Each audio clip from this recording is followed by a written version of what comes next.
all about high-level music for the Y2K vibe. Shout out to the UK talent. Just keep pressing on and moving forward. Cause UK talent is nearly at its peak, yeah? Don't give up now, it's not long. It's just a matter of time.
Hello, everybody.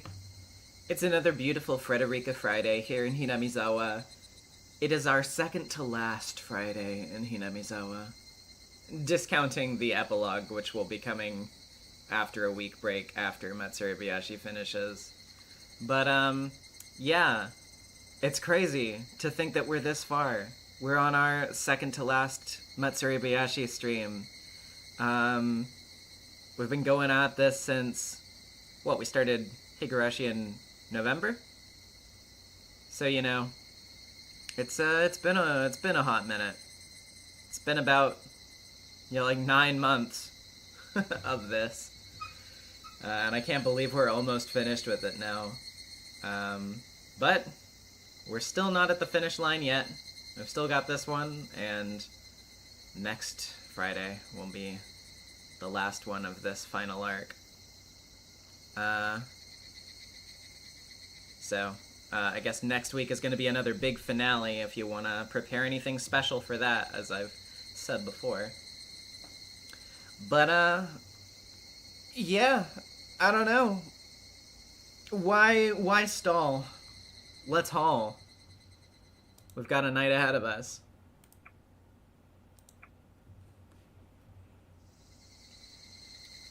It's already getting dark.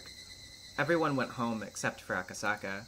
I'm still thinking about how to tell Satoko about Akasaka, and also about what's to come. Worrying about it won't solve anything. Rika, you have a bad habit of underestimating your friends. But how can she believe that what we talked about at school today is actually real? How can she believe me when I tell her that her life is in danger? In addition, I'm bringing home this guy that she's never met before. Don't you think Satoko will believe you? I don't know, but it's possible that she won't. Oh, so Satoko isn't your friend, is she? What? What Hanyu just said startled me. It was kind of a scary thing to hear, even though she said it while wearing her usual smile. I know Satoko is one of us. I think she will believe you and become your ally against Takano. But you're saying you can't trust her. That's like saying Satoko isn't your friend. If she isn't even your friend, then why waste your time telling her about it? LOL. Let's just leave Satoko behind and go to Mion's house by ourselves, just the two of us. What are you saying? That's nonsense. Satoko is my best friend, and... If you don't think it's worth telling her the truth, then that's it. You just think a best friend is like a stray cat that you feed every day. I'm actually surprised to learn that you've been letting Satoko live with you when you think of her like that. I didn't say that. Satoko is my best friend. My very best. Yes, she's even closer to me than you are. But you don't believe that she'll believe. It's the same as spouting your complaints at a stray cat that you feed every day. You know the cat can't do anything, and knowing that, you still complain to her, and that's all your relationship is.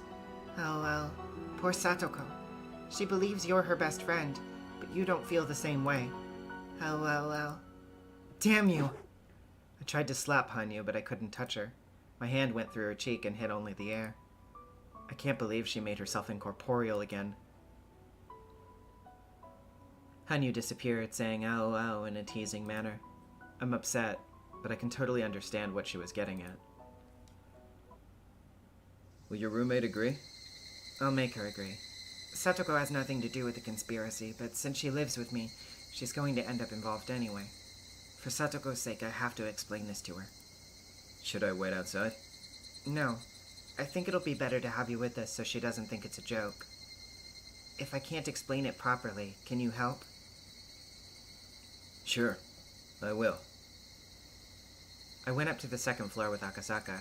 To be honest, I couldn't even imagine how to start bringing it up. But even Hanyu made fun of me. I can't hesitate. I made up my mind and walked into the room, and was surprised. My messy room is all cleaned up. Satoko is packing her pajamas and towels into her duffel bag. It's as if she's going on a camping trip. Satoko? I'm home. Here, I got your luggage ready too. We can't just borrow toothbrushes and towels from Mion-san, you know. Besides, we can't let some strange man stay in a messy room here either. This is why I always tell you to tidy up things around here. I blinked in surprise. I don't understand why Satoko already knows what's going on. If she saw me, Irie, and Tomitake talking behind the shrine with Oishi and a strange man, she'd be sure to get curious. Satoko must have overheard our conversation. Not only that, she packed our luggage and cleaned our room, which means she already knows Akasaka is going to stay in this house. She must have come home in a hurry to get things done. So it wasn't just a storyline for some comic, was it? Meep. You know, that's what I don't like about you, Rika. Have I ever doubted you before? I always thought that I was your best friend, that you would count on me before anyone else. I'm sorry. Neon Rose is the $2. Hanyu's cutting the bullshit. Yeah, she's adopting a very refreshing change of personality, I would say, after everything she's been through. Which, I mean, you understand why she would feel like that before, but it's nice. Satoko doesn't seem that angry. Rather, she seems shocked that what we talked about at school is real. She isn't really that upset. But this is exactly what Hanyu said.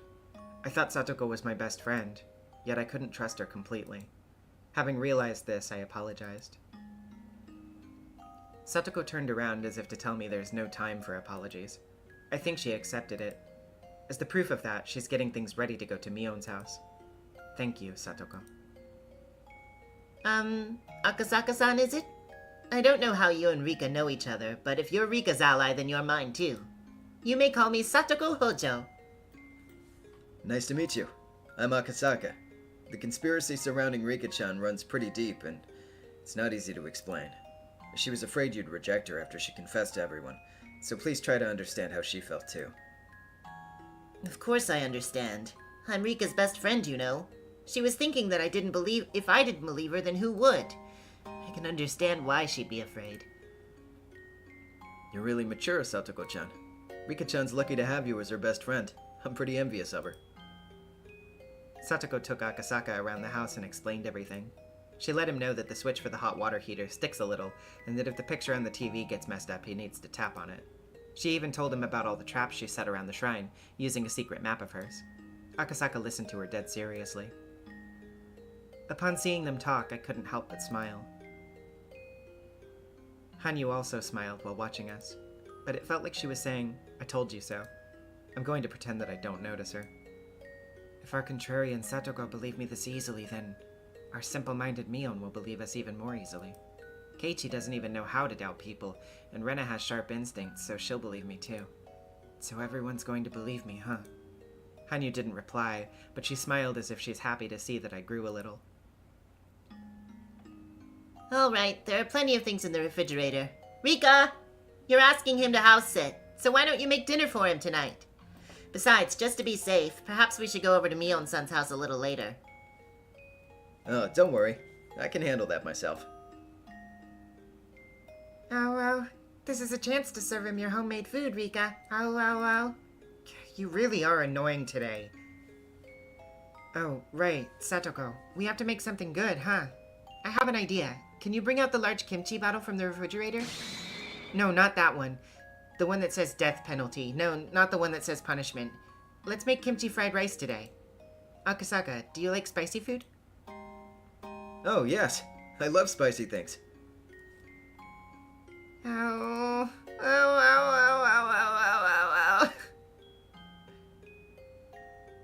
The cream puffs in the refrigerator have expired, so let's throw them away. Ah, what a waste.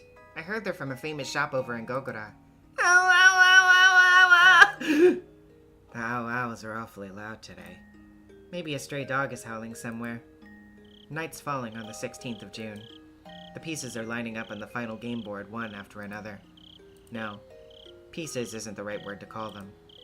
Night is falling on the 16th of June. We're gaining reliable allies for this final challenge. Our first key, Tomitake, will be killed in 3 days. Fate is going to change before that point.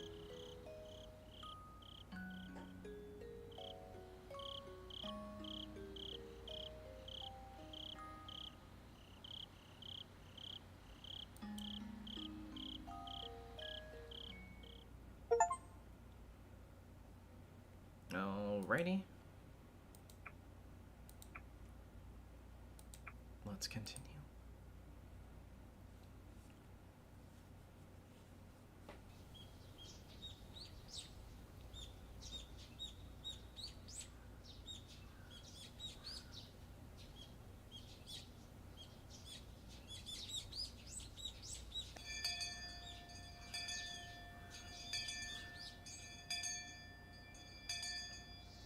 Furude-san and Hojo-san are absent today because they both have colds. The weather is changing, so it's easy to get sick. Make sure you cover yourselves when you go to sleep. Okay? Okay! Twink Tank with the $10. Just want to say these streams have been amazing, and it's bittersweet to be this close to the end. Thank you for all your incredible work. Thank you. Oh, they live together, so I guess they caught it together. Rika-chan's supposed to perform as a shrine maiden on the day of Watanagashi. Hope she'll be okay. I hope. We're planning to have lots of fun at the festival. I hope they recover by tomorrow somehow.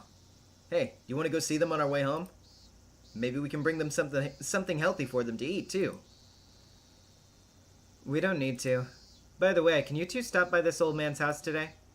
Mion usually enjoys ideas like bringing people food when they're sick. For whatever reason, she was a little curt today. Actually, she's been acting a little different since this morning. Even when I talked to her, her thoughts seemed somewhere else. Now she's asking Rena and me to stop by at her house. Your house, Mi-chan? What for? Well, I need to talk to you about something important. I can't tell you right now, though. Mion seemed calmer than usual, which told me that it was about something very serious. There are always lots of patients running into the clinic just before lunchtime. Because of that, lunchtime at the clinic is always later than normal people's. It's just a short break, though. Our afternoon shift begins right away. Oh, okay. Who is this? The staff were enjoying their break, eating their delivery lunches. They can eat basically anywhere they want, as long as patients can't see them, and it's not a place we need to keep sterile. Because it's hot and humid, the meeting room with its air conditioner ends up being a popular place. The staff all eat their takeout lunches there. Okay, yeah, it's Irie. As I'm the director of this clinic, they might feel uncomfortable eating with me around. So I usually eat my lunch in the director's office, out of consideration for them. Today I ordered lunch from a soba shop. I got an extra large. An extra large serving of morisoba, that is. For whatever reason, they just call the dish an extra large. That makes ordering it complicated, since if I order a extra large and a kitsune udon, they'll just deliver an extra large kitsune udon instead. But is this really a large? It looks more like a regular size to me. As I recall, the owner of the restaurant's hurt her hip, so she must be having a hard time keeping things running. I was still thinking about that when Takano-san came in. Lemon, yes. I kind of don't know anything about the series. Do I need some context for watching this stream? Yeah, you are on the second to last stream of the final arc, so I would say that you are definitely going to be missing a lot of related context. I mean, obviously you can do whatever you want. I'm not your mom or anything like that, but you'll definitely be missing a lot of context. And getting spoiled on a lot of things as well if you did ever have the intention to go back. Yeah, it's no worries. I just wanted to warn you. She was carrying a really large size order in her hands. Apparently she ordered a regular morisoba and I grabbed the wrong one by mistake. What a hassle. It's easy to confuse them, isn't it? They should use some kind of mark, you know. I agree. For example, they can put a flag like the one on a kid's meal that says large size. Takano-san must have really liked that idea. She laughed for a while. Would you like to join me? I invited her to sit on the sofa. Are you sure? Thank you. But could you turn the air conditioning down just a little? Sure, sorry about that. Here we go. Come to think of it, I haven't really talked too much with her. We were rather distant from each other, partly over the guilt of the organization becoming the Irie Institute. Oh, no worries about that, Lemon. Obviously, time zone stuff is inconvenient sometimes, but all of the previous streams are backlogged in the live tab, so if you do want to go back and see the previous ones, they're all there in a playlist.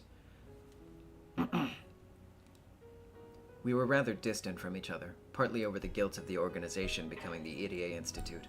So with that in our respective positions, we had a taciturn agreement not to pry too deeply into each other. Since our attitudes towards our research are different, we've never mingled before. So chatting over lunch is a good way to get closer to her. I wonder what she likes to talk about while eating. I guess I should start a peaceful conversation. I don't want her to go off about something like tapeworms. We're having lunch after all. And while I tried to come up with a topic, she started talking instead. A flag on a kid's meal. That brings back memories. Do you think they still have those flags, though? I don't know. It's one of those things that endure, so it's possible that they'll keep having flags on kids' meals even in the far future. Maybe even in an in-flight kids' meal on a spaceship will have a flag on it. That sounds interesting. I wonder if kids will collect those flags even in the future. Flags? Did you collect them? Oh, didn't you do that when you were a kid? Collect the flags from kids' meals? No way. When I was young, only rich kids could have meals like that. My family couldn't afford it. That's not true. My family was poor, but when we went to the mall, we had our lunch at a restaurant there. At the time, for me to go to a mall meant having a kids' meal. So whenever my parents went to the mall without me, I'd get very upset. Your childhood sounds very happy. But when they went to the mall without me one day, they got into an accident and died. Until I got a call about it, I was really upset with my parents for going to the mall without me, and I was sure they were having a meal there by themselves. As it happened, I only needed one more flag to make my collection complete. Collecting 20 of them was my goal. I was so upset that I couldn't complete my collection. That's awful, huh? It must have been horrible to lose her parents at the age when she was still interested in collecting flags from kids' meals. It's obviously still a painful memory for her. I see. I didn't know. By the way, is that why you became a doctor? Why? Oh, well, I aimed to become a doctor because of reasons involving my family, so I thought the same was true for you, too. I earned my medical license because it was necessary to draw closer to the Hinamizawa syndrome. It might be rude to put it this way, but I only obtained my license as a byproduct of pursuing my research. How interesting. Even when she was still at medical school, she already knew about Hinamizawa syndrome. By the way, before I took on this job, I didn't know anything about the syndrome. Where did you find out about it? I was told that you read something about it while you were looking into the late Dr. Takano's documents. I'm impressed that you already started to research it while you were at school. Studying took up all of my time when I was a student. That's really incredible.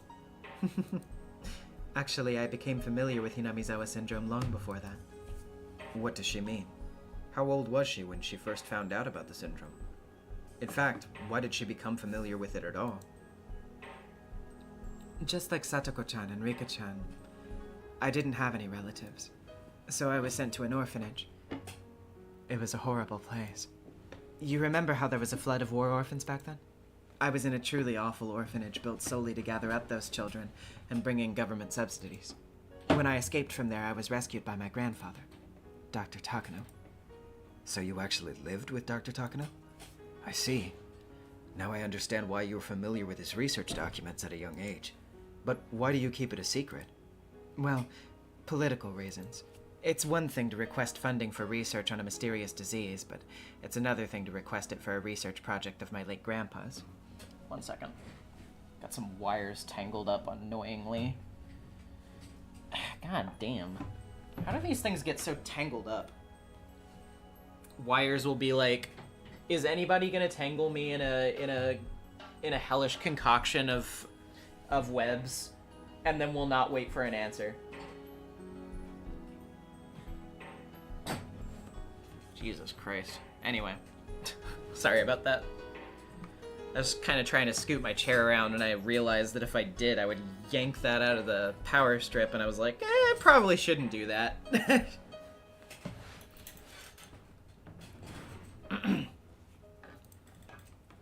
I see. Finally, a question's answered. The admiration you've shown when discussing Dr. Takano was always more than just respect for a fellow researcher. Still, since you respect him that much, he must have been a wonderful doctor with many genuine virtues. I don't know about genuine virtues. He died alone of an illness with nobody around to understand him. He preferred being alone, which was a bad habit of his. That's why he couldn't find anyone who would support him. Still, he had you for an excellent assistant, didn't he? Speaking of which, your family name's read the same way his is, isn't it? Yes. It's not my real family name. I took my grandfather's out of respect. I actually wanted to write it the same way, but I thought it could get complicated when explaining it to my client, so I ended up using different characters. Now I could see the connection between their two last names. That also revealed the connection between the first names Hifumi and Mio, too. She doesn't need to tell me anything more than that. She lost her parents when she was young, and Dr. Takano took her in and loved her as if she was his own child. To show her love and respect, she decided to call him her grandfather. Now I know. That's the reason why she's devoted herself to researching Hinamizawa syndrome. I now understand how she must feel, knowing her research is soon to be terminated. Rika-chan has said that she was hurt. Although I didn't know anything about it, I may have said something to hurt her before. I only cared about treatment and extermination, and didn't care about anything else until today. She must have considered that blasphemous towards her grandfather. Now I know why she became aggressive every time I expressed how I felt. After she was told that her research would be terminated, she stayed up all night and gathered up lots of documents. She went to Tokyo and requested an extension without depending on anyone else, and that request was rejected. The documents she used are now in a box in the underground storage. She must have exerted a lot of effort to put them together, Even someone without any knowledge of our research could easily understand what she was trying to say. However, it looked like some of those documents weren't even opened. And some had marks that told me they weren't treated the way documents are supposed to be. I'm sure some pages had absorbed her tears without me even knowing. I heard from Tokyo that Takano-san had left a terrible impression with the board of directors. It's not easy to overturn a bad impression. In other words, she can never request an extension on her research ever again. I was there when she found out about it. I was there when she found out she could no longer continue her grandfather's research, even though she must have promised him that she would complete it. Are you going to continue researching on your own after the Irie institution shuts down? By the time the Irie Institute closes, the Hinamizawa syndrome will have been eradicated. Should I preserve the pathogen in a petri dish, kidnap someone, and infect them to research it? On my own? Without equipment, funding, or a lab? Should I continue the research holed up in a study filled with the smell of formalin, and never recognized or acknowledged by anyone, just like my grandfather? Also someone else can ridicule it? What would you have a loser like me who lacks the youth and energy anymore do to continue it? Tomitake-san once told me that the Irie Institute was supposed to be the Takano Institute. But our clients didn't like the idea of a young woman heading the facility, and that's why I was invited. That explains why she's been unfriendly since the day we met. It must have been blasphemy to her to see me go on about Hinamizawa syndrome and decide on a research plan according to my values and morals. To Takano, the syndrome is her grandfather. She must feel his presence when she's researching it. That's the reason why she often stays at the Institute until late at night, though it makes the mountain dogs annoyed, as they serve as security here. Would you like to drink some of the soda broth? Soba broth, not soda broth. Ah, yes. Please. Her shoulders look fragile to me for the first time. And now I'm sure of Rika-chan's story. Takano-san holds an indescribable sadness within her. And if someone approached her pretending to understand, she might fall for it. Because of my position, anything I say to her will only hurt her more, probably. Sometimes words can harm people no matter how they're used. But the fact that I still spoke up showed how little experience I had in life. We could at least give the research you'd like to pursue a little more of our future budget. We managed to gain another 3 years from them at least. So we can give those 3 years our best. It was all a slip. Even as I spoke, I started to regret trying to say anything. I appreciate the sentiment, but it's even harder to watch someone fall ill and waste away over 3 long years. If I remembered right, Dr. Takano came down with acute dementia and chose to commit suicide while his mind was still functional out of despair at his inability to continue his research further. My verbal slip had made her remember a painful memory and hurt her even more. He went into a coma, and I had to make a decision as to whether to turn off his life support or not. Hey, Director Irie, if you were the doctor in charge of that patient, who would you have pull the plug? You wouldn't pull the plug yourself, would you? Takano-san asked me that as if it were a normal question. She's only expecting to hear one answer.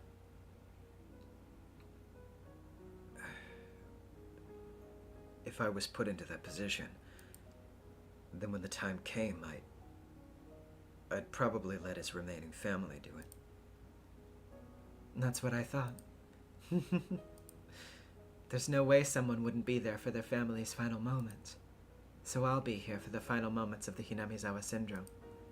No matter what. Someone knocked on the door and I heard the voice of one of the other staff members. Director, afternoon shifts are beginning. Please get ready. Oh, okay. I'll be right there. I'll clean up. Why don't you go? Lots of elderly people are waiting to chit-chat with you. Takano-san laughed, but I know that laugh was trying to conceal her anguish. I'm not close to her personally, but she is my partner here at the clinic. I've been trying to avoid getting close to her, but maybe that was a mistake. If I had listened to her more, maybe I could have eased her pain a little. But it's too late. Tomitake-san's conducting an investigation to prove her innocence. Is she guilty or not? Either way, her heartache remains. After Irie left, Takano sat down on the sofa again and stared at nothing for a while. Then she got up and picked up the phone on the desk. This is Takano. Is Okanogi there? It's me. I was going to ask you to start on the 20th, but please begin observing R today instead. What difference does it make? Or are you going to tell me it's too hot to start today? Yes, please do. We only have 5 days. You'd better be careful. More than careful, okay? Yeah. All right. Okay. Goodbye. Okanogi put down the phone and sighed. Although it's his job to do whatever Takano wants, he couldn't help but complain about getting such an order on such an extremely hot day. Of course, if he complained, Takano would spit back twice as much reproach. Okanogi was sitting in the office of Okanogi Gardeners, a dummy company. As it happened, they regularly did gardening in Hinamizawa, if only so that nobody would get suspicious to see their uniforms and van around. Good grief. I give up. Colin, Nightingale, and Skylark. Their vacations are cancelled. The princess has given us the order to start observing art today. We'll have to move the schedule up by 3 days. The first day was Heron, right? Go with a group of 4, including 1 telephone observer, 1 telephone backup, 1 residence lookout, and 1 residence backup. Heron leader, you'll be at the command post. Also, we're stepping up our sabotage of the telephone station, too. That would have been Nightingale's job, but it'll take a whole day for them to get here. So we'll use Phoenix instead. Phoenix 7, gather up a construction team and finish by tonight. Can you do it? Of course. My men are well trained. The Mountain Dogs are different from a regular battle unit. They're a technical squad formed from specialists in different fields of espionage. There were covert operatives for sabotaging telephone stations, like Okanogi just ordered. Ones for wiretapping, intelligence gathering, information manipulation, establishing networks in public institutions, and many others in various specialized fields. They belong to the Self-Defense Force. Some are from fire departments, some from police departments, and some are civil engineers. Of course, they have some experts in combat as well. Okanogi is one of those combat experts, and he didn't expect too much from the engineers. While they had all gone through the same basic training, what they were capable of was child's play compared to what an expert can do. Okanogi is the leader of a unit made up of mostly members who can't even do 100 push-ups. Really, that was the only complaint he had. He'd rather have been put in charge of the Bloodhounds, but somehow he became the leader of this strange unit, maybe because of his cautious yet courageous personality.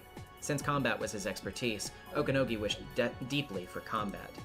During the kidnapping incident 5 years ago, the plan was for the resisting criminals to leave the hostage behind on the scene and run after the police stormed in. Atropos, the $2 Okanogi fuck-ass outfit and OG sprites is peak. Okanogi is so funny looking in the OG sprites. It's truly wonderful, wonderful artwork. He recalled the extremely frustrating memory of his combat with that plainclothes officer. That fat old man was acting so arrogantly, but he could have taken him within a matter of seconds. He could have just broken his neck. He could have turned him around, and snap. It would have been so easy for him. He remembered a young policeman, too. He shot him in his shoulder, but he could have shot at his ear. He was told to go easy on them, so that was the best he could do. He'd thought of firing a second shot, but there just wasn't time. So the last shot he fired was that reluctant one. Okanogi couldn't believe that such a pathetic battle was his last combat job. Regardless, he'd continued to train so that he was ready at any time. Now that the operation had begun, he was hoping there would be a battle for him to fight. He didn't even need to fire a shot. Gona, it was Okanogi? It sure was. I had actually forgotten about this. If I had remembered that, I would have tried to voice that guy in the woods a little closer to the voice that I use for Okanogi. But, well, you know. You do what you do, I suppose. He didn't even need to punch anyone. All Okanogi wanted was a battle that satisfied his pride, nothing more. Yes, one moment, please. Commander, there's a phone call for you. I don't know if it's for the commander or the president, though. He's also the president of Okanogi Gardeners. Because of that, the members of the Mountain Dogs often call him that. Just a minute. I'll get my accent back. What? Really? How about that, huh? Who is it, anyway? It's a woman. She says her name is Nomura. She's asking for President Okanogi. Then that's for the commander. I'll take it in my office. Please transfer it over.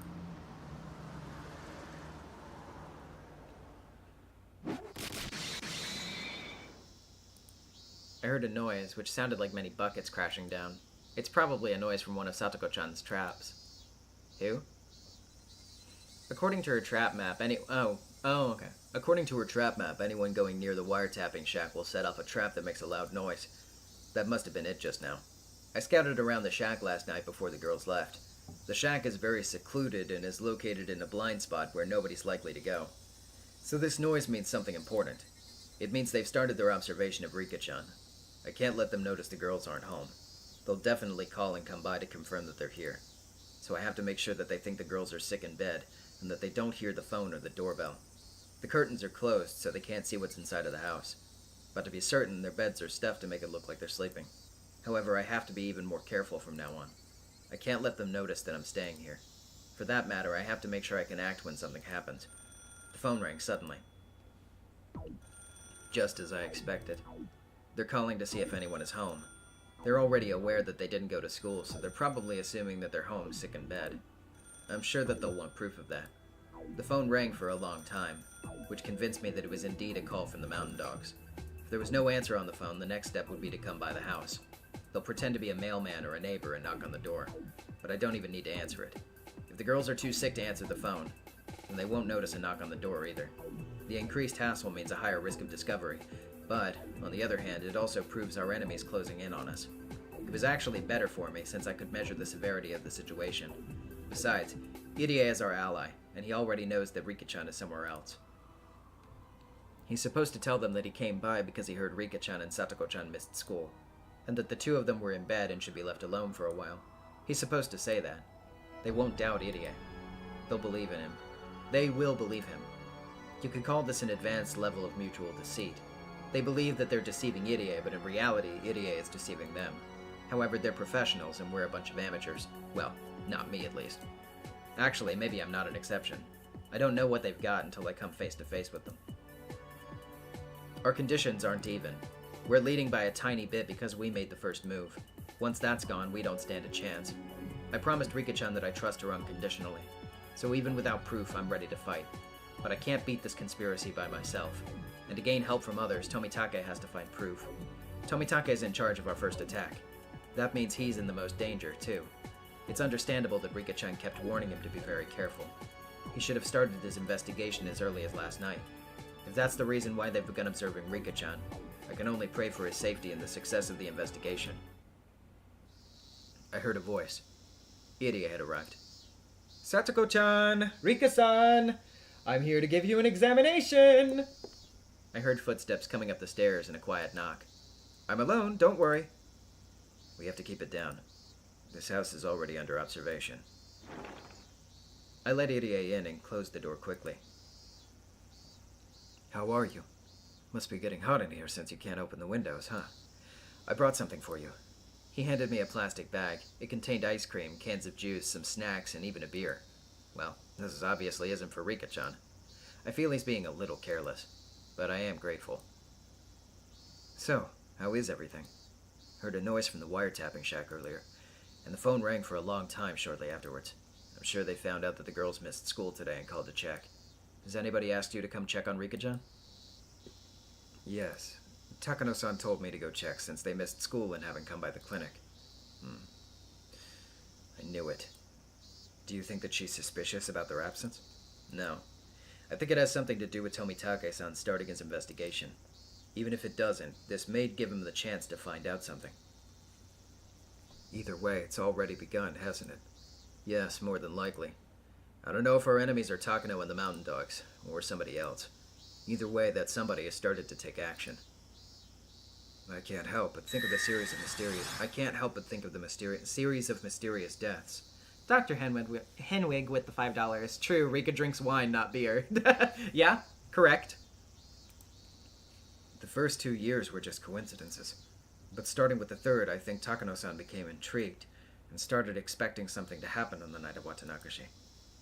Watanagashi is the day after tomorrow. It'd be the perfect opportunity for them to do something. She's aiming for Rika-chan on the 5th year running. This Takano is a frightening woman.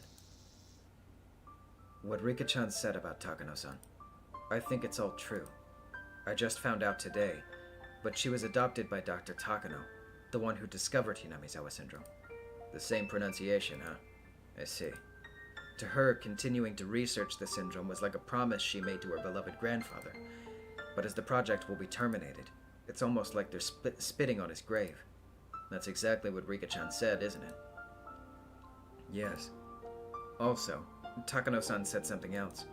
She compared a dying patient in a coma to the project that's going to end in 3 years. She says that family members have the right to turn off the switch of the life support machine. If the project's being terminated anyway, Mio Takano, who considers herself a family member of the late Dr. Takano, should be the one to terminate it.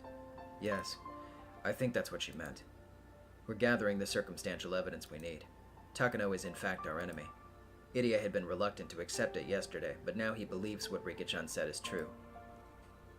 We need Tomitake-san to find some proof that Takano-san is planning something. Then we can call in a subjugation squad to arrest all those involved.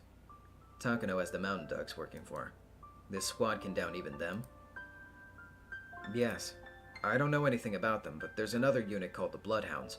They're a combat unit, deployed in case of a true emergency. The mountain dogs are more of an intelligence unit for covert operations, so they'll likely be far outmatched. This subjugation squad was organized to counter the off chance of rebellion by this secret research institute.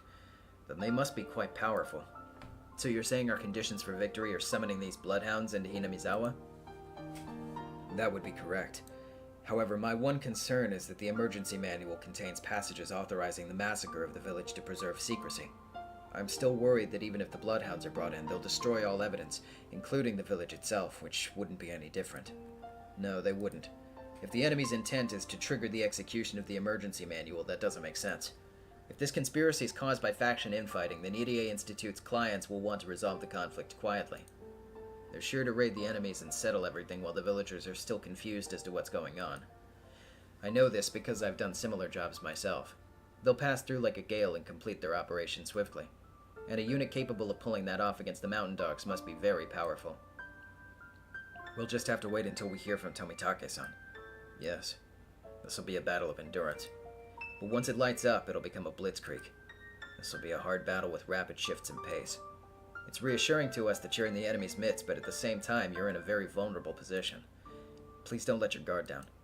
The moment we decided to be Rika-chan's allies, we became their enemies. I understand.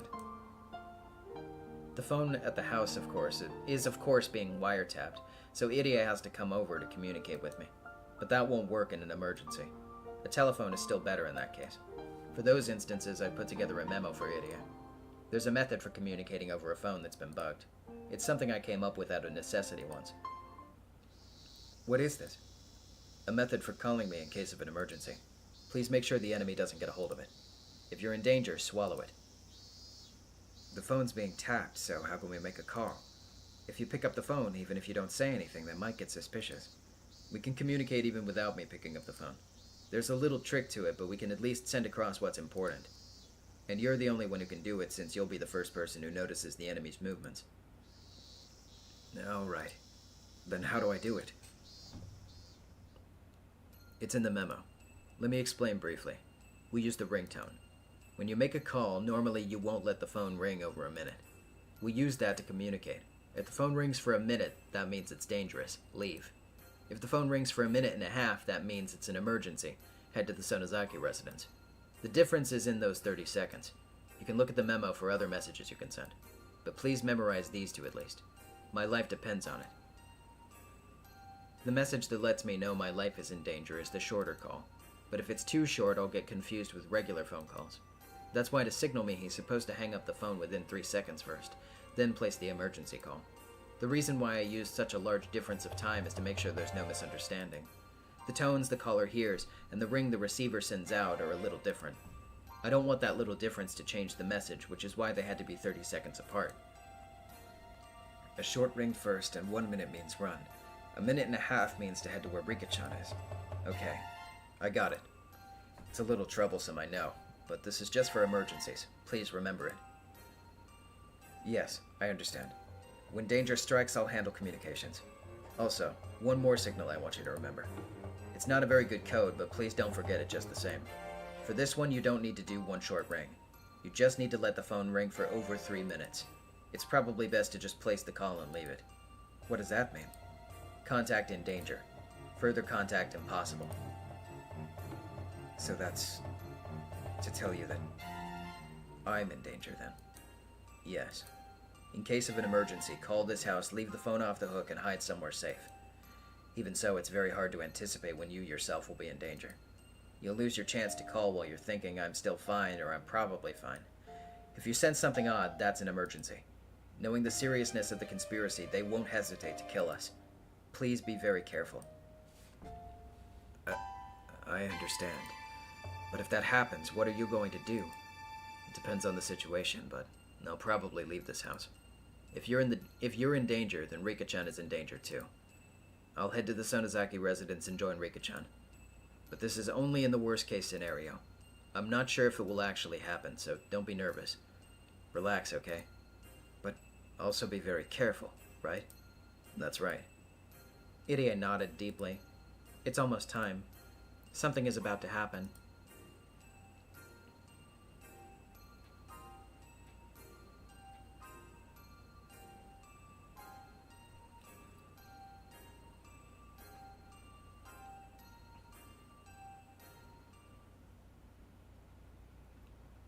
So that's it.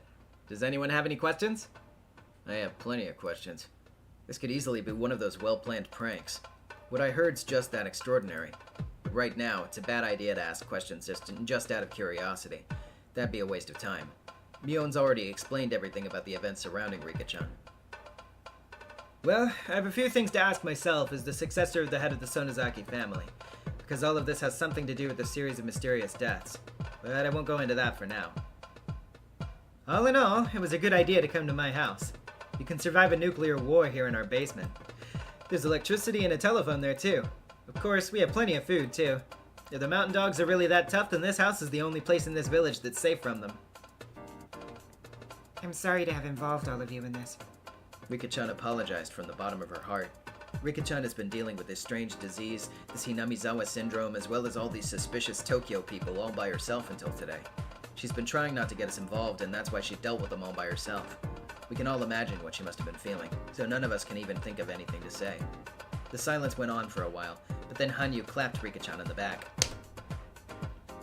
Rika, you've been apologizing so much since yesterday. If you apologize one more time, you'll have to treat me with a cream puff every day. Ow, ow, ow. Besides, we all feel that, don't we? Am I wrong, Keiichi? Hanyu suddenly addressed me. I could tell from her eyes that she was expecting something from me. Right. My role is to act as the flint for the other club members. It's my job to burn strong and bright red to get everyone excited. What have I been doing, just sitting around? That's right, Rika-chan. We'd never even thought all of this could be true, so we were just shocked for the moment. But we're all thinking that things are getting interesting. Right, guys? Satoko, this right here is the real deal. You've got some good traps lying in wait, don't you? I know you've been hiding amazing ones for special occasions like these. This is a perfect chance to try them out, don't you think? You should be grateful for my presence. I don't know who they are, but if it's all right to get serious, then I won't hesitate to launch the countless miraculous traps I refrained from using on our club members. That's right. Your traps come with Mii-chan's seal of approval. They can chase away even a real army. Well, Satsuko aside, you're pretty merciless yourself, Rena. You're usually so easygoing, but I know your true power. Yeah, when you get serious, you might be the most powerful of us all. You sure are something. I don't even think I can defeat you. Oh, stop. Your explosive impact is incredible too, Keiichi-kun. Your power can defeat a fate that I'd have no chance against. If Keiichi's a furious red flame, then Rena-san is a quiet blue one. Hey, that's a good one. The Burning Red Ranger, Keiichi Maibara. The Burning Blue Ranger, Rena Ryugu. This is our chance to show the world what we've got. We're a powerful team with a powerful leader. Right, Mion? We're already powerful individually, and when we gather, we're invincible. That's our club, right, guys? You know, I kept quiet thinking it might be imprudent, but actually, I've been thinking. This is getting super interesting. I appreciate this, Rika-chan. Thank you for giving us this opportunity. How dare they even think of stepping in Hinamizawa without saying hello to us? I'll make sure to teach them some manners. It had only been 5 minutes since Rika-chan apologized to everyone and brought the mood down, yet our morale was already at its peak again. We're up against such an absurd conspiracy, but if we're together, I think we can defeat it. This is the best feeling ever. Hanyu is the one who started all of this. She's quite the promising newcomer. She knew exactly whom among us to get motivated first. Now, moreover, while even our senior members were hesitant about taking on such a huge opponent, somewhere in their hearts, she alone remained unflinching and raised our spirits. She's likely to grow even more formidable in the future. Thank you, everyone. Thank you for believing me. Of course we believe you. I told you that already. If we didn't, we wouldn't be your friends. There's no need to thank us, Rika. Yeah, she's right. Listen to Hanyu. You've got great spirit. I like you. Oh. I rubbed Hanyu's head. She laughed as if I was tickling her. Okay then, let's huddle. We have to get things organized. First, Rika-chan and Satoko are supposed to be absent from school because they're sick, but in reality, they're hiding here. This is just a preventative measure. Nobody would ever guess that they were hiding here, thanks to a certain Akasaka. How nice of him. He came by because of the promise he made 5 years ago. That's kinda cool. I'm a little jealous. He isn't my type, but I'm a little jealous too. Me, it's not like that, though. He works for public safety at the police headquarters in Tokyo, and he belongs to a secret unit, right? That sure sounds reliable. Being part of a secret unit makes it sound even better, too. Akasaka's very strong. He's definitely reliable. But Akasaka-san's role is more of a protective one, in case of an emergency. Tomitake-san's had the important job of finding out things about our enemy. He's our true attacker. Plus, he's the only one who can call on the Bloodhounds to take out our enemies. In other words, Tomitake-san's our key to victory. It's a bit unsettling to think that so much is riding in the hands of some dumb cameraman. Everyone teased her. By saying they're going to tell Tomitake, she called him that. It's not that I don't expect him to succeed, but I think we should come up with another tactic, just in case. But Hanyu, what else can we do other than count on Tomitake? No, Hanyu is right. Tomitake-san's a key factor from the enemy's point of view, too. If they find out he's investigating them, they might have him killed. This is enemy territory for him, too, after all. I think we should come up with something else, just in case, instead of depending on Tomitake-san. Very true. It's hard to score with just one trap. I usually set many traps to deal with many different possibilities. That's basic trap tactics, you know? That's true. There's no need to limit ourselves to just one angle of attack. We should look into other methods besides what Tomitake-san is doing. But we don't know anything about Tokyo, do we?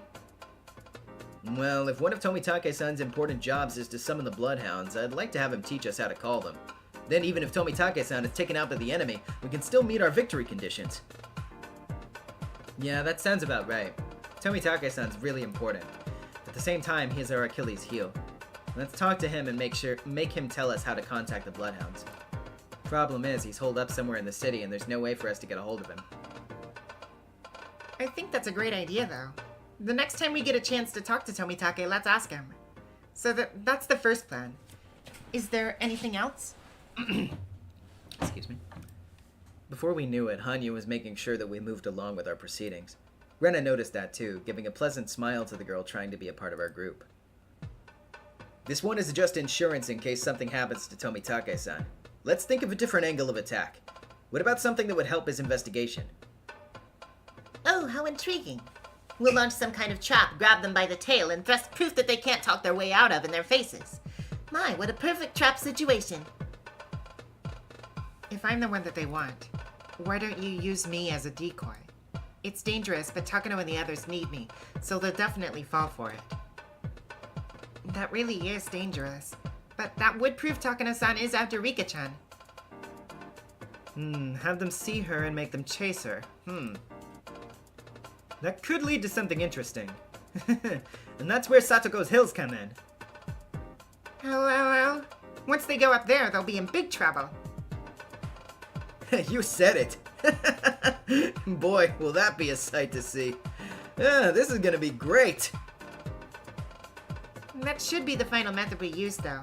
Once we're barricaded in the hills, the situation will change quite a bit. This should be our last resort. She's right. The traps in the hills are great as a defense measure, but that's all they can do. They can't attack the enemy for us. The barricade on the hill is our last resort, huh? The very final resort. For when the enemy attacks this location and we have no other choice but to leave. By the way, we have an underground tunnel leading out that's connected to a well in the back. Wow! Your house is amazing, Mion. Oh shit, this is really getting crazy! The enemy's a mysterious organization and we have a secret operation, a secret base, and now a secret underground tunnel. Wow! This is just the sort of thing that gets a guy excited. Oh, well, I'm not a guy, but I'm excited. Okay, now we have 2 ideas.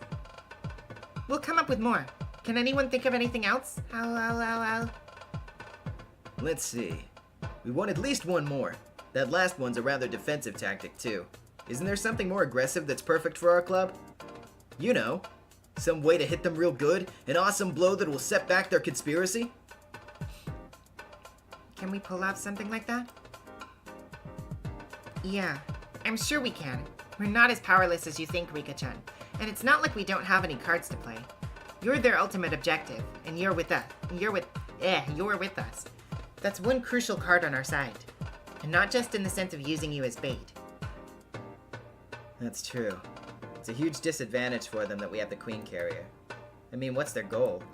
Kill Rika-chan, trigger this emergency manual to eliminate the whole village, and use that chaos in their internal faction wars, right? Yeah. To them, Rika's like the fuse on the stick of their dynamite. They want to set that dynamite off, cause chaos, and use that to gain something for themselves. So if we keep it from exploding, we win. That's gonna be pretty tough. You're right. We have to continue defending her, but all they have to do is kill Rika-chan in any way. It's like a soccer game with a goal on only one side. To denounce this unfair game for what it is and call in the Bloodhounds is the point of the Tomitake operation, right? Isn't there a goal for us, though? Where we defeat their conspiracy?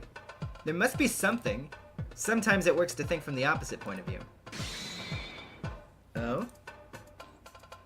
Uh-huh. There is one. Mion started to grin in a weird way. Here she goes. The winds are blowing stronger on her side, and she's getting into better than top form. Mion's pretty smart. She's great at analyzing situations. That's why, when Rika-chan first told her everything, she immediately decided there was no way for us to win and became depressed. However, while Mion's easily crushed, she was able to exhibit incredible power when the wind's on her side. We created that tailwind, and now her sail is receiving the push it needed. Let me confirm this one more time, Rika-chan. That emergency manual was designed to prevent all the villagers from going insane within 48 hours of your death, right? Yes. That's its purpose. Oh? Rika's never died before, so how do they know that something like that will happen within 48 hours? She's right. Yeah, that's really strange. How can they say for sure all the villagers will go crazy within 48 hours? Well, according to Takano, something similar apparently happened in another country, and that's where they got the 48 hours from. I have no idea, though. Actually, Irie said that he doesn't understand it either. Ah, could it be? I see. Oh, I know their weak point. I see it too. Yeah, that's right. This is their blind spot. What are you two talking about? I don't get it. I don't get it either. Hey, Rena and Rika-chan, don't you understand? Why don't we put the last person to figure it out through a punishment, huh? How about you, Hanyu? Haven't you figured it out yet? Yes, I have. That's why Rika's important to Takano. Oh, well, that's a hint for you, too. Here's a hint from me as well. The enemy's intention is to cause a disaster in Hinamizawa. They intend to do so by using this emergency manual. In other words, this manual is in fact the enemy's Achilles heel.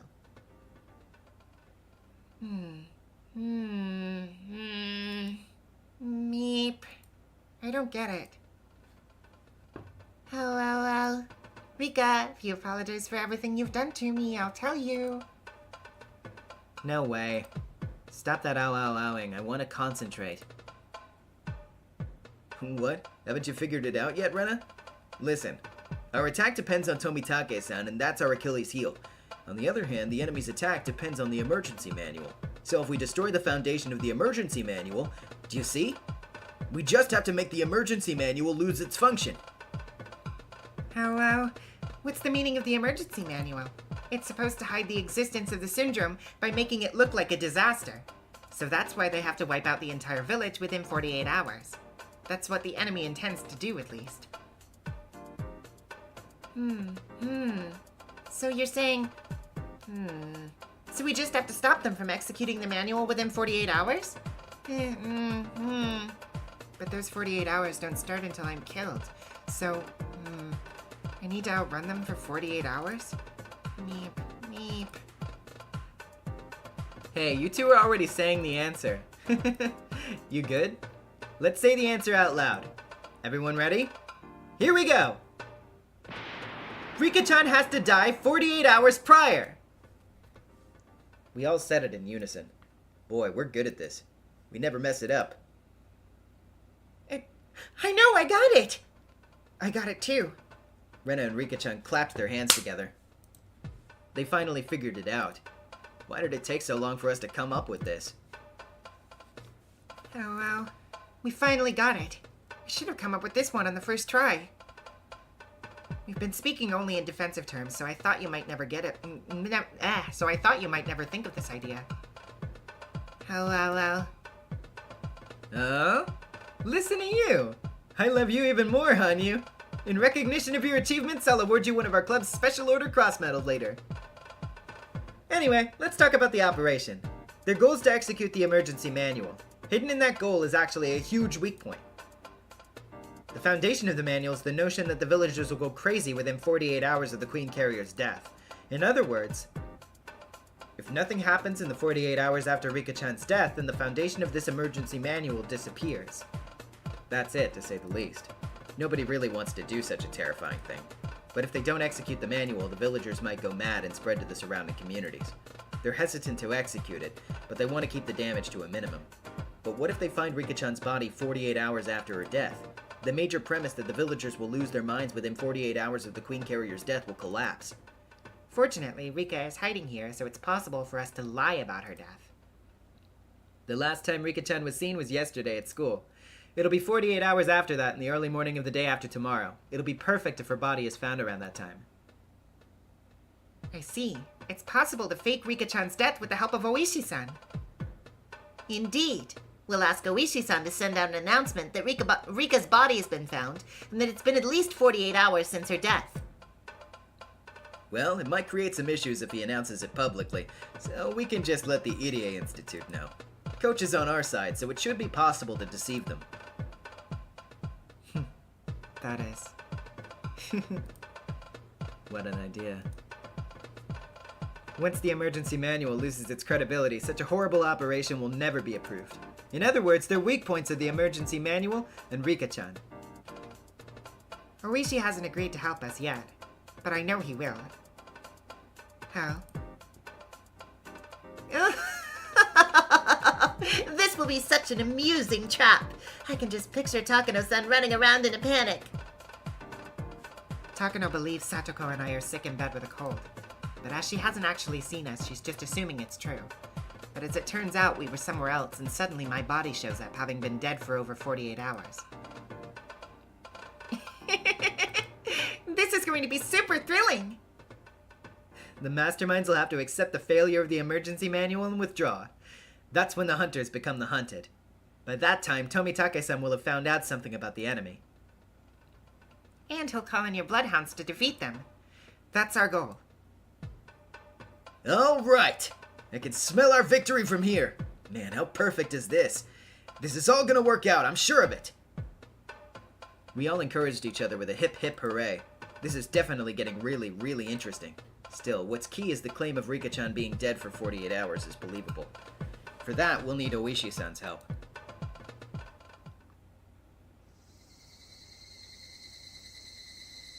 And right as we thought about asking him, he arrived at the Sonozaki residence. Oishi-san knows that Rika-chan is hiding here. He also knows that some members of the Mountain Dogs have infiltrated the police station. They've even wiretapped Rika-chan's home phone. so the safest way to contact her, he figured, is in person. I saw Dr. Irie earlier. He told me to tell you that Akasaka-san's doing just fine. He's grown a lot in the past 5 years. He'll hold down the fort. Oishi-san loosened his tie while drinking his barley tea. I bet he never thought he'd end up drinking a glass of barley tea at the home of his old enemy, the Sonozaki family.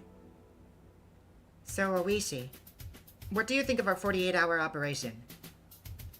I think it's a pretty good idea. It'll shake them up quite a bit. In their panic, they'll make mistakes for sure. And that'll give Tomitake-san the chance to get a drop on them. No, it's a really great strategy. They say 2 heads are better than 1, but with all your young minds together, you've come up with a fantastic idea. Oishi-san laughed in admiration and assured us that the operation would definitely make an impact. However, he hesitated a little too. This is a pretty sink or swim, you know. Whether we win or lose, I'll have to take responsibility. I'll do my best to pull out the splinters, but if I don't do a good job of it, I'll end up pretty deep. I have to resign myself to that. In our 48-hour operation, Oishi-san ends up bearing the most of the responsibility. And the police are a strict organization. There's no guarantee they won't investigate. Oishi-san isn't planning to retire this year. He needs his pension in order to pay off his mortgage. He's at a very delicate point in his life. While this is a big deal for Rika-chan, it's a lot to ask of Oishi, too. He has to risk throwing away everything for our sakes. Shit. This operation's a great idea. Believe me. But I just can't. Oishi, if it's too much, you don't have to accept that part. You don't have to accept the part. We don't want to win by using you as a sacrifice. Nobody knew what to say to him, but Hanyu broke the silence. She's full of energy, ow-owing during our club, but at times like this, she also has the power to heal the hearts of those who are hesitating and growing weak. It's like being enveloped in a mysterious embrace. If her appearance matched her level of maturity, Hanyu would probably look like a mother. Besides, we're members of the most powerful club in the world. Even if the 48-hour operation can't work, we're sure to come up with another idea straight away. Right, Mion? Yeah, that's right. Oishi, you can say no, okay? We shouldn't have gotten all excited over this without even considering your situation. Yeah, that's true. I'm sorry, Oishi-san. Rena whispered to me while watching them talk. Hanyu-chan is good at this. Who could say no when a cute little girl says stuff like that to them? Eh? What? Do you mean, is that what Hanyu was trying to do? Meep. She's even more sly than I am. As Oishi-san moaned and groaned, Hanyu looked over and grinned wickedly at us. I take it back. This girl, she really is sly. Hanyu's more dangerous than I thought. Next time we do a club activity, I'll really have to watch out. Please let me sleep on it. There's someone at the station I really trust, so I think I'll discuss it with him. With him. Don't worry, he wouldn't rat me out. If I agree to do this, I can't make any mistakes. So before I do, please let me think over the chance of success. Oishi-san never makes promises unless he's sure he can keep them. That's why he speaks cautiously, but considering his position, it was certainly a decision that required courage. Don't worry, Oishi. Even if you lose your pension, Mion will take care of it. Won't you? Oh.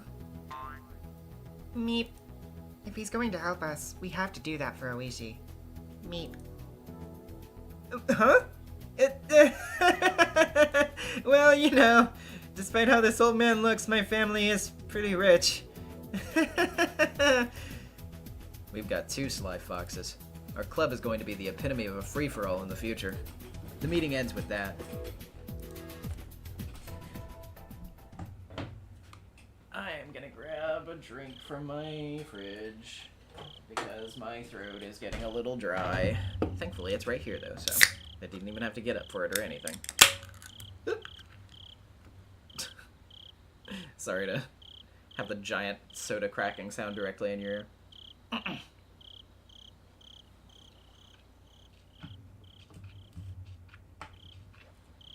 Okay.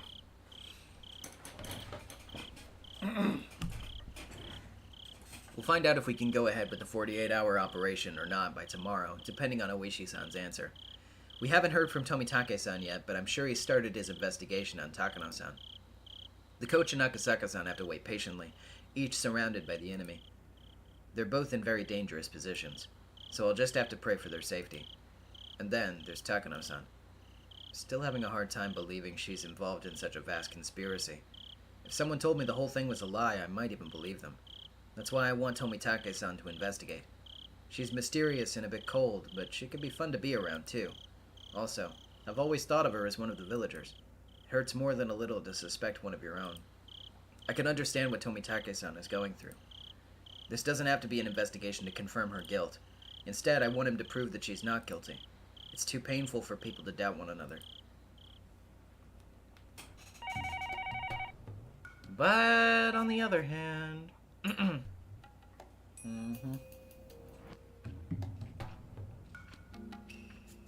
Excuse me. Hello. Sorry for making you call me so often, First Lieutenant Tomitake. That's okay. Anyway, did you find out anything? A background investigation usually takes a few months. It can't be rushed within a day or two. But Tomitake sensed that something huge had started to make its move after what Rika and the others told him. And it was definitely getting closer. But once it was close enough to see, it would be too late. That's why he was checking on their progress so frequently. We're still investigating Major Takano as we speak. When she took a position in the Alphabet Project, her background was already investigated by a different department, so we've requested those documents to be handed over. The entire team's investigating what she's been doing since the time she joined the project. Please give us a little longer. I understand. However, the situation is urgent, so please work as quickly as you can. Yes, of course. By the way, we got an emergency order to investigate the Idia Institute today, unrelated to your request. It's our top priority now. The Chief of Staff requested it. The Chief of Staff? And it isn't related to my request? Yes. Well, it's supposed to be a separate matter, but from what I can see, I think this is a powerful boost from the top towards your investigation. The Chief of Staff is helping out? Sorry. Just kinda like a weird throat feeling going on there for a second. Just wanted to make sure that I wasn't trying to read with too much phlegm in there or anything. Blech. What does this mean? The only thing I can assume is that the top members of the JGSDF have realized the danger of the conspiracy surrounding the Idia Institute. Like Rika-chan said, if this conspiracy's intent is to execute the emergency manual, then the opposing camp will try to stop that from happening. My request for an investigation is the first step to putting a stop to their plans. So if the masterminds were influencing the Chief of Staff, he'd probably try to shut my investigation down. But he's supporting it instead, which probably means that the Chief of Staff isn't my enemy. In fact, he might belong to the opposing camp. Now, it's hard to say if he belongs to them or not. He might just be under order from the ones pulling the strings for the opposing camp. If that's true, then the enemy has already noticed something, and it's possible that they'll start exerting pressure soon enough. So how much can I find out before that happens? I don't know much about the top brass. Still, for the Chief of Staff to get involved, putting aside if Takano-san is guilty or not, I'm certain that something extremely big is starting to happen around the Iria Institute. We're making progress on investigating the Institute. We haven't analyzed the data yet, but some of the financial records are suspicious. We don't know if it's just a simple paperwork mistake or if someone's actually trying to juggle funding, but I have an expert looking into it. What do you mean by suspicious? Well, as you know, there's an account for the funds supplied to the Idia Institute. But the numbers don't match up. It's possible that there's inflows or outflows of money that haven't been recorded. Besides that, there are questionable dates on some receipts. We're suspecting forgery. Funds are usually supplied annually. For example, if a budget of 1 million yen is approved, 1 million is supplied in April, and the facility manages those funds so they can keep things running for 1 year. So depending on how they use the money, it's possible to have some left over at the end of the year. And if they only use 900,000 yen, they'll have 100,000 left. Then, for the following year, they'll be told as they only needed 900,000 yen. 900,000 should be enough. Furthermore, there should be 100,000 yen left over, so they only need 800,000 the following year. Therefore, then they only need 800,000 yen when April comes around, which is 200,000 yen less than the previous year. As some of you have already noticed, the more leftover money you have, the fewer funds you receive the next year. Therefore, it's smart to use up your entire budget. But some people try to get by until the end of the year. and if there's 100,000 yen left, they try to make it look as though they've used up the money, even when it's in fact in a safe somewhere. They report that they've used exactly 1 million yen, and they get another 1 million for the following year. Yet there's still 100,000 yen sitting in a safe. This 100,000 yen is called a pooled fund or a slush fund. If they keep running with only 900,000 yen per year, then 100,000 will be added to the slush fund in the safe annually, and only a handful of people will know about that money. This is how public funds get embezzled or turned into private money. As we previously mentioned, the Alphabet Project's using this exact trick, and certain masterminds are pulling in huge amounts of public funding. To avoid this kind of situation, there's an audit of accounts performed every year, and oversight to ensure that no one is fattening their pockets or creating slush funds. By the way, it's been said that the reason why civil engineering projects tend to start up at the end of the year is so they won't have that 100,000 yen left, but that's not relevant right now. The point is that they have to work hard to get the funds they want. Well, that's an example of having some money left over, which is certainly not bad. However, it can also be possible that there isn't enough money. After all, they're only granted 1 year's worth of funds, so they can't delve into a savings account like we do in our lives. That excess money just doesn't exist. Therefore, an estimate report should never show more expenditure than revenue. If that happens, that means that there's some extra money other than what was supplied. That's how slush funds are discovered. Tomitake was told that it was still under investigation, but the Iria Institute's suspicious financial records could be either case. The former would be fine. It's quite common, after all. But if it was the latter, there could be something quite nasty lying beneath the surface.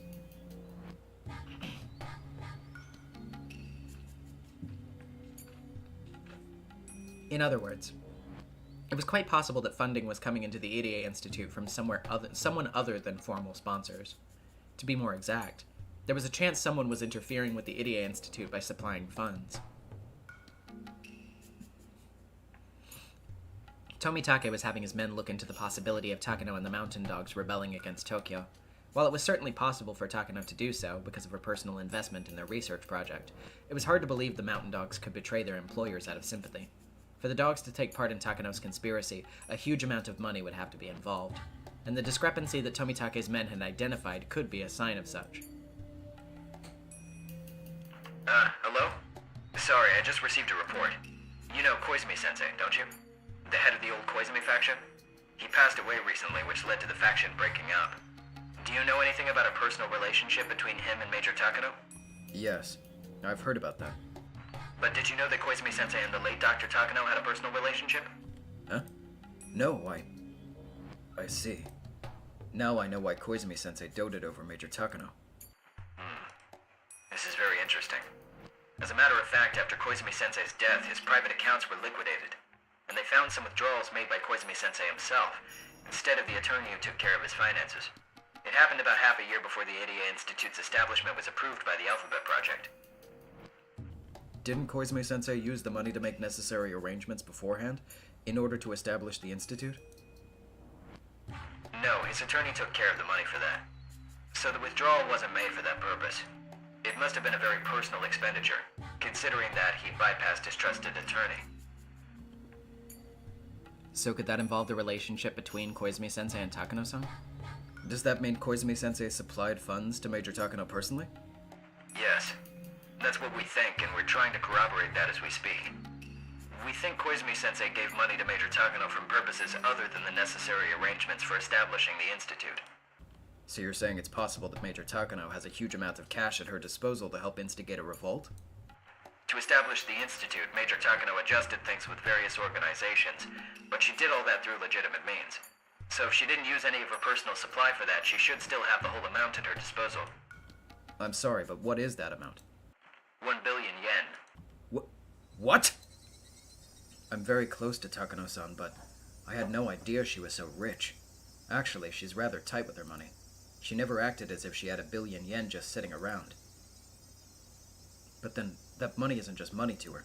It's a form of support from her dear grandfather's friend. So she'd have to save it for when she needed it the most. If the new board of directors had even a little interest in her research, she would have used the money on them, but they simply laughed at her. So Takano-san gave up on bribing them. Instead, she decided to use it now, because her research project was going to be terminated anyway.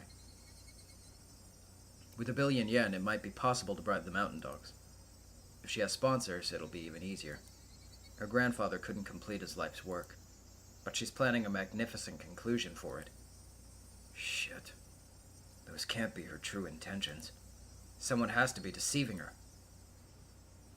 Takano-san, I'm sorry. I'm sorry I didn't notice your sorrow, even though I've been right beside you. Tomitake.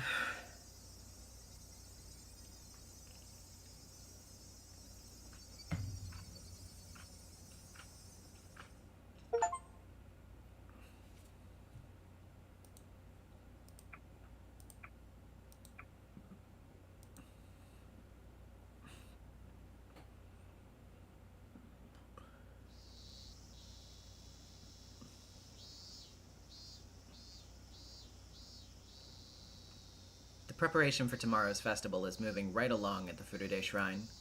Vans and pickup trucks are bringing in tents and equipment, and the village youth group and some middle-aged men are unloading them. I heard Rika-chama is really sick. I hope she's okay. I heard she didn't go to school again today. Hope she gets better soon. Ah, Dr. Irie. How is Rika-chama doing? Well, she had a bad cold, but she's starting to get better. She still needs to take it easy, though. I just went to see them and told them to stay in bed. I see. Satoko-chan is sick too, huh? With both of them staying home and sick together, I'm sure they can't help but play around. Considering they got sick at the same time, Rika-chama and Satoko-chan are really close, huh? Ah, Kimiyoshi-san! Dr. Irie just told us that Rika-chama and Satoko-chan are starting to get better. Oh, I see. That's good. By the way, about tomorrow's performance, you don't think that she'll be able to do it, do you? She says she's going to anyway. If you asked her, I'm sure she'd be more than happy to oblige. But as a doctor, even if she didn't have a fever today, I'd rather not let her do it. That's no good. Oreo-san! Rika-chama's getting better, but she still has to stay in bed. Well then, we can't force her and then see her collapse during the ceremony. People will say it's the curse of Oyashiro-sama. Well, the villagers are also really worried. They say there might be a curse again this year. Besides, it's Satoko Hojo-san and Chan and Rika-chama, you know? Some people are imagining some really horrible things. Nitwits. Rika-chama's the reincarnation of Oyashiro-sama. If she was cursed, then the whole village would perish. Don't even suggest things like that. No, you're right, I'm sorry. Dr. Irie, can I go see them? Please let them rest for a while. They're recovering, and they're at an age where they'll want to play. Someone visiting them would be too stimulating, and they're sure to get out of bed. I see. I guess I shouldn't, eh? Doctor, please take care of them, all right? Not just Rika-chama, but Satoko-chan, too. Really? That's surprising. Oreo-san always acts as if she doesn't even see Satoko-chan. But she just asked me to take care of Satoko-chan, too. Sure, absolutely. I'll make both Rika-chan and Satoko-chan better. You can count on me. If something happens, people will say it's the curse of Oyashiro-sama. Hey, Dr. Irie, don't you think it's foolish to talk about things like curses when we're in the 1980s? When people have gone to the moon? Yes, I do. During the dam conflict, we used stories like that for our own needs. The dam conflict is over now. But as long as we keep talking about the curse, the dam conflict will never end. Are you saying that if Satoko-chan dies, people will say that it's the curse of the dam conflict? The dam conflict is over. If a village kid gets a cold, it's the elder's job to worry about her, that's all. I already know what Oreo-san wants to say. I want her to actually say it, but if I made her, she might get angry. This is more than enough. When she talks about the dam conflict, she doesn't just mean the war they waged against the construction itself. She's also including how the Hojo family was ostracized after it was over. She's saying that the dam conflict is over, including everything that happened as a result of it, and that's why she told me to take care of Satoko-chan. I'm sure Satoko-chan will appreciate your concern. Like that little rascal would ever understand an old person's feelings. Oreo-san left, laughing. I wasn't the only one watching her leave. Kimiyoshi-san and some other elders did the same. They all understand what Oreo-san wanted to say. The dam conflict is over now. Satoko-chan is a healthy girl. If she's down with a fever, it must be a terrible cold. Dr. Irie, please take care of them. Since we aren't allowed to visit them, please let us know that both of them how worried we all are. Sure. They'll be happy to hear that. I vow to myself. Takano-san is more than likely planning something for tomorrow, taking advantage of people's belief in the curse. I can't let that happen. The curse of Oyashiro-sama will end before it can happen for a 5th time. I'm sure of that. It's so sweet.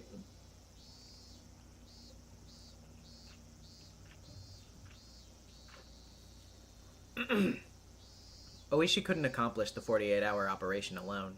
He would need help from someone else. Oishi called up both Kumagai and the old man from forensics and told them everything. I know I'm repeating myself, but this is a dangerous bridge we're crossing here. If I get a simple warning, that's okay, but if I get reprimanded, they'll probably take away my pension. Hey, Oishi. I hear you always gather your colleagues at the mahjong parlor next door and threaten them every time you have a dangerous mission. It's the same old thing, right? Yeah, Oishi-san. Why don't you say if you don't want to lose your pension, leave while I count to 10 with more oomph in your voice like you usually do. Unless you say it that way, it just doesn't sound right.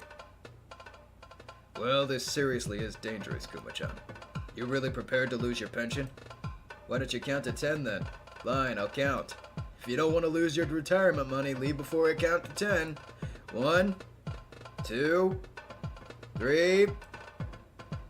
Okay. I got it, Kuma-chan, you're serious. But still, you sure you're okay with it? Yes, I'm really psyched up from what I heard from Akasaka-san the other day. I became a policeman because I believe in justice. Someday I want to be able to talk about the things I've been through, like Akasaka-san does. A dangerous mission? That sounds fantastic. Besides, your ideas have never failed me before. So if you think this operation will succeed, then I'm all for it. How nice it is to be young. You know, Akasaka-kun's become quite the inspiration for him. He keeps talking about how he wants to be involved in secret investigations now. Well, it's nice to be young, I guess. And what about you? I'm in. Actually, unless I help you, this operation won't succeed. I've been neglecting my health all these years. Frankly, I don't think I have much longer to live. As a man, I want to do something grand before I die. My. You two sure are fearless. That's why you declare a Ricci even with a 3-flipped Dora. What are you saying, Oishi-san? As a man, I can't refuse. If you're gonna cut something, cut it right in the middle. That's what you always say. He's not wrong. I get it. If your necks end up on the line, I'll be responsible. I'll have to make some preparations first. You want to start this early tomorrow morning, right? I have to check with both forensics and the autopsy department. Oishi, when all this is over, you have to treat me to something big, okay? Of course. Look forward to it. But please make sure to be careful who you talk to, alright? They told me that there are some spies at the police station. Don't worry, I know who I can trust. Count on me for that, at least. Alright, I'm fired up. My detective spirit's burning bright. It had taken Oishi all night to come to a decision, but those two had decided immediately. He couldn't help but question himself. Okay. I have some errands to run, so I'm going to get going. Kuma-chan, could you please take the old man home? Thank you for coming here on your day off. Nah, don't worry about that. It's been a while since something got my blood boiling. In all the years of my life, this is the first big stage to really test my manhood. I'm not afraid. I'm gonna enjoy this. Thank you very much, old man. Kuma-chan, too. Oishi thanked them after seeing them off, although they couldn't hear. Oishi stopped by a flower shop. He bought a bouquet of balloon flowers. Usually the purple ones are the most popular. And Oishi was fond of that color too. But today he didn't buy purple flowers, but got unusual white balloon flowers instead. With the bouquet in his hand, he headed to the cemetery across from the flower shop. The date was June 18th. The real anniversary would be tomorrow, but as Oishi had to work on Watanagashi every year, he usually commemorated it on the previous day instead. It was the day before the anniversary of the death of the old man, the one Oishi considered a best friend, a brother, and a father.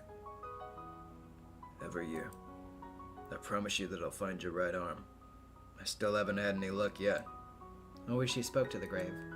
He laid the bouquet of white balloon flowers down on top of it.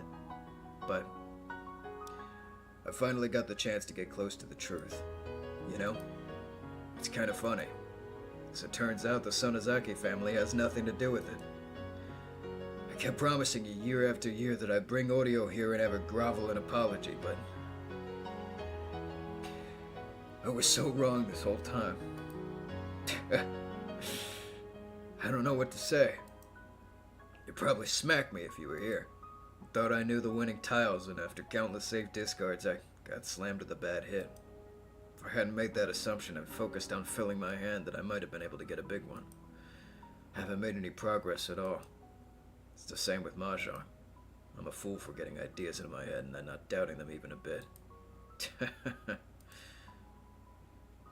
Oishi already had a vague idea. The way Iria had phrased it, he could already guess. There was no dark secret behind the old man's dismemberment murder. The events that followed were separate incidents. That particular murder was an individual incident, and it had nothing to do with anything else. Since the main culprit was the only one who wasn't caught, Oishi needed someone to blame, and the mysterious Sonozaki family was the perfect target. The drama of revenge that Oishi believed in never existed. I'm thinking of doing something really dangerous. Considering the risk, there isn't much in terms of reward. If anything, I might find out the truth.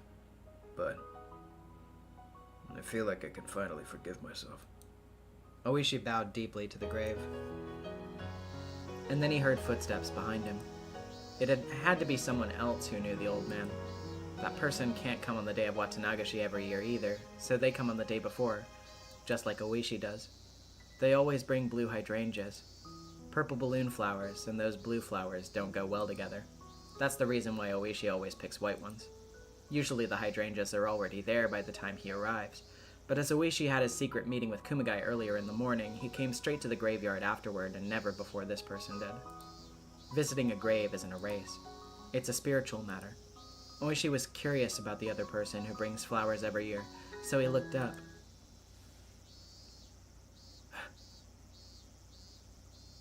Well, well. You visiting someone's grave, too? Oishi stated the obvious, but from one glance he could guess everything. Upon seeing the hydrangeas in her arms, it all made sense. Oh my. Aren't you supposed to be working? What are you doing here? Akane Sonozaki laughed as she handed a bouquet of hydrangeas to her daughter, Shion. Shion, not knowing what to do, was caught between her mother and Oishi. Hey, how long are you going to stand there? Come on, move over. Oishi moved over as told, and spoke. So you're the one leaving hydrangeas every year? Aren't they beautiful? They're from my backyard. Hydrangeas are beautiful in June. Your balloon flowers are fairly unusual. White ones, huh? They're nice. Hello? Oh, come on. Don't do this. Fucking mod glitch, I guess. Mr. Oishi, excuse me. Can I put the flowers down? Shion knelt down in front of the grave and got the flowers ready. She put the hydrangeas in the vase alongside the balloon flowers. The flowers looked beautiful in the vase together, reminding their onlookers that summer was about to start. What a coincidence. They match very well. It makes a nice contrast with the white and blue. I saw blue hydrangeas every year I came. I thought blue flowers wouldn't go well with purple ones. I see. Then we should just get along just fine, huh? Yeah, I guess. What's the matter? Anything unusual on the x-rays? You're being unusually quiet today, and it's disturbing. Do you think that might be it? Since you've been good to us. I'll bring some hydrangeas to your grave, too, don't worry. Oh, by the way, you still owe us at one of your shops, don't you? Of our shops, don't you? I'll bring a bill, too. Oh boy, you two never run out of things to say, do you? Well, I don't plan on leaving this world quite yet. It won't be long until my retirement, but I'm still going strong. That's good, then. As a citizen of Okonomiya, I'm glad to hear such reliable words.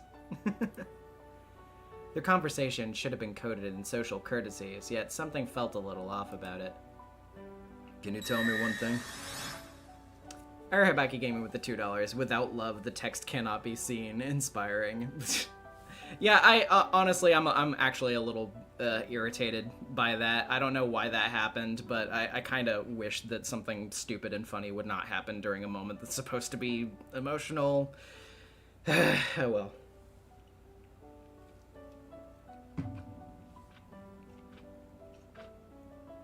Can you tell me one thing?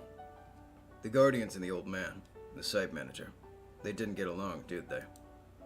So, why bring flowers for him? No, we didn't get along at all. We were mighty enemies. Right, Shion? Yeah. That old geezer was a bastard that pissed me off. I bit him, I elbowed his stomach, and I even scratched up his car with a 10-yen coin. Shion, the statute of limitations isn't up yet. Shion stuck out her tongue and hid behind her mother in embarrassment. So if you hated him that much, why do you come here? Well, the dam conflict is over. Although he was our enemy, we did many unpleasant things to him, too. What? You don't get it? The war's over now. Even in a rugby game, once a game's over, no one is on opposing sides. Nothing more than that. Akane said it as though it was a normal thing, but Oishi just couldn't understand. First of all, they hated each other. They spat at each other.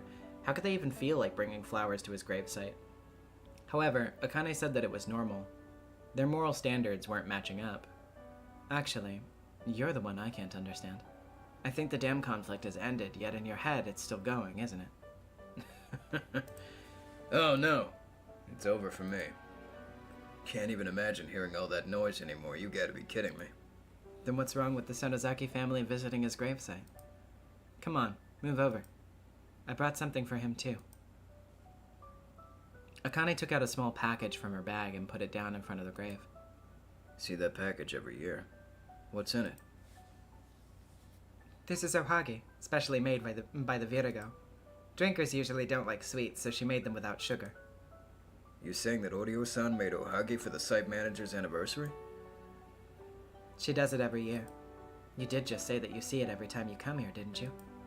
Oishi was stunned. Orio was the biggest hardliner in the Onigafuji Guardians, no question about that. Oishi had believed for a long time that she was the mastermind behind the old man's murder.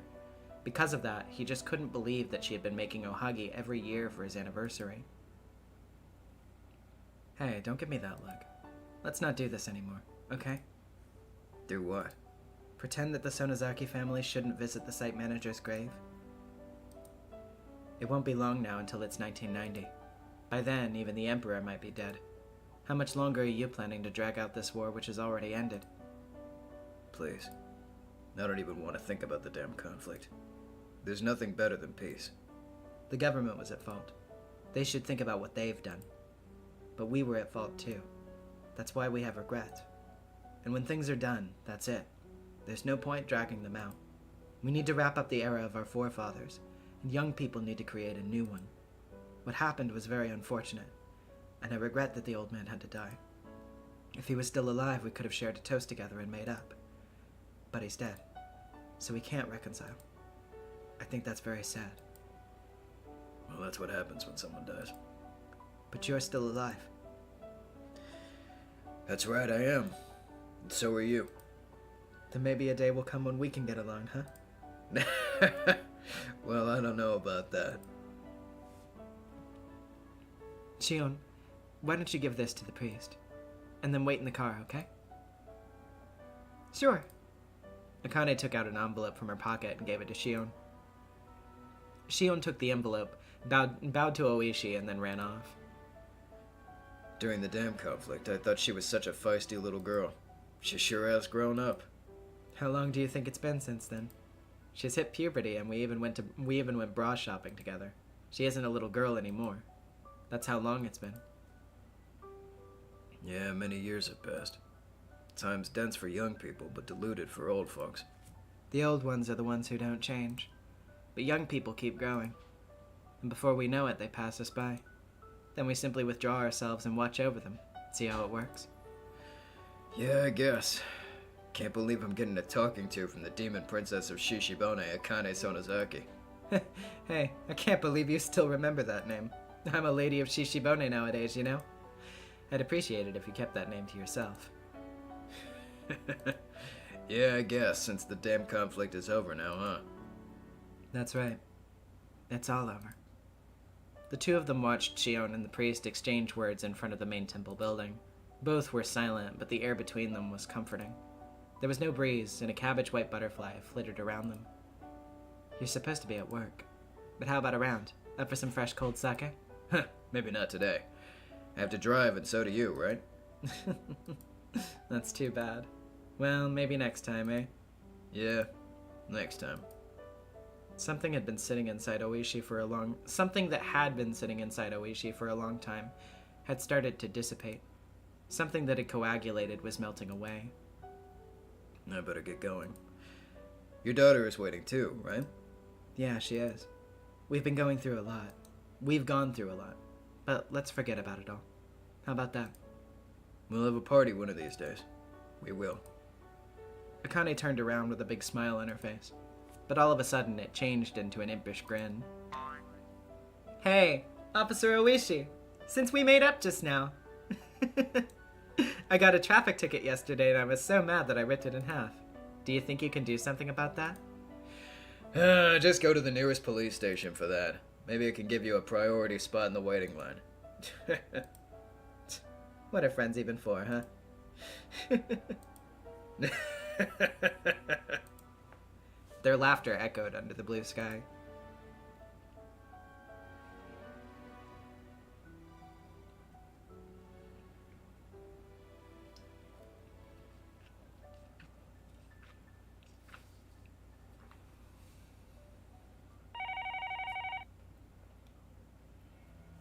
Thank you for waiting, Nomura-san. No, sorry. At the moment, I'm talking to a woman over the phone. So, how is everything going? Going well. The festival is tomorrow. I see.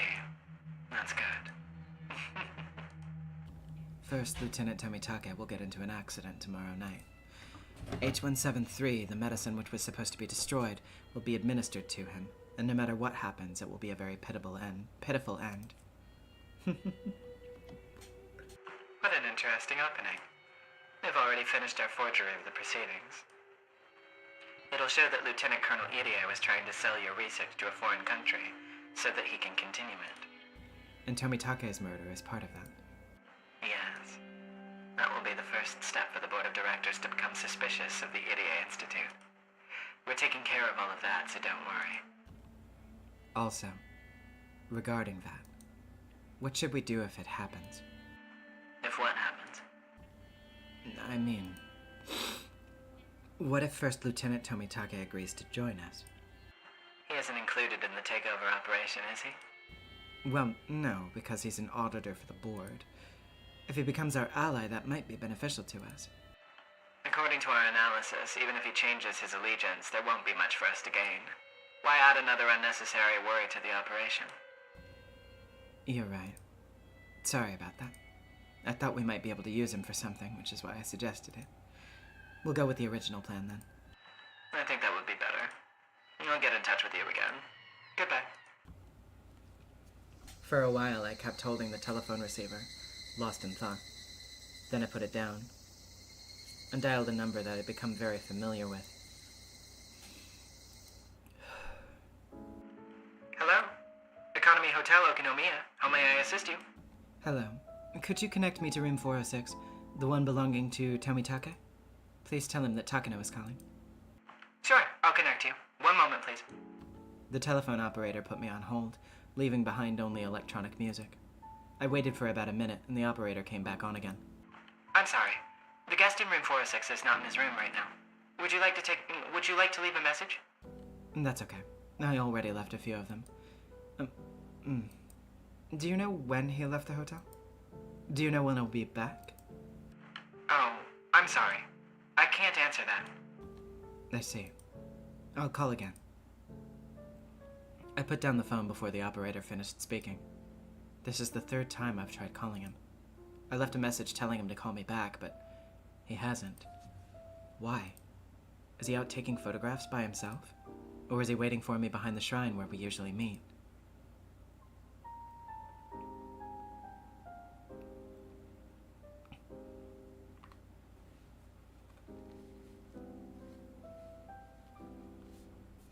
Who would think I would actually come all the way here, expecting him to be waiting for me? I'm even surprised myself. People are in the middle of setting up tomorrow's festival. Tents are being put up for food stalls and preparations for various events are taking place. It's almost too noisy for me, what with people shouting as they work, plus the noise from the batteries for the stalls.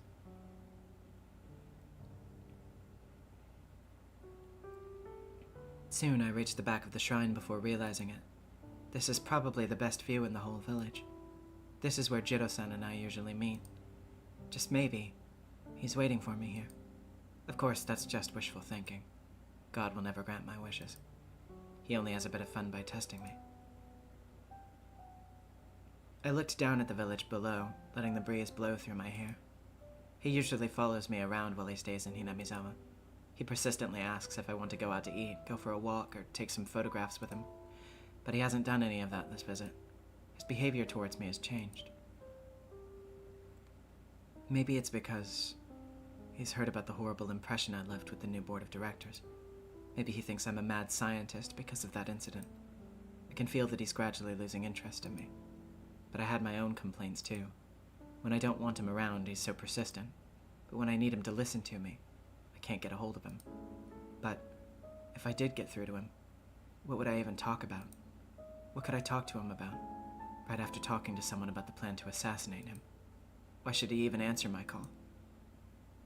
I'm simply running wildly. And when I reach the point of no return, I'll want to be forgiven. And I want him to do that for me. Just because he always does whatever I want him to do and he shows up whenever I need him. Who would forgive someone like me? Someone who has nowhere to go but hell. So yeah, no, this is not the last stream for Higurashi. Then technically the last one is next week, next Friday. Then there will be a break the week after that, and then the week after that we'll be doing the epilogue chapter all in one stream. But technically the finale is next Friday. Would he forgive me? Out of sympathy? No way. Well, he'll be surprised. He'll do his job and arrest me. I'm a member of the SDF after all, so what I'm doing is committing treason. I've been thinking about him a lot for the past few days. And just now I realized something. He's not attractive at all as a man. He has no sense of humor or good taste. He has nothing, absolutely nothing. Well, he has a belly, but there's nothing appealing about him. He doesn't care about my schedule. He's persistent, and when I treat him nicely because I'm in a good mood, he becomes even more persistent. There really is absolutely nothing good about him. Despite his age, he tells me things about how the last time he held a woman's hand was when he did folk dancing at some summer camp. Furthermore, he says those things to make me laugh. He's hopeless. But more than anything, I can't stand when he completely ignores my feelings. I want to be alone sometimes.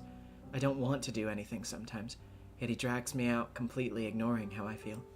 That's why, even when I'm exhausted or I don't feel like doing anything, I end up going with him, which makes me laugh. I always thought that just wore me out, yet I want him to drag me around. I'll probably never feel this way again, and yet he's not here. Do I really believe I don't want to spend time with him? Maybe I've just grown used to his abundant affection. When he took me out on a day I didn't want to do anything, I was in a bad mood at first. But after a while, I started to feel better and found myself having a lot of fun. If he was with me now, would he take me out to photograph birds like always? Would he happily explain it all with his know-how even though I didn't ask? That'd be very boring and troublesome, but that's what I honestly want right now. Do I see my grandpa in him? I loved my grandpa. He gave me a purpose to live. I needed him. I loved Uncle Koizumi. He helped me with my dream. I needed him. After both of them died, maybe I just sought their aspects in him. Am I starving for a protector?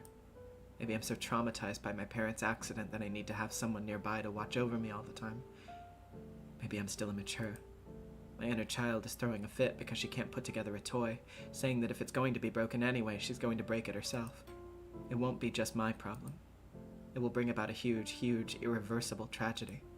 But that's the only way to prove the truth of my grandfather's work. That belief allowed me to prepare up to this point. In just a few days, the top members of the government will be scrutinizing my grandfather's article, and terrified by the worst-case scenario he predicted, they'll regret canceling our research and neglecting countermeasures as they pass their final resolution. That's when my grandfather's article will become truth, his great work uplifted, and his name carved into the pages of history. And then he will become a god, an eternal existence, and I will reveal the god worshipped as Oyashiro-sama to be the Hinamizawa syndrome, casting them down to earth. I'm going to complete the 5th curse of Oyashiro-sama with Jiro-san's death, as well as my own. I'll become the one who curses, not the one who is cursed.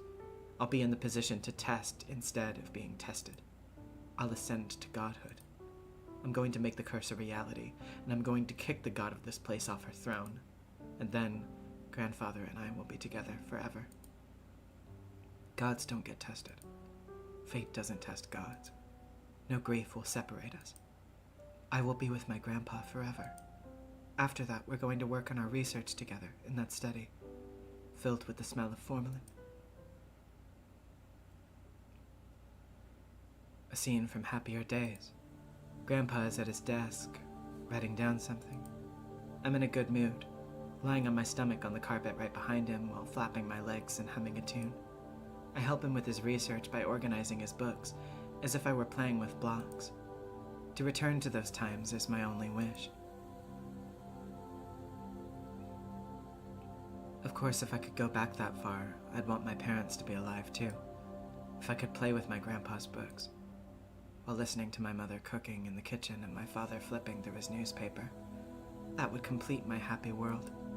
It would be my ideal childhood. But that world doesn't have a door to the outside world, so I can't go over to my friend's house, because if I did go to my friend's house, there wouldn't be anybody there when I returned. Nobody. Nobody. Because they'd have all died in the train accident. So I don't want an outside world. I want to stay in my house with my parents and my grandfather.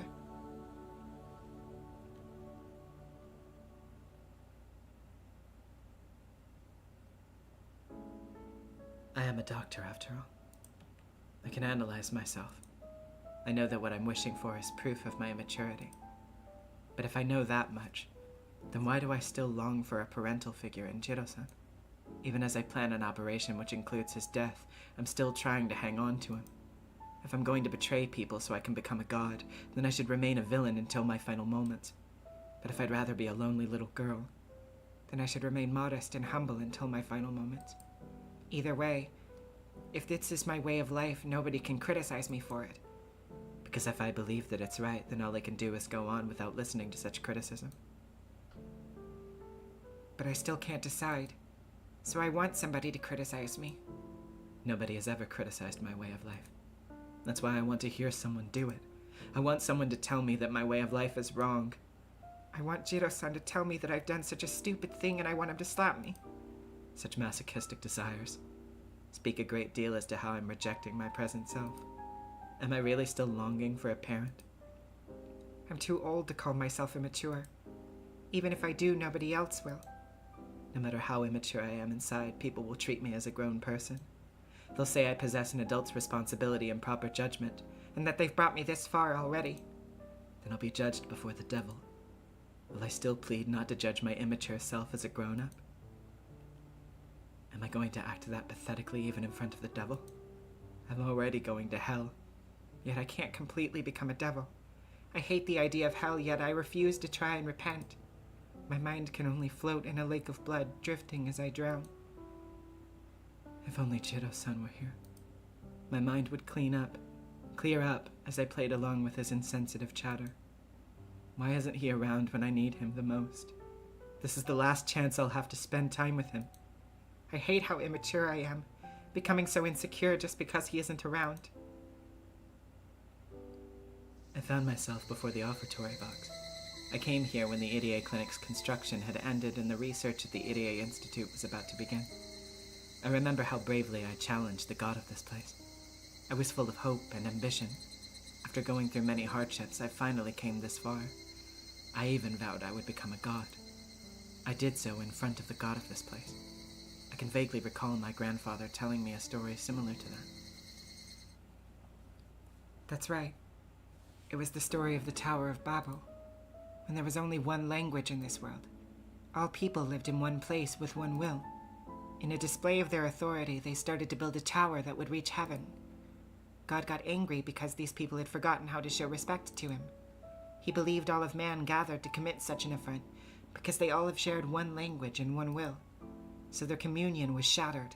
People were thrown into disorder, and they were given many different languages so that they wouldn't be able to communicate with each other. And as they couldn't communicate with each other, many left, and the tower which challenged heaven fell to ruin. Something like that, anyway. I'm not sure what the lesson is, but this is what my grandfather explained to me. Building a tower that reaches up to heaven is the greatest challenge for humans, but it's also a challenge to God. To challenge God was truly sinful, but as humans we couldn't help but test that untrodden peak. It's not easy to build a tower that's high enough to reach heaven. While they're building the tower, the people will fall into disharmony and lose the mutual understanding they once started with, their united wills thrown into disarray. This applies not just to a group of people, but can be said about one person as well. No matter how solid their will, the closer they come to heaven, the more limits God imposes on man. So even iron wills are sure to waver at some point. It's just too arrogant for humans to think that they can always carry out their original intentions. That must have been what my grandfather was thinking, deep down. I'm sure he lost hope many times, since nobody ever recognized the value of his research. Yet he believed in himself, and he believed that someday his work would be appreciated. Maybe that was his wish, rather than reaching heaven. Grandfather realized he wouldn't be able to complete his research, and maybe he was trying to find where he could compromise. Humans can't build a tower that reaches heaven, but the story of the Tower of Babel is still around. It didn't reach heaven, but we still tell the story of the tower that challenged God. According to the story, the tower was left behind with nobody to work on it. The incomplete tower stayed in that place for a long time, never achieving its goal. But if someone were to see it, they would realize how great it was that someone accepted that challenge and praised their name. I took over the tower from my grandfather and tried to make it reach heaven, but I ended up succumbing to the same fate. And if it's going to be destroyed anyway, I'll try to destroy it myself.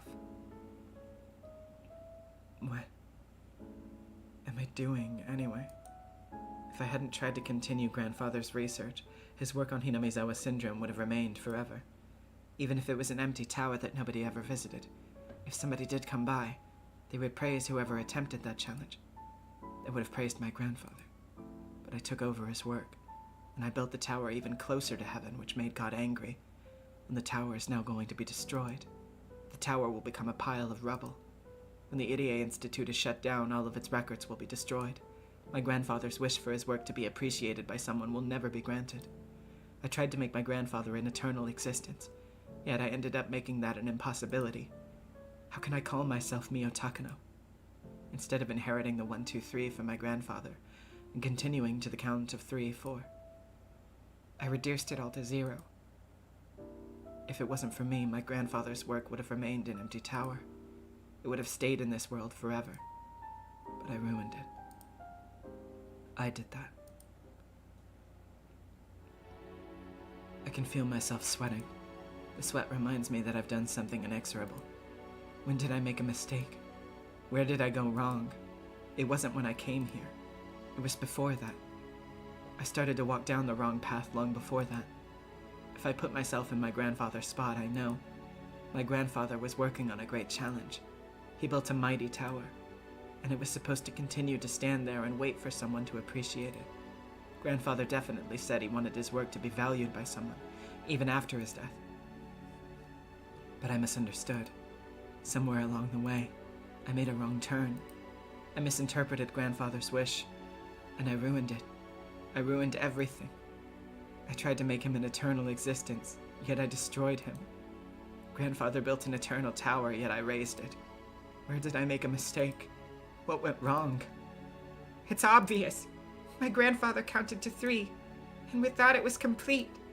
I simply tried to do more with addition and everything collapsed, and now all of it is ruined. I shouldn't have tried to count to 4. I shouldn't have done anything. Besides, grandfather didn't even ask me to continue his research. A little girl shouldn't play in this dark study. Go outside and play with your friends. I remember my grandfather telling me things like that, but I refused and I stayed in the study so I could help him.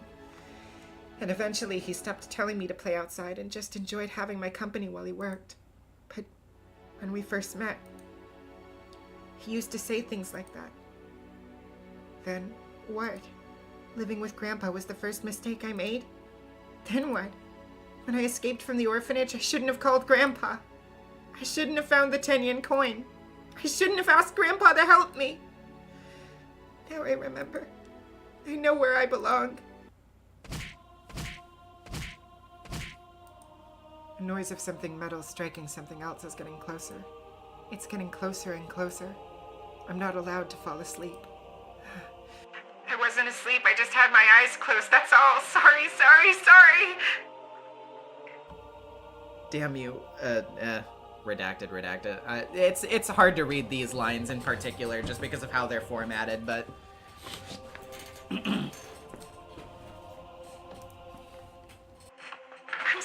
sorry. I won't do it again. I'm sorry. XXXX. Come on. Damn it.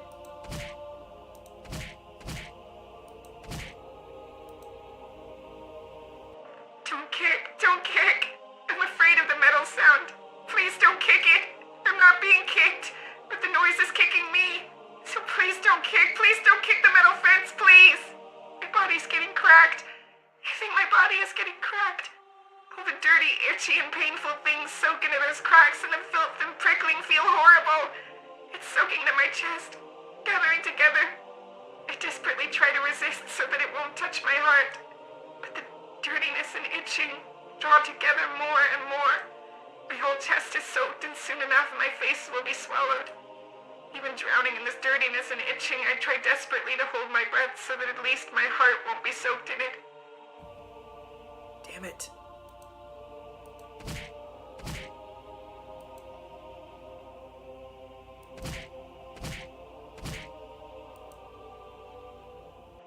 I can't hold my breath any longer.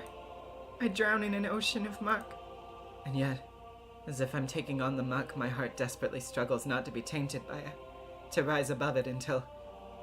My heart too sinks into the sea of grime. Only creatures that have lived on land will gasp and suffer the pain of drowning as long as they return to dry land. Creatures that have always lived in the ocean never drown. Grandpa won't come help me. That is the best thing for me and him both. I am...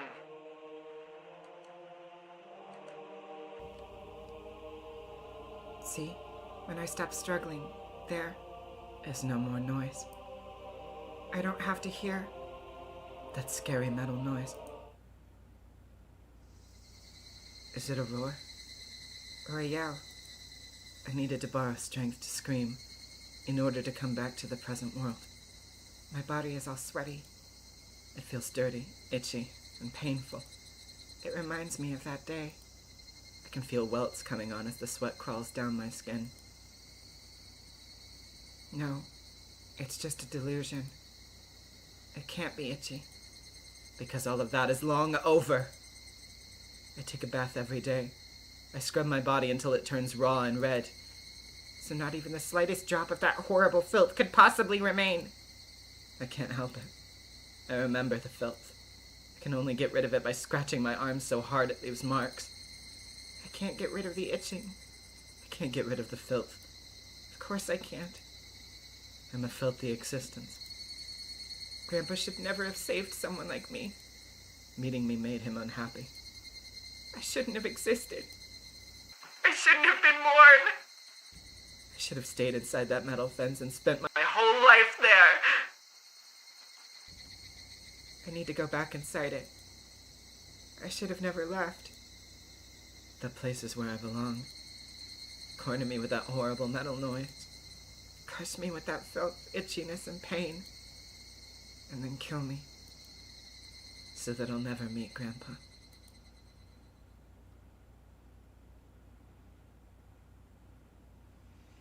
Is that your wish? Yes. Much like those left behind at the top of Babel's crumbling tower. Or Icarus, unable to reach heaven only to fall. That is my final wish.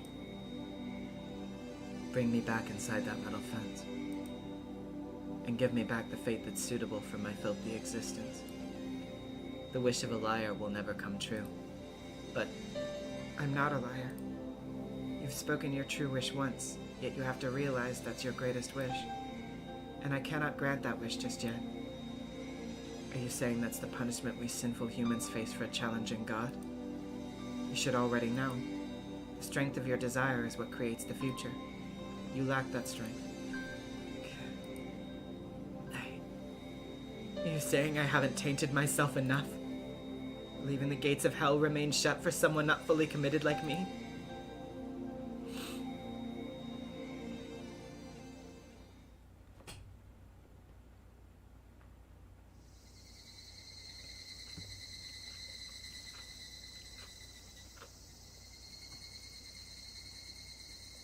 Rika-chan, Satoko-chan, how are you feeling?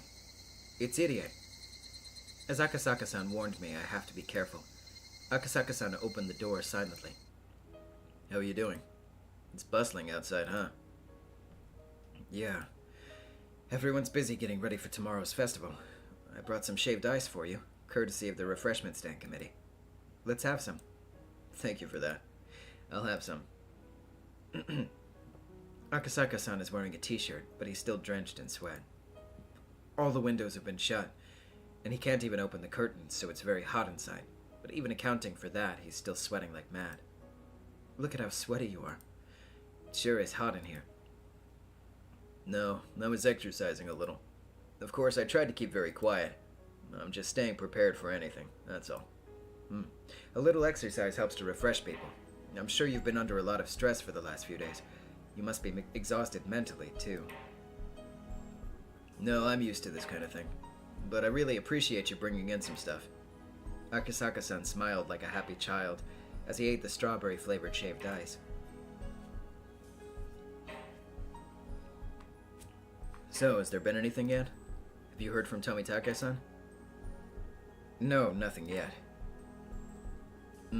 But Takano-san was saying that she can't get a hold of him. That's right, he changed his hotel, huh? You think she's noticed something? No, I don't think that she has. I told her that she's probably just going around taking pictures. But it's only a matter of time before she becomes suspicious. There'll be a big strong wind soon, one way or another. Dr. Irie, please be very careful. Yeah, of course. Oh, by the way, I just saw Oishi-san, and he told me to tell you something. I explained the 48-hour operation to Akasaka-san. Akasaka-san seemed impressed with the notion, especially because I told him that it came from the girls. That's a fantastic idea. That'll shake up our enemy quite a bit. It'll give Tomitake-san a big opportunity to find out something, too. So, when's the operation going to take place? That'll be decided when they meet with Oishi-san tonight. But since we don't have much time, it may be as early as tomorrow morning. I see. It's pretty stressful just waiting for a battle to begin. If there's something we can do, we might as well just do it. Your time in Hinamizawa is limited, too. So, how much longer can you stay? I told Yukie that I should be home by midnight on Sunday. But if the situation changes, I might have to stay here longer. She's a policeman's wife. She'll understand. You can't even call her from here, huh? Sorry to put you in this situation. Don't worry. It's not like we're newlyweds. She won't divorce me just for not calling her every night. Although he says that, it's easy to tell that Akasaka-san wants to hear the sound of her voice. So, have there been any changes on your end? If there's anything you need, I'll bring it. I really don't need anything yet. Any changes? Well, it's hard to say. There are just too many people going in and out for the festival. Even if I say there's someone suspicious among them, I can't tell. We should assume our enemies are hidden among them, so we should be on our guard. That sounds about right. By the way, The mountain dogs are starting to move, just as you said. When I asked Okanogi about their plans, he said he's raising the security level for the days surrounding the festival, to take into account the possibility that some criminal might use the 5th year of the curse to target Rika-chan. That matches the situation right now. It almost looks like all the preparations, officially and unofficially, are going smoothly for tomorrow's festival. So you're saying tomorrow is going to be a festival in more ways than one, then? If the 48-hour operation gets underway tomorrow morning, it will be quite the turbulent day. Yes, everything will change, starting tomorrow. June 19th, 1983. A tempestuous day that divides a peaceful world from a tragic one. The fate of the world will change on that day. I finished my secret meeting with Akasaka-san and left while calling up to the second-floor window, pretending to address the girls. When some villagers saw me do that, they asked how they were doing. They asked me about both girls, which made me very happy.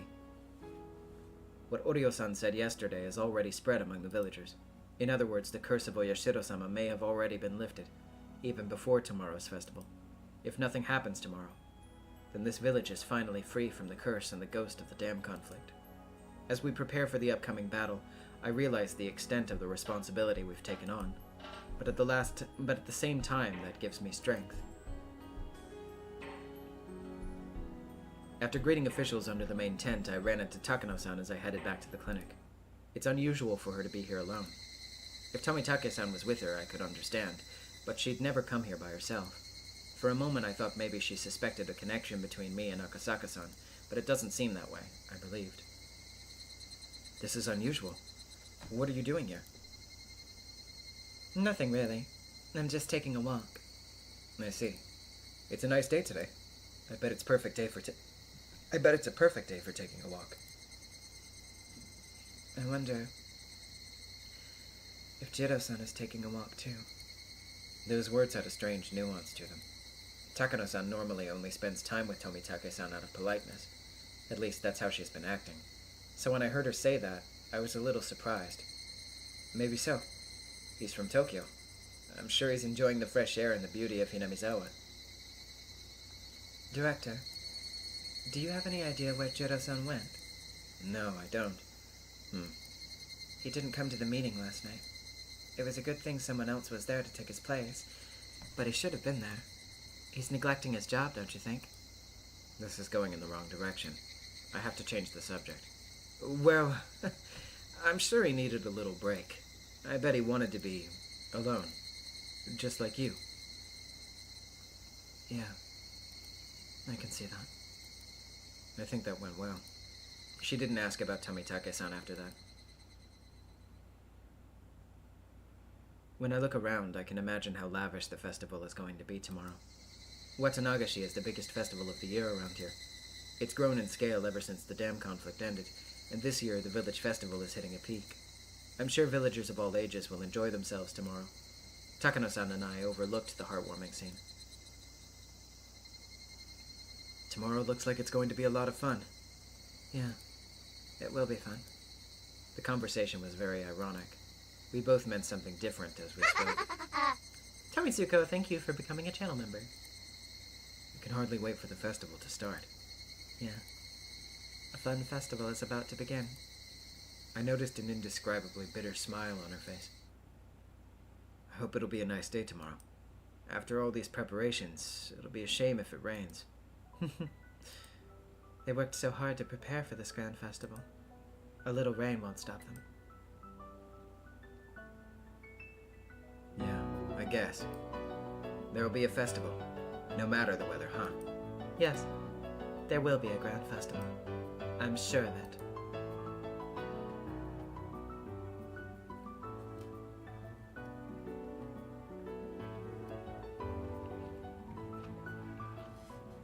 Oishi-san had agreed to participate. In other words, he had given us the green light. Good job! I bet you had some difficulties. Yeah, not really. They actually agreed pretty easily. Boy, how nice it is to be young. I was the only one who struggled to make a decision. Pitiful, huh? We can't turn back anymore. I'll give it everything I have. Oishi-san was always a man with a great presence. He seems pretty reliable when he's that determined. This'll work. This operation will be a success. The enemy is unthinkably strong, but we're going on the offensive first. It's like in sumo, right? No matter how huge the opponent may be, there's a chance the entire match can be settled in an instant with a quick shift in stance during the opening rush. See, Rika? Doesn't it feel reassuring to have this many people on your side? I don't intend on refuting you anymore. I was almost ready to give up just a few days ago, but now I can't believe how much the situation's evolved. It might just be possible to change our fate after all. Rika, that's not good enough. You're right. I shouldn't say we might change our fate. We will change it. We will win. We will defeat fate. In any case, then the timing of our trap is extremely important. What do you mean timing? We should act immediately. Tonight, it'll have been 48 hours since Rika-chan disappeared. The longer we wait, the better the position the enemy will be in. So we should act as soon as possible. That's true. If we're too careful, that will give them more time. Our defense ought to be cautious, but our offense ought to be bold. It's very reassuring to have both your seals of approval. So what about it, everyone? No objections. I've steeled my resolve. I'm ready anytime.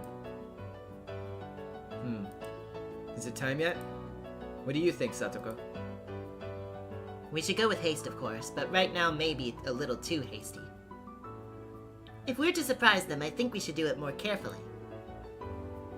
The surprise attack should take place at night. Is there any better timing than now? Calm down. You're both right. Surprise attacks usually do happen at night. But look at us now. We're still up even though it's that dark outside, right? Night attacks were more effective when there was no electricity. Nowadays, surprise attacks don't always have to take place in the middle of the night. There's an even better time than that. Is there really a better time for a surprise attack? Oh. I understand.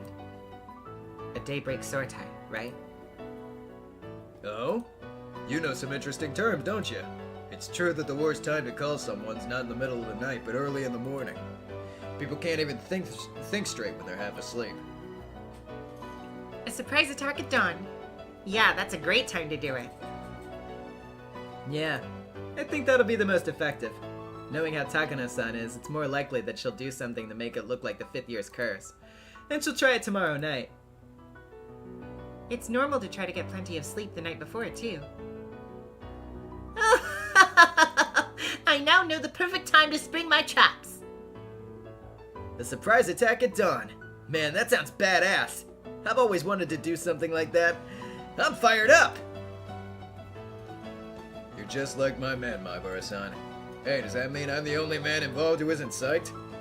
My oh my. Alright!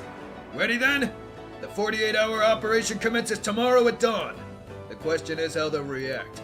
We'll be confusing them, and once we see their response, we'll attack. This is a raid. Okay. As the leader of this club, I now decree the 48-hour operation's now in effect. We'll carry out our tasks at 4 a.m. tomorrow morning. It'll get busy all of a sudden. All members should be ready for an immediate response. Prepare yourselves physically and mentally. And don't forget, the fate of Hinamizawa rides on this battle. The enemy's conspiracy could end up destroying this village. Huh. We'll never let that happen. Well, we'll see how the enemy will react. Will they become demons or serpents? Maybe they'll become kittens. How cute of them. I don't think so. Something huge will happen for sure. This is like a little earthquake. One that's a forewarning of a huge tsunami. You're right. I feel that little earthquake too. But we'll create that huge tsunami. And either the village or the enemy will be swallowed by it. We'll ride that huge wave for as long as we can.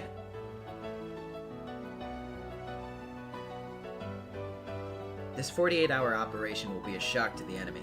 They'll panic, their pace will be off, and they're guaranteed to slip up somehow. We don't know how they're going to slip up, but just knowing that they will and preparing ourselves to act gives us the full advantage. We're surrounding our enemies on this huge game board that is Hinamizawa. This game, this festival, will start with our siege. Come on. We're ready. We're ready for June 19th, 1983.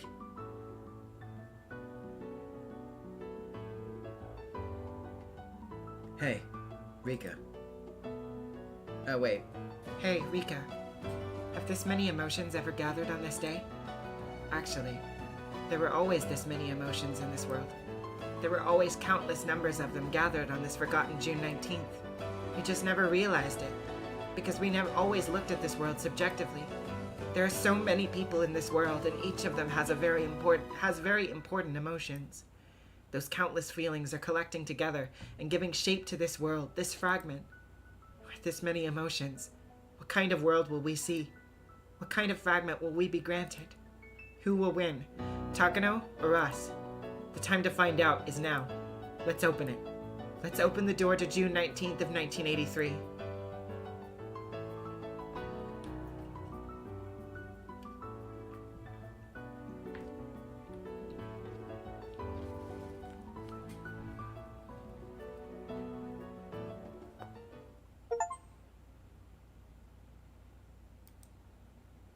All right. Well, let's fucking go.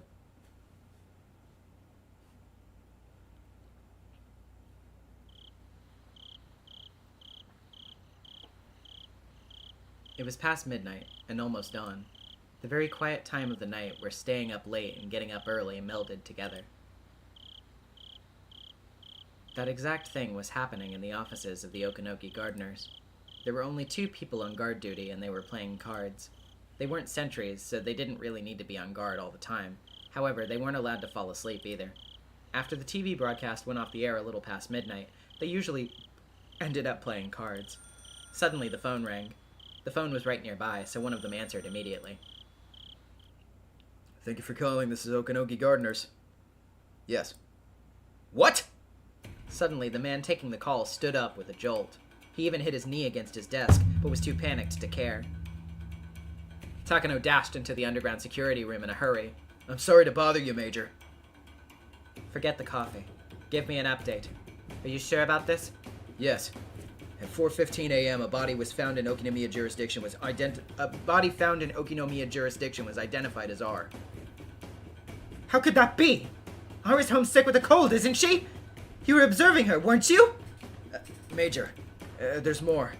According to an intelligence agent at Okinomiya PD, at least 48 hours have passed since her death. Takano could feel her blood freezing, starting from her feet. She just couldn't believe what was happening. At least 48 hours? At least 48 hours since the death of the Queen Carrier. Takano just couldn't understand. That can't be right.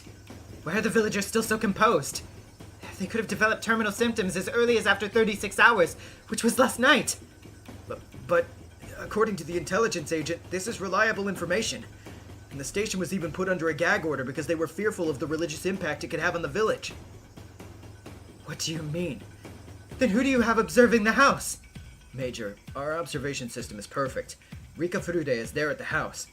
Ever since we started, she hasn't even stepped out of the house once. Director Iria confirmed it himself.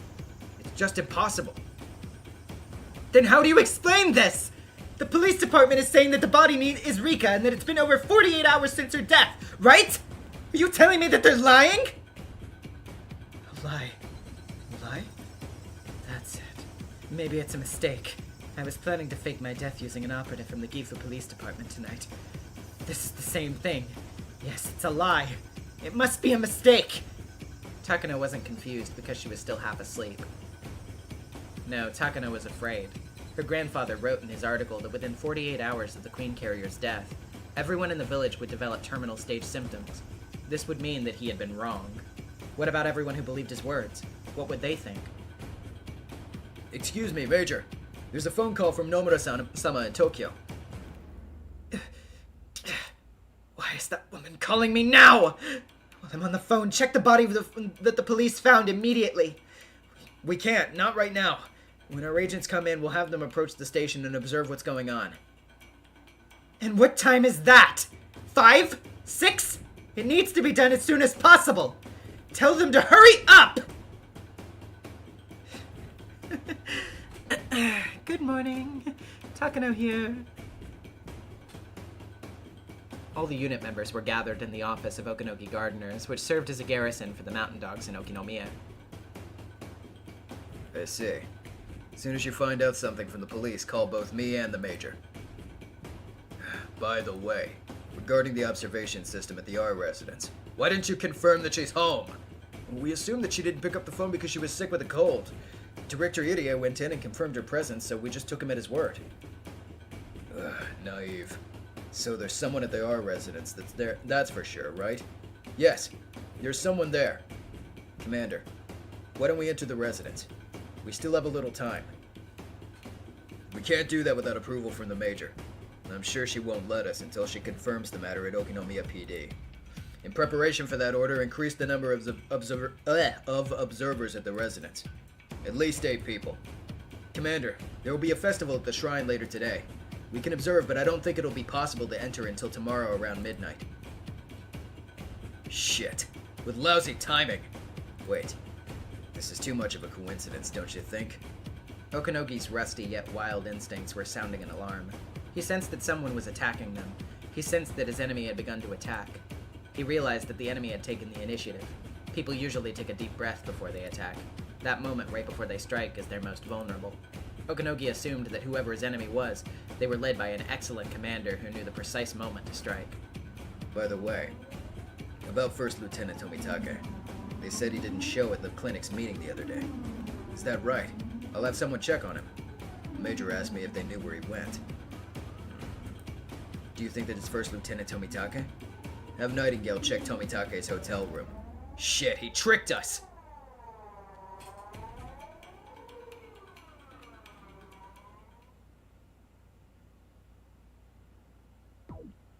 Well, we can't turn back now. Let's see what happens next. Kumagai was trembling with excitement. Kuma-chan, I'm gonna check the communication center. Hold down the fort. You bet. Nobody will get through here, over my dead body. All I have to do now is handle the phone calls. I'm going back to my post. Kumagai, take care of the place, okay? You can count on me.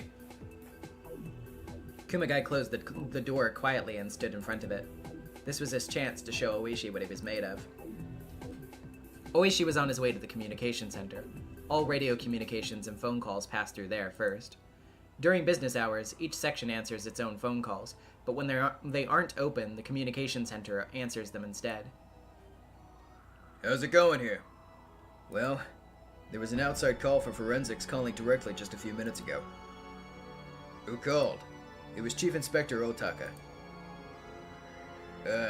Otaka-kun. Oishi grinned. The enemy had started to move. They must have bribed someone inside the police department to be their spy. And he started to move just as they planned. Oishi was surprised to learn that it had been Otaka. Oishi had never liked Otaka because he constantly boasted about his academic background, and always opposed Oishi, who believes in relying on experience. They didn't get along at all when they worked together at the prefectural police department. Phone calls ended. I'm gonna ask the old man. Let's see. Hello? Ah, it's me, don't worry. So, how was it? Oh, wait. That green-orange sure put on airs. So I just snubbed him. The idiot sure got mad. He'll come here as soon as the marshal gets in. That's so like him. He can't even fight by himself. This is getting more interesting by the minute. That phone call woke me up completely. Just like you said, there are plenty of suspicious goings-on out there. I can just feel it. Well, things are getting interesting now. What's up next? Hey, demons over here. Come further in.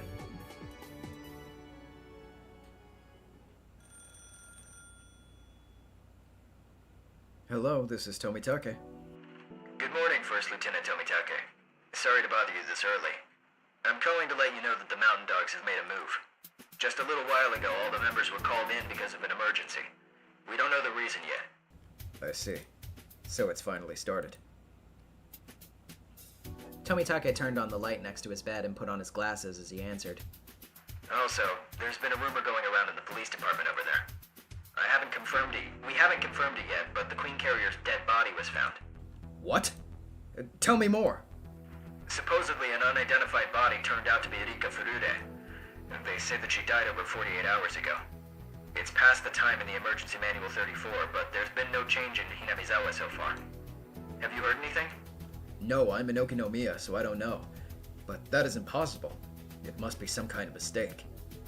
That's what we think too, but according to our analysis, the information's very reliable, and it's almost a certainty. We haven't confirmed it yet, but multiple forensic department workers have testified. But... Tomitake realized something. He realized that the Okinomiya police station was Oishi's territory. He also realized that this must be the work of Rika and her friends. Tomitake tried to think calmly.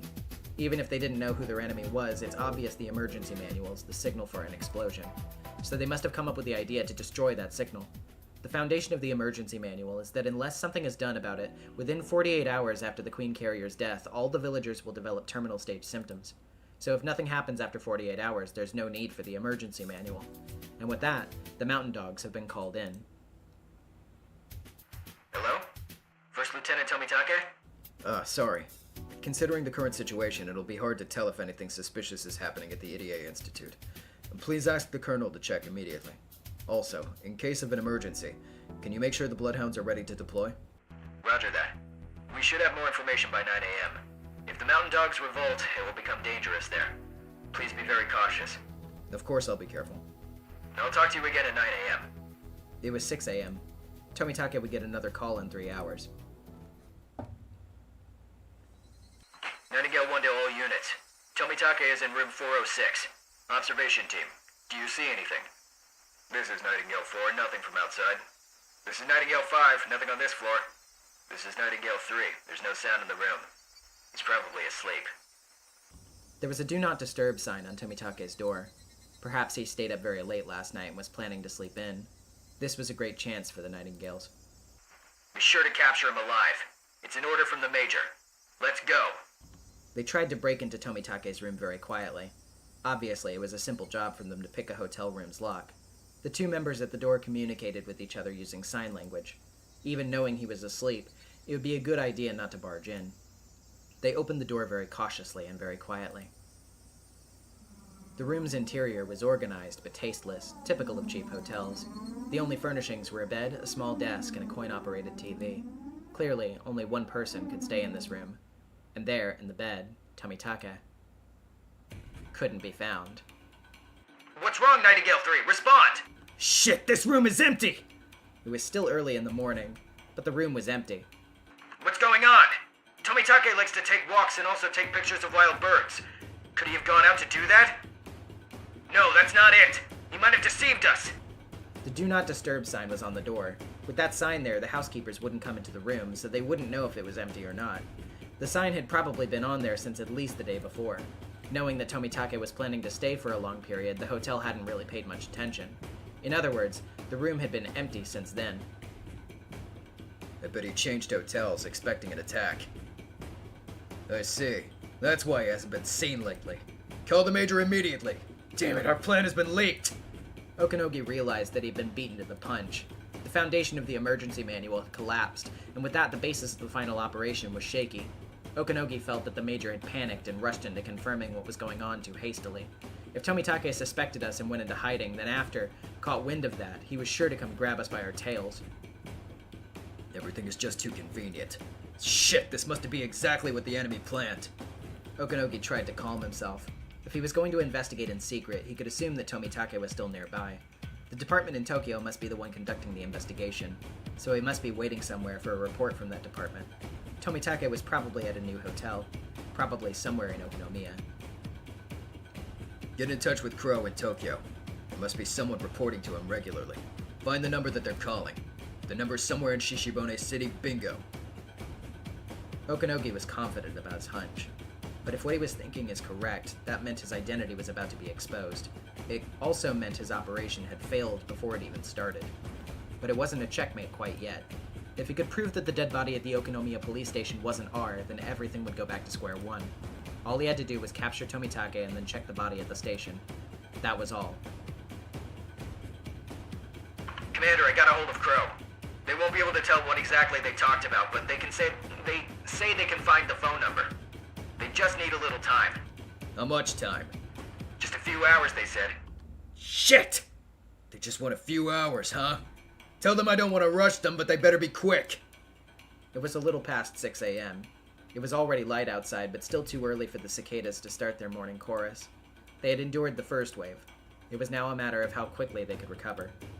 Okanogi just hoped the Major didn't throw a fit. Commander!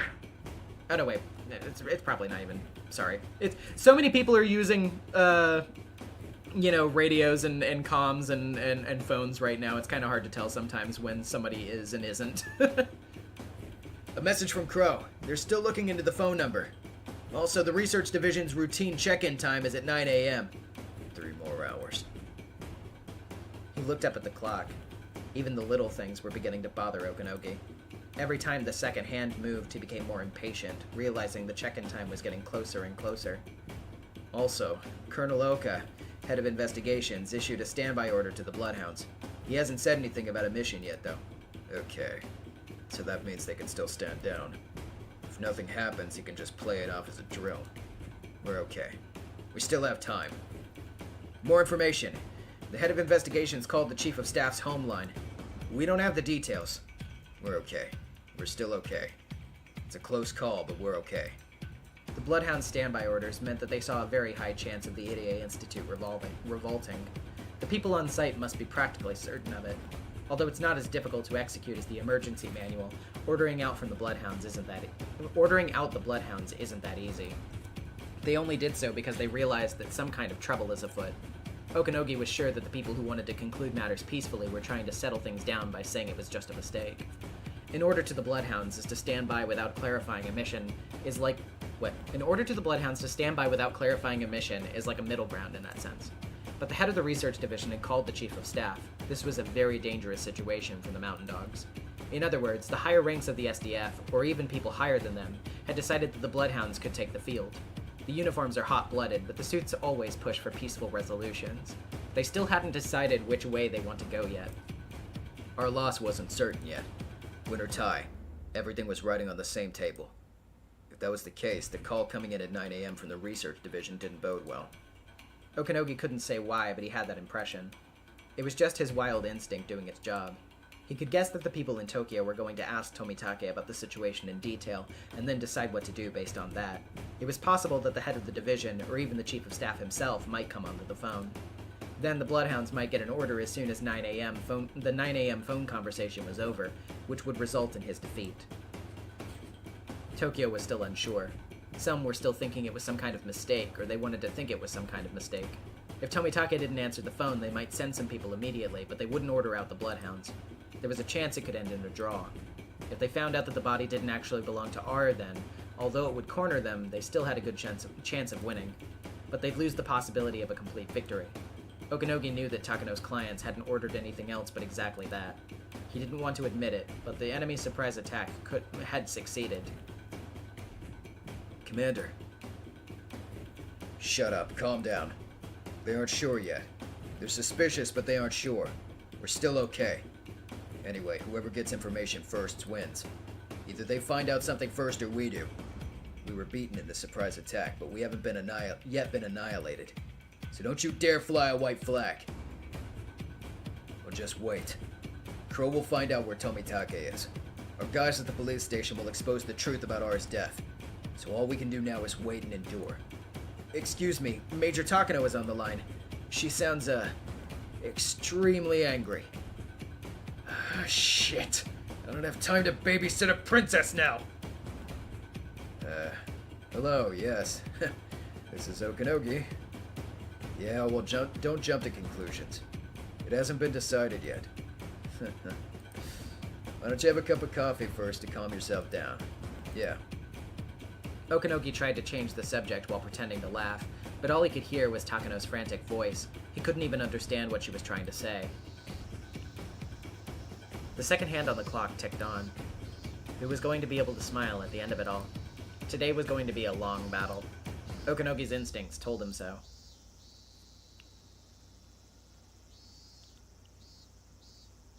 How you doing? Who was it? It was our marshal. Oh, wait. It was our marshal. They're gaining strength. But he's no match for me. Does he really think an officer can win against a technician? Ha! But I'm glad he's playing golf today. If he actually came over, it would have gotten a little complicated. Did he call from a golf course? Is he working or what? I bet Otaka-kun wanted to come over with the marshal. He's probably real upset about now.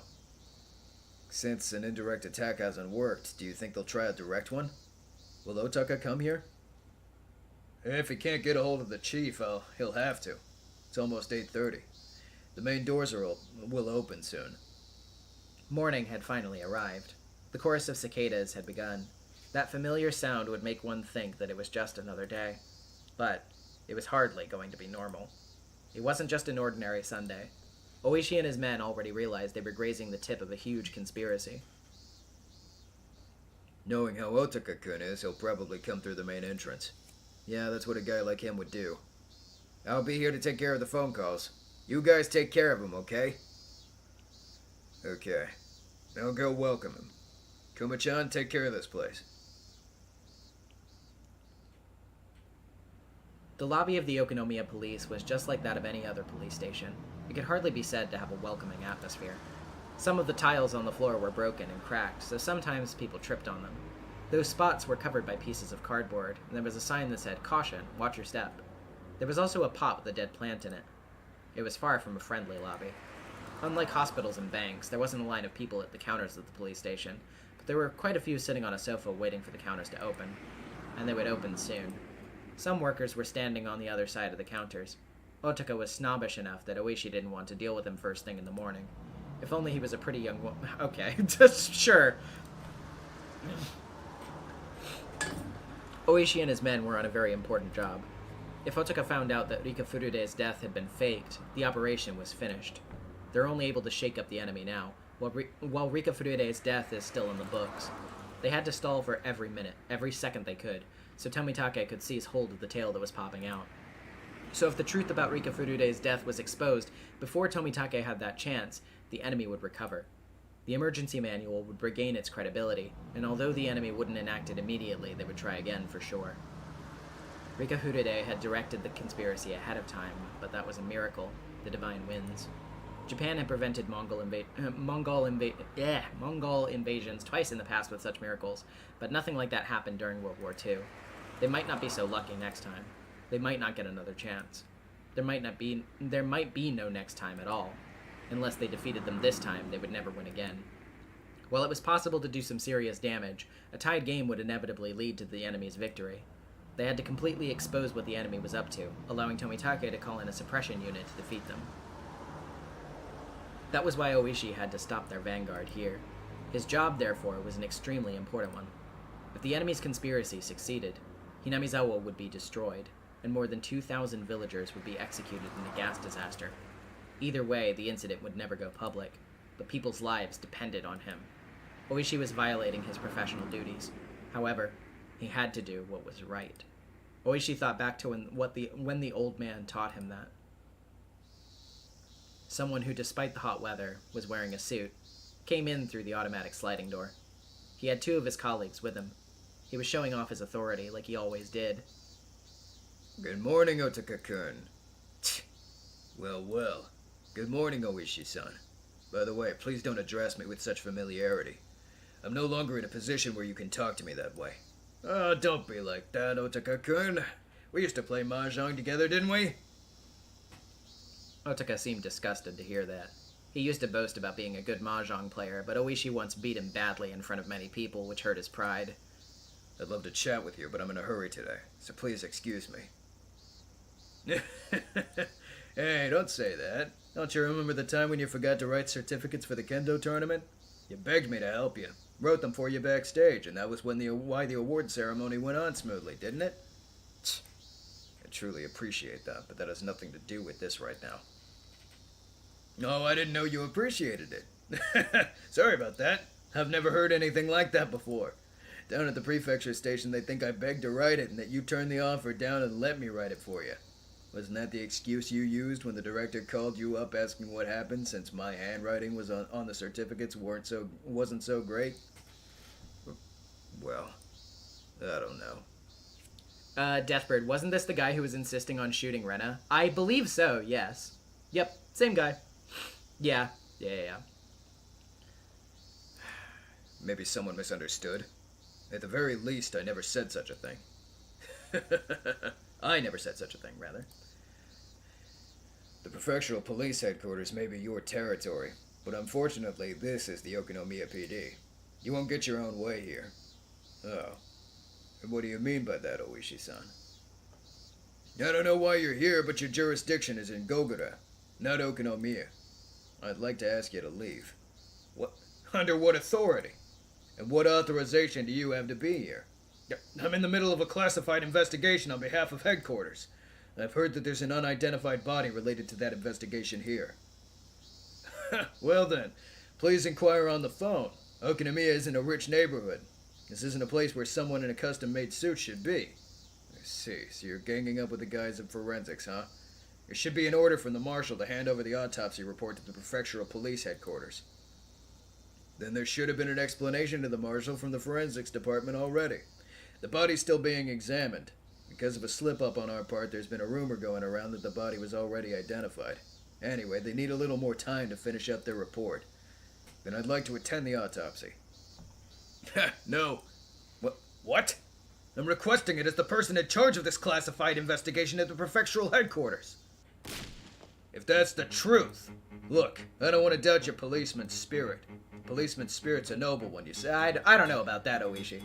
Sure, no one will go into this business if we weren't getting paid for it. But you know, you can't be a good detective without dedication that can't be measured by your pay alone. If you say that you have that spirit, I'll let you through. The look in Oishi's eyes made clear the anger that was roiling within him. As he looked into those eyes, Otaka recalled all kinds of frightening memories. Otaka didn't want Oishi to sense his fear, but he couldn't prevent himself from loudly swallowing. Okay. Then please let me through. I'm here because of my policeman's spirit. Please step aside. Why don't you make me with your policeman's spirit? Come on. What? If your policeman's spirit's as strong as mine, you should be able to brush me aside easily. Come on. Try it. Oishi was obviously saying that he had no intention of letting Otaka through. How could he do this?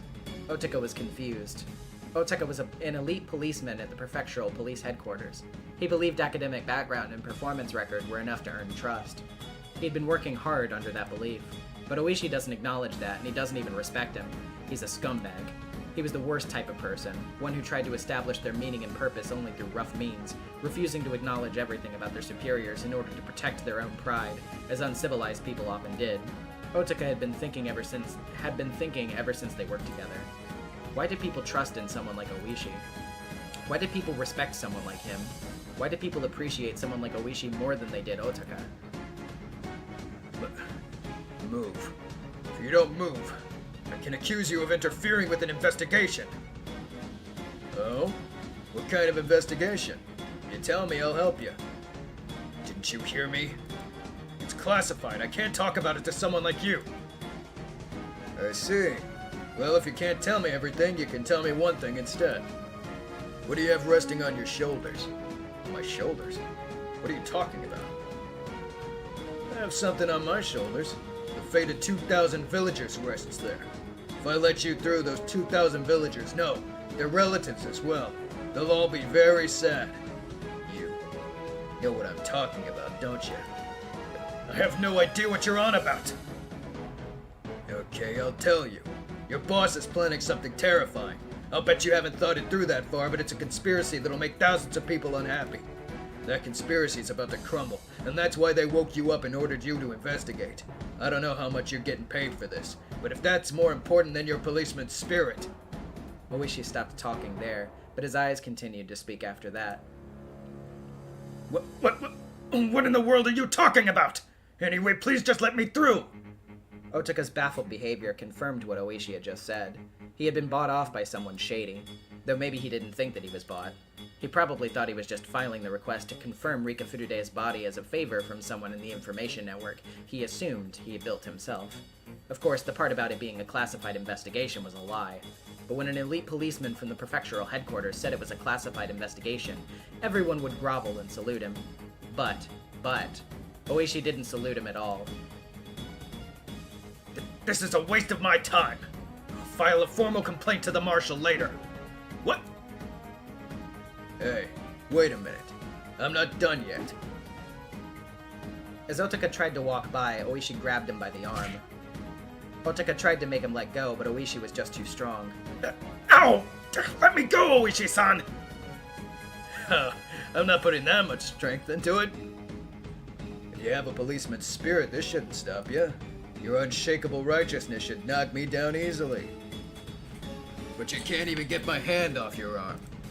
Do you know why? Get off of me! It's because you don't have a policeman's spirit! Oishi let go of his shoulder and Otaka tumbled onto the floor, sliding for more than 2 meters. What is this? This is interference with an investigation! This is interference with a government official executing his duties! No, this is assault! Arrest him immediately! Otaka ordered his 2 colleagues around, but they didn't know what to do. Oishi was also a policeman, and obviously there was something more going on between them. Besides, they could sense one thing. Their instincts were telling them that Oishi was far stronger than them. They were no match at all. What's going on, Oishi-san? Some officers were gathering in the lobby. They all looked puzzled. Nothing much. This greenhorn from the prefectural headquarters demanded something selfish, so I just taught him a lesson. The officers alternately looked between Oishi and Otaka. They knew something was going on, but they didn't know the circumstances, so they didn't know which one to stop. Oishi was respected by the policemen of the Yokonomiya station. Everyone respected him. If Oishi said that Otaka was being selfish, then he must be at fault. Oishi was generally seen as sensible. All of them thought that Oishi would only do this in a public place like a lobby, if it was something major. Otaka was feeling humiliated to get such attention. He stood up calmly, hiding his humiliation with anger. I see. I understand your position, but I'm not here on a child's errand either. I like your spirit. I'm ready to go if you are. Bring it on, greenhorn! Not enough! That all you got? God damn it! So that's your policeman's spirit? I have 2,000 Inamizawan villagers resting on my shoulders. The lives of 2,000 people in my jurisdiction depend on me. Why don't you tackle me with a spirit that's strong enough to knock down 2,000 people? It was like watching a match between a sumo wrestler and a small child. No matter how many times Otaka tried to tackle Oishi, he simply crumbled against him. Oishi stood firm, as if his feet were rooted to the earth. By the 3rd time Otaka tumbled to the floor, he finally realized that he had been provoked. He caught his breath and fixed his hair. Okay, I'll tell you. The case I'm investigating has something to do with the Sonozaki family. I was asked by someone to check on something. Why are you beating around the bush? Can't you say it more directly than that? At any rate, they're questioning the death of the girl said to be the mascot for the religion here in Inamizawa. I have to confirm if she's dead or alive immediately. I told you, we explained that over the phone. It's still under investigation. They need more time. Well, I didn't want to tell you this. This request was, I'll tell you the truth. It was requested by someone you really hate, Representative Sonozaki. That scary man with the crest on his Akama, huh? Yeah, you're right, I do hate him. That man threatened me to have to abandon logic and push his demands through, too. See? See? Representative Sonozaki requested I check the body immediately. This is a request by a citizen. The police department's there for the citizens. Of course, I accepted his request. Rika Furude isn't just any girl in Inamizawa. She's a very special little girl. If a rumor goes around saying her dead body was found, of course somebody has to go confirm it, right? You do better not to say things like that in a public place. You're in a lobby, you know. Excuse me. Otaka suddenly realized his mistake. Some people were even whispering behind him. One of them spoke to Otaka hesitantly.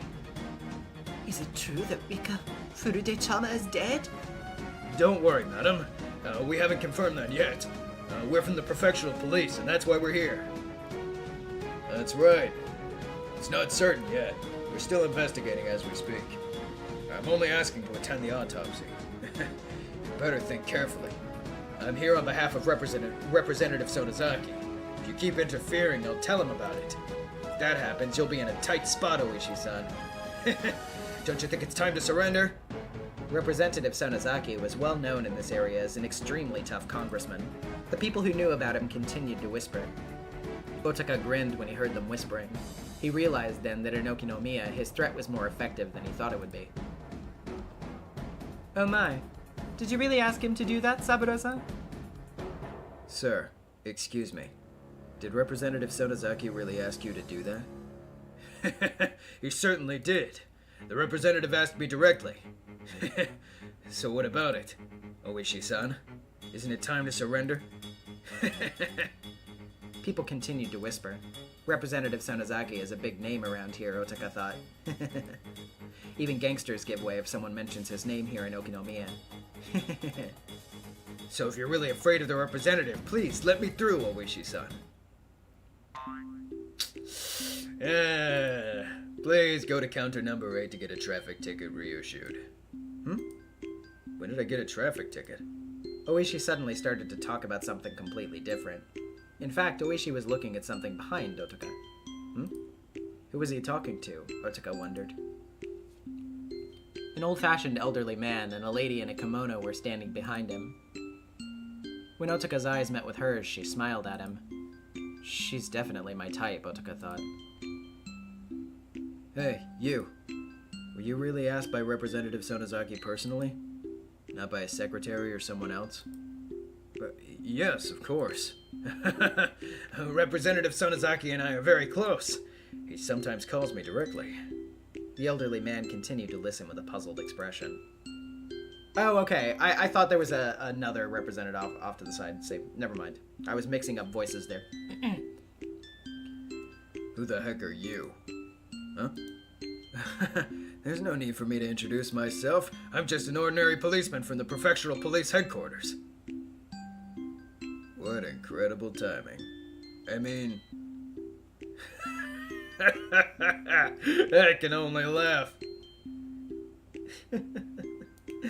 So I can laugh, right? I wasn't sure. Otaka couldn't understand why Oishi and this lady were laughing. What are you doing here together? Well, you know. Remember that ticket? I didn't see the no left turn sign because of a tree branch, and there was a policeman on a motorcycle waiting right at the exit, and I didn't think that was fair. Saburo-san said that I should complain, so that's why he came along today. Ah, roadside trees at the City Hall's jurisdiction. We get those complaints pretty often, but it's a rather complicated matter. I didn't like the fact that a policeman was waiting at the exit, so I'm here to complain about it. Yeah, I understand. I'll talk to City Hall in the traffic section. So you think you could settle this peacefully for today? If you say so. We'll leave quietly for today. When Otaka realized they were Oishi's guests, he fixed his tie and spoke up. But you have to pay for your traffic ticket. It's the law. You sure are annoying, aren't you? He is, isn't he? Sometimes he can be pretty funny, though. I'm in the middle of an important conversation with Oishi-san. When you're done, please get going. Have a nice day, madam. Grab. You have a nice day too, sir. Grab. The two of them grabbed Otaka's shoulders from behind. The lady grabbed his right shoulder and the elderly man grabbed his left. Mr. Prefectural Policeman, I have two things I detest in this world. Do you know what they are? Huh? One is shiitake mushrooms. I just don't like them. Never have. Ever since I was born. I don't like to eat them and I don't like their broth either. The second one is lies. I don't like to use them and I don't like people using them with me. How can I step back after being ridiculed like this? I am the demon princess of Shishibone, Akane Sonozaki. I never back off when someone starts a fight with me.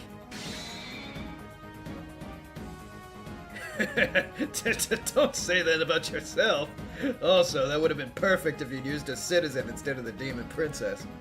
Huh? Huh? Huh? The police officers, the citizens in the lobby, and Otaka's colleagues didn't know what was going on. Let me introduce them. This is Akane Sonozaki-san. She's the vice president of the Shishibone Women's Kendo Club. And this is Saburo Sonozaki-san. He's an honorary director of the Prefectural Kendo League. Oh, I should mention his formal title. This is Shishibone's 2nd District Representative, Sonozaki-sensei. Well, you're here to give Otaka-kun a lesson, right? He's the instructor for the Prefectural Police's Kendo Club, after all. Thank you for coming. Here, please show them to the dojo. Representative? The same. Didn't you say we were close? I think we'll have lots of fun together today. Oh, I'm so excited. The two of them were still clinging to his shoulder and laughing meaningfully. Otaka laughed along with them.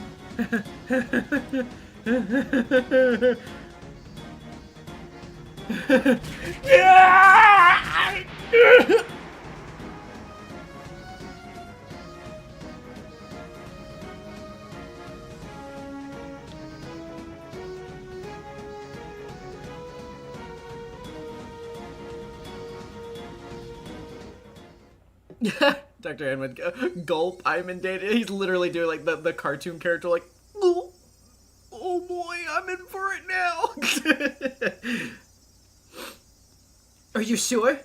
Did you really confirm that the Queen Carrier was at home yesterday? What do you mean by confirm? I just went by because I only heard that she caught a cold. So how could they have found her corpse? That's just impossible. That's right. That's impossible. But unless it's confirmed, some people might misunderstand. Who would misunderstand what? I mean, the whole village would go into a panic if they found out Rika Furuta is dead. No, I'm certain that she's lying. I don't even need to wait to hear from Tomitake-san. Takano-san's objective is the execution of the emergency manual. Its premise is about to be destroyed, and that's why she's panicking. She finally found someone who showed an interest in her research, which made her feel better about herself. Yet that someone is about to cut her off, and that's why she's panicking. She's as pitiful as can be. If it were possible, if there was a way to reach out to her, I'd reach out to save her from drowning. But my hand will never reach. It won't reach unless she reaches out. She's drowning, but as long as she refuses to seek help, I'll never reach her. Until she realizes it herself, no matter how much I reach out, she'll refuse my helping hand. However, my selfish imagination will have to stop there for now. Is Rika-chan home or not? If she goes into the details, she becomes suspicious of me, since I told her I saw Rika-chan at home. That will put me in a very dangerous position. A man who had been on the phone for some time put down the receiver. Major. There's no answer. 1 second. Checking something real quick. Okay. There's nobody home. What is the observation unit saying? Since the 17th, the day they started their observation, there hasn't been one phone call. Hey, Director Iria, that means Rika-chan is still at home, right? Yeah. I guess so. I'm not sure. She's gotten so much better. Maybe she snuck out or something. Today's the day of the festival, remember? I think there are some vendors set up near Rika-chan's house. There are a lot of people around, so maybe your observers missed her. Well, can that be possible? Every time Director Irie leaves, we place a seal on the house afterwards. I don't think she could have gotten out through a window. So the mountain dogs are certain that R has not left the house, right? Yes, we're certain. R's inside of the R residence, and she hasn't left the house since the 17th. We're sure about that. The only person who checked inside was Director Iria, and nobody from the mountain dogs did. But you're sure about that, right? Well, One of the mountain dogs looked at me. Oh, wait. Iria. One of the mountain dogs looked at me. I swallowed and then nodded to him. Then how do you explain R's corpse at the police station? Like I said, it's possible they made some kind of mistake. The autopsy isn't done yet, and the body hasn't been confirmed to be Rika Furude. It could just be a rumor. You already said that. How many hours do you think have passed since that rumor's gotten to Tokyo? Unless we do something about this, Tokyo will... Takano-san realized that I was standing next to her and shut her mouth. I could already tell what she wanted to say, though. Major, there's a phone call for you from Nomura-sama in Tokyo. Damn it! I told her to give me a little more time! Takano-san usually has a lot of self-control, but she's not doing so well right now. Even her body language makes it clear how irritated she is. Does she have a habit of scratching herself? As she folded her arms, I could see marks where her nails touched her skin. She's clearly not doing well. Takano-san is rather occupied right now. I'll take it. Nomura-san, right? I've never talked to her, have I? Sorry, this phone call's for the Major. The mountain dog looked alternately between Takano-san's and my faces. Director Irie, I have to take care of a few things. Could you please excuse yourself? Oh, sure. I understand. You're in charge of the Institute. I shouldn't say anything, huh? Somebody take him to the director's office. Hurry. She's basically telling me to get out. I left the security room quietly. Wait, she's scratching herself? Yeah, they talked about this earlier, too, when she was going on her spiral, when she was talking about sitting in the bath and scrubbing herself raw. She's been doing it for a little bit now. Hello, this is Takano. Sorry to make you wait. I'm sorry to call you repeatedly. So did you find out anything else? I'm sorry. I've ordered my men to get to the bottom of this immediately. Some of them are headed to the police station, and I'm just waiting to hear from them. I see. So you should be hearing from them soon, right? What time do you think you can call us? I'll call you as soon as I find out something. But it's hard to say what time, though. As soon as possible, of course.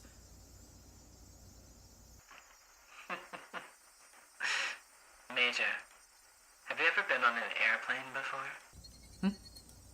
Yes, of course. When an airplane takes off, an enormous amount of power is needed. That's why sometimes there's engine trouble during takeoff. If the plane hasn't sped up yet, all it has to do is slow down and abandon the takeoff. But if it's already sped up, it's more dangerous to stop, so they go ahead and take to the air. A jet plane has 4 engines, so even if one engine breaks down, it can still fly without problems. It's the same with our operation. There's more than one engine, so if we have enough speed, we'll go ahead with our plan. We'll figure out what to do later. We're still only preparing to take off. Do you understand what I mean?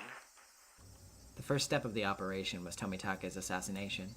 That hasn't even happened yet, so what Nomura was saying was correct. If you already knew the plane you were on had a broken engine before it took off, what would you do? You'd get off, right? It's the same thing for us.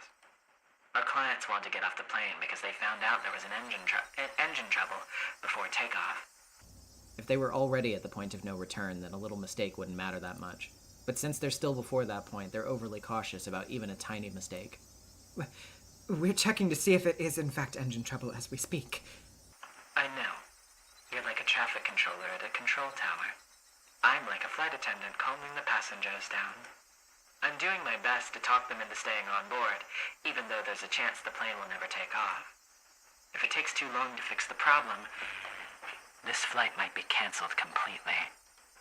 Major Takano, that means your grandfather's work will forever be known as a madman's nonsense. Do you understand that? When one girl dies, all the villagers go mad. That's just too silly. Where did you get such an idea? It sounds like some fantasy. What the hell? It's so stupid.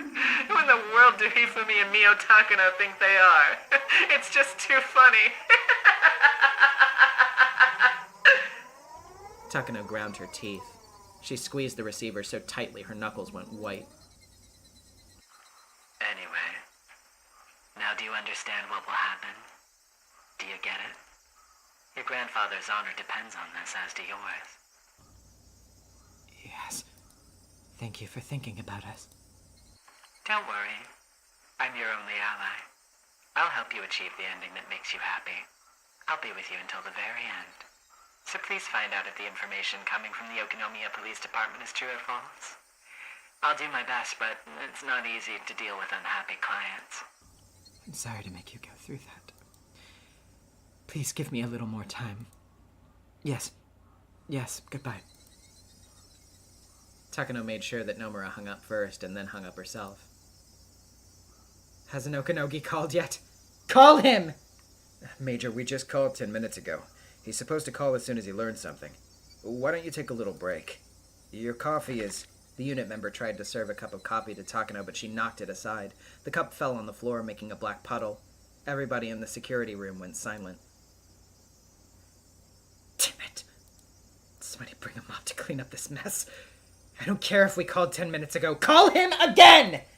Tell him to find proof that Rika Furude isn't dead and also capture Tomitake! Takano was starting to realize something. By now she could sense that there was something behind Tomitake's disappearance. Tomitake must know something about what's happening at the Okinomiya police station. He might look dumb, but he somehow found out about the plan, and he was trying to mess with Takano. So Tomitake was clearly behind all of it. Takano had been intending to let him enjoy the festival that night if he behaved. The quickest way for Takano to be certain of what was happening would be to see Rika Furude's face at her house. But she couldn't leave, and she couldn't trust Irie. And because there were too many people around for the festival, the mountain dogs had their hands full. If she would answer the phone, that would do, but she wouldn't answer. That meant the house was empty, and that Rika Furude's death was real. What went wrong? Who deceived Takano? There was only one person. The only person who claimed that he saw her at the house. Irie was the most suspicious person around. Tomitake had left the hotel and was nowhere to be found, so maybe Rika had left her house and was hiding somewhere else. In other words, Irie betrayed her, and was in contact with Tomitake? Start observing Director Irie. What? Are you saying that he's lying? Why would he do that, though? Tomitake must have noticed our plan. He left the hotel and told Rika to go somewhere safe. He deceived us, and we've been observing an empty house. That house can't be empty. There's definitely somebody in there. Do you have proof that it's R? It's not her. That person is there simply to deceive the mountain dogs, only to make it look like Rika is home. That's it! Tell Okanogi to break into the R residence. I don't know who is in there, but whoever it is, they're connected to Tomitake and Rika. Put the heat on them. But we can't break into the R residence. Not today. There are just too many festival goers around there. We can't break in until the festival's over, which is around midnight. That's why all of you are here, right? Just do something! Why? Why can't you do what I tell you to do? Can't you follow my orders? Why? Can you only follow my patron's orders? The unit members could only watch in silence. They knew that nothing could comfort her. The noise of the phone suddenly broke the silence. Takano practically jumped. Yes. What? Major, good news! Crow successfully got the number on the research division in Tokyo calling for their scheduled reports. The phone number is in Shishibone City. The mountain dogs are trying to pinpoint the address. It's Tomitake. It has to be. Skylark, gather your most capable men. He's being cautious, so don't make any mistakes. Aaron, give them backup. Understood. Skylark 1 to all units. As soon as we get the address, we'll move in. Everyone get on board! Shit. Hasn't our man from the phone company called yet? I'll look into it. Give me 5 minutes. It was 8:45 a.m. They didn't know where in Shishibone City he was staying, but depending on where it was, it might be too far to get there before 9 a.m. They would have to depend on luck. Damn it. Do it in 50 seconds, not 5 minutes. What the hell is taking so long? He's just punching the numbers into the computer. We've got it.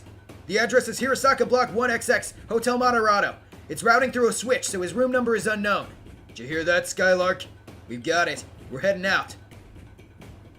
Luckily, Hirosaka Block 1 was close enough. Okanogi had been right. Tomitake was hiding nearby.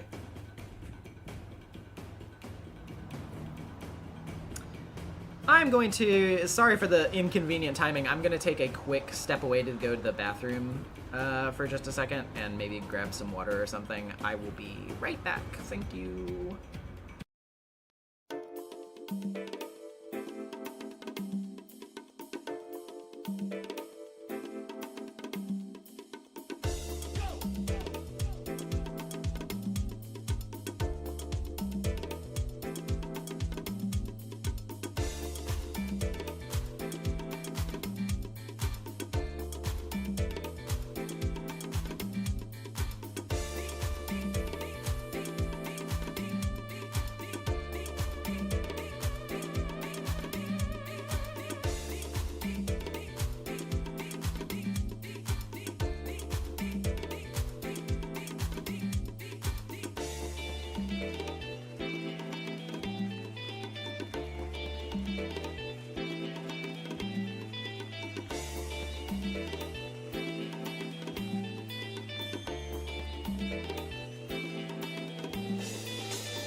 check. You're in tune to the decipher sounds and we lock down in the media. It's all about high-level music for the Y2K vibe. Shouts out to the UK talent. Just keep pressing on and moving forward. Cause UK talent is nearly at its peak, yeah. Don't give up now, it's not long. Just a matter of time.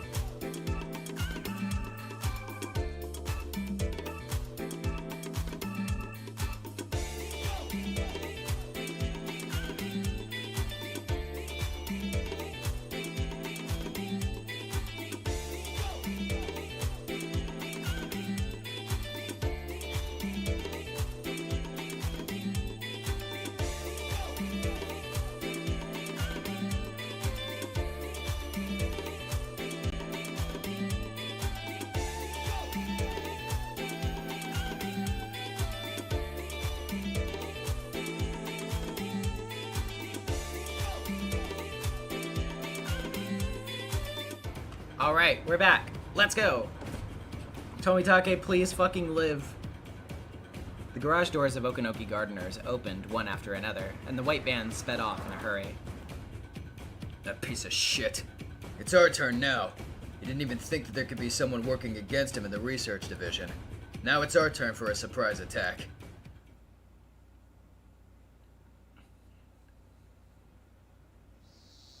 Hotel Moderato. Despite its name, it had a cheap, stained sign out front. A dilapidated business hotel on the outskirts of town, the perfect place for someone to lay low in.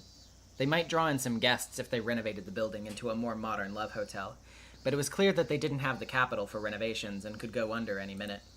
That's the kind of hotel that it was. Tomitake was staying in one of the rooms on the second floor. The interior of the room was worse than his previous hotel. It only had a bed and a phone.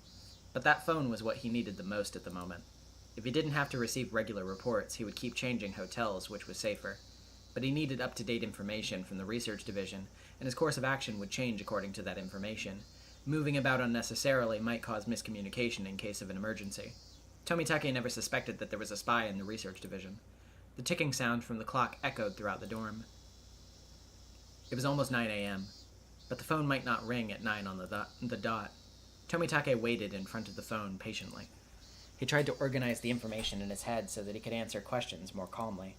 At the same time, he kept in mind the possibility of an attack. At that time, he heard a woman scream in the distance. It happened again. He heard another scream. Tomitake got the sense that something was happening inside the hotel. His institution told him that. Someone was checking every single room with a master key. Tomitake opened the curtain a little. He saw several mountain dogs who were blocking all the ways out of the hotel. How long had they been there? Finally. They had finally found where he was. Tomitake could hear their loud footsteps. He heard voices, too. This one's empty. Next! This cheap hotel wouldn't have chains on the door. They had no means to fend off the master key. Tomitake could tell that there were around 20 of them. No, maybe there were more. It would be no use trying to fight with them. All he could do was hide. Under the bed? Or in the bathroom? At the very least, the ceiling wouldn't open up like in the movies. Should he jump out the window? It was the second floor, after all. It was perfectly possible to survive a jump. They would be expecting that, however. Yet this was right on city grounds. If he was confident in his legs, it wouldn't be impossible to outrun them. Tomitake soon heard footsteps outside his door. This was it. He jumped from the window. Of course, there were mountain dogs on the ground waiting for him. They pointed, and about 6 of them started running after him. Tomitake shot off right from the position he landed in. This took the mountain dogs by surprise. He had started to dash right after he jumped out of the second floor window. Tomitake was prepared to do something like that. He had been training in case of an emergency, just like this one. Skylark 10 to start in Skylark 1. We've located the target. He's running. We need assistance. Skylark 1 to Heron. The target's heading west using the back alleys. Stop him! Roger that. Heron 2 to 3 and 4. Head on over there. Here he comes. That's him. 3 members of the mountain dogs jumped out from behind the streetlight and stood in Tomitake's way.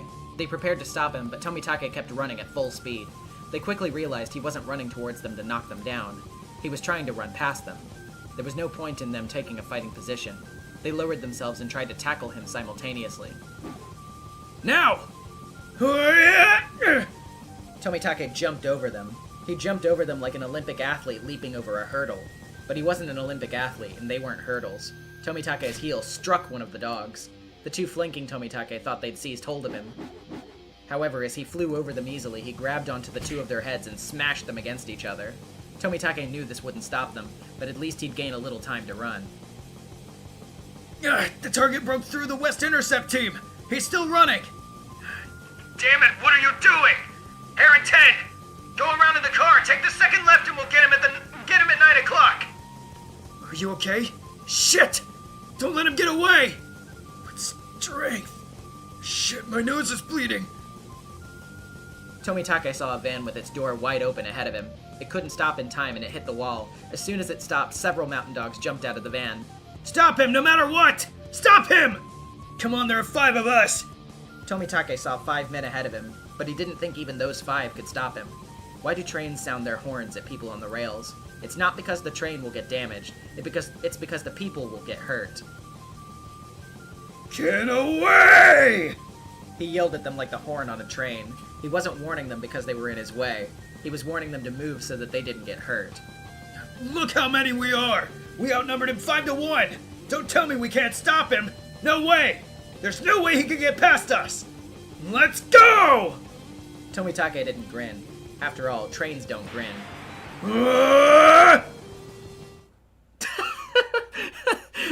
That is such a funny the line "trains don't grin" and his boobs zooming into the window simultaneously. So awesome.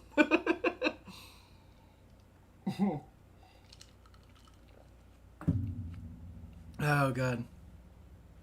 We captured Tomitake. Really? Didn't take that long. I want to ask him some questions. Don't kill him, okay? Bring him over here. We'll kill him afterwards, but I've already got a great way for him to go. The phone continued to ring inside of Tomitake's empty hotel room. Within 30 minutes, Tomitake was dragged through the back door of the Irie Institute, wearing a gag and handcuffs. Tomitake didn't even move, as though he was sedated. The Mountain Dog members had carried him out of the van. Irie saw Tomitake from his window and came out of his office in a hurry. Takano was already there. What's going on here, Takano-san?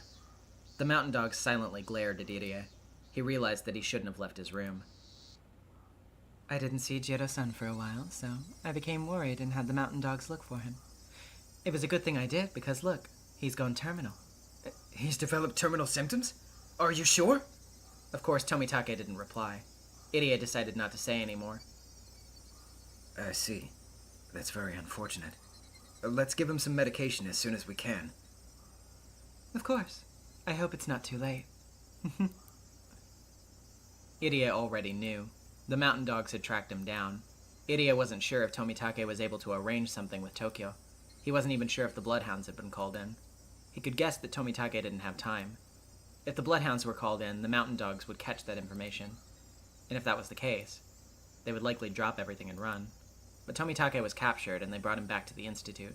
That meant it hadn't gotten that far, and they were still trying to fix the damage. In other words, Tomitake wasn't able to do what they had hoped for. What were they going to do to Tomitake? Since they brought him back alive, were they planning to torture a confession out of him? That would be very dangerous for him. He'd likely end up dead. Irie realized that he had to do something in Tomitake's place. The main reason why Irie had to rescue Tomitake was because he had no way of contacting Tokyo on his own. Takano wanted Irie to be useless, so she never told him about how to get in touch with Tokyo. Irie could receive phone calls from Tokyo, but he could only call them through Takano. Therefore, Tomitake was the key. Unless Irie rescued him, they couldn't possibly win. But Irie wasn't like the Mountain Dogs. He was simply a researcher. There was no way Irie could rescue Tomitake from such a high-security area. There were 8 Mountain Dogs in the building. There were usually only 2, but Takano had called in more. Of course, the basement was a highly secured area, and one needed an access card to get in. That card was only given to people in Irie's position. In addition to the access card, one would need a fingerprint match as well. The access card alone wouldn't do it. Therefore, the only person who could rescue Tomitake from that high-security basement was Irie. And so, even if it was impossible, Irie bunched up his hands into fists and held them tight to encourage himself, but he only noticed that his fists were shaking. Irie, did you forget? Irie remembered what Akasaka had told him.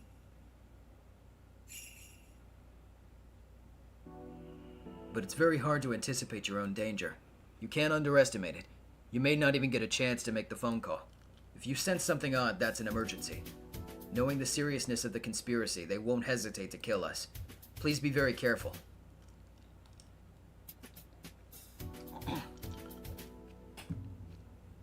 Irie felt the cold sweat pooling on his back. Was this the emergency Akasaka was talking about? He shouldn't think that it was still okay. He might lose the chance to run. He realized that trying to do something by himself was foolish. He had a security access card, true, but that didn't mean he had to rescue Tomitake by himself. Just like how everybody else was trying to combine their efforts, he should also ask for help. Also, Tomitake was in their hands, which meant that the mountain dogs had realized they were under attack and were preparing to counter. It was very possible they were suspicious of Irie too. Once they broke into Rika's house, Irie's lies would be exposed. Indeed, this was the emergency Akasaka was talking about. Irie had realized that. He was already in danger. He needed to leave immediately.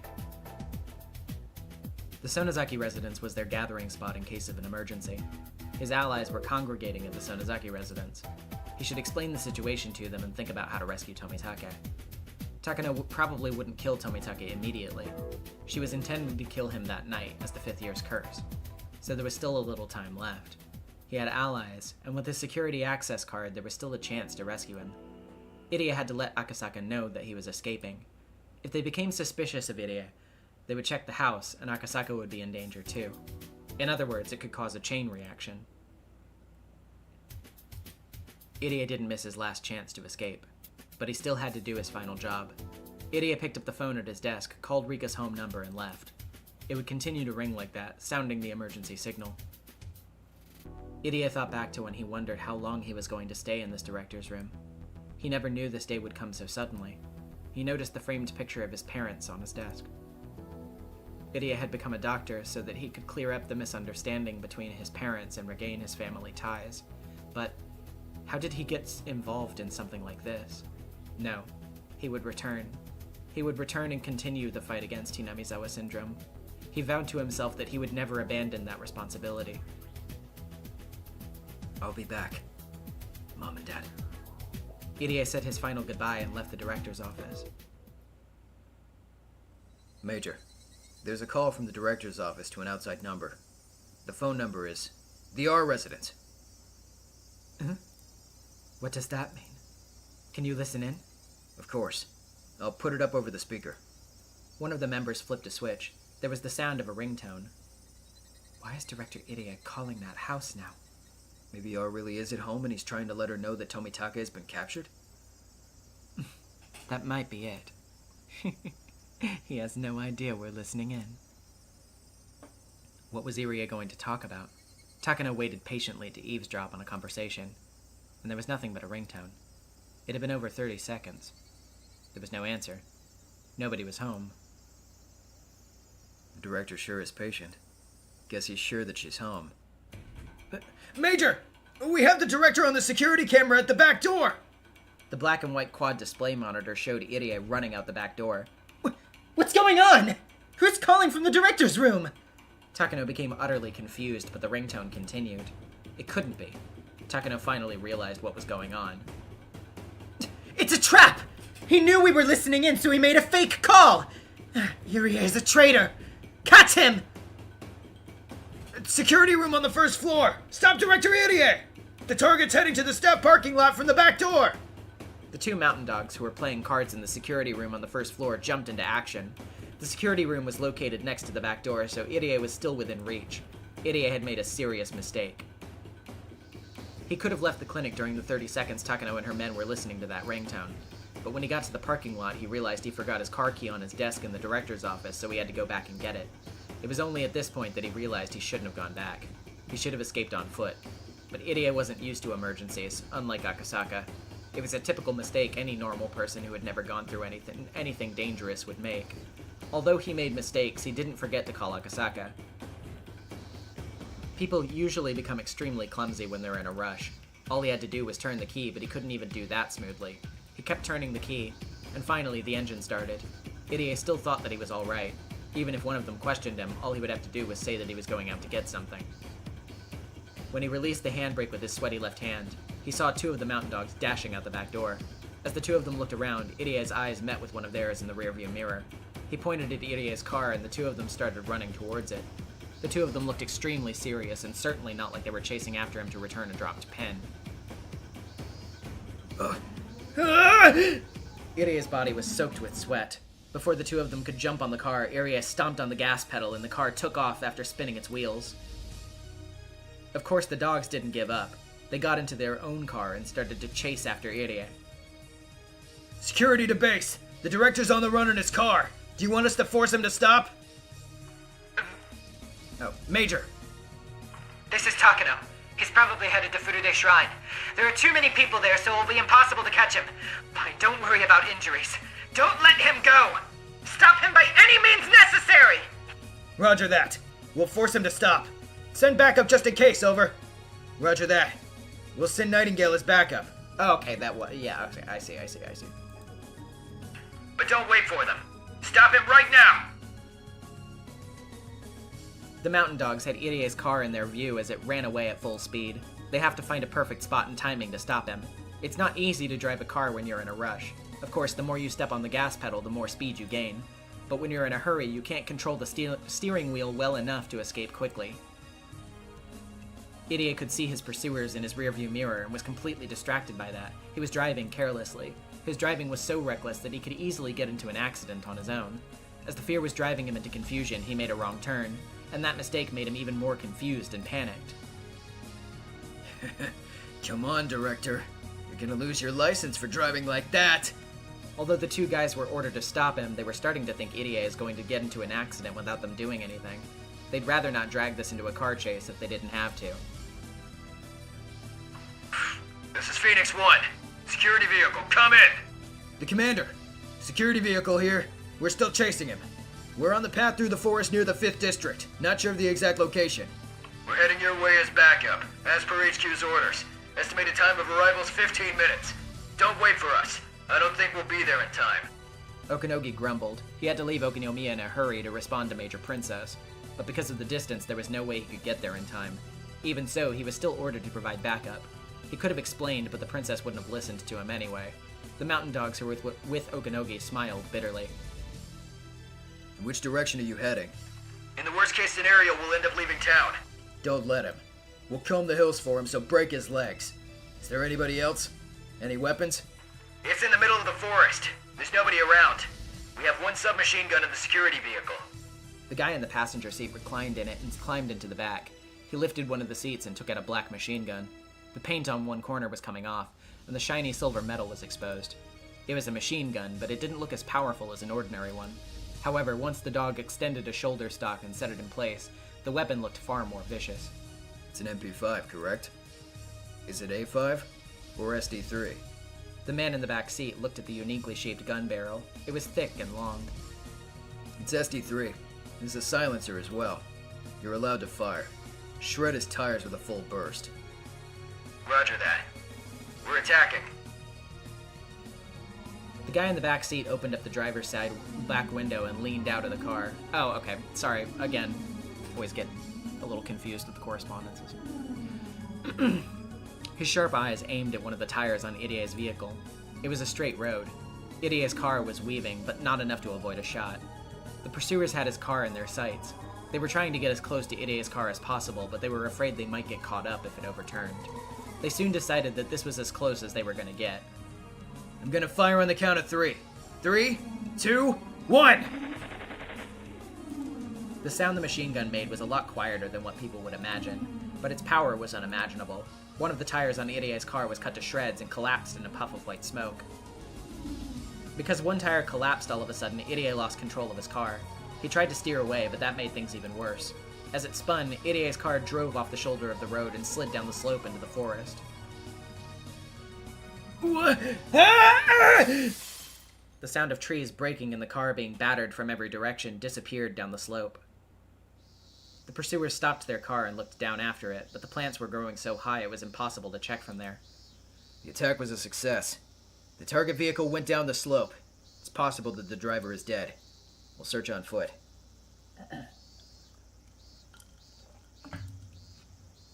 Phoenix 1, roger. Nightingale's in the area.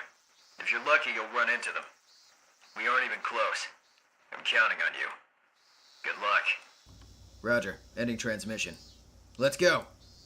The mountain dogs left their car and headed into the woods without hesitation.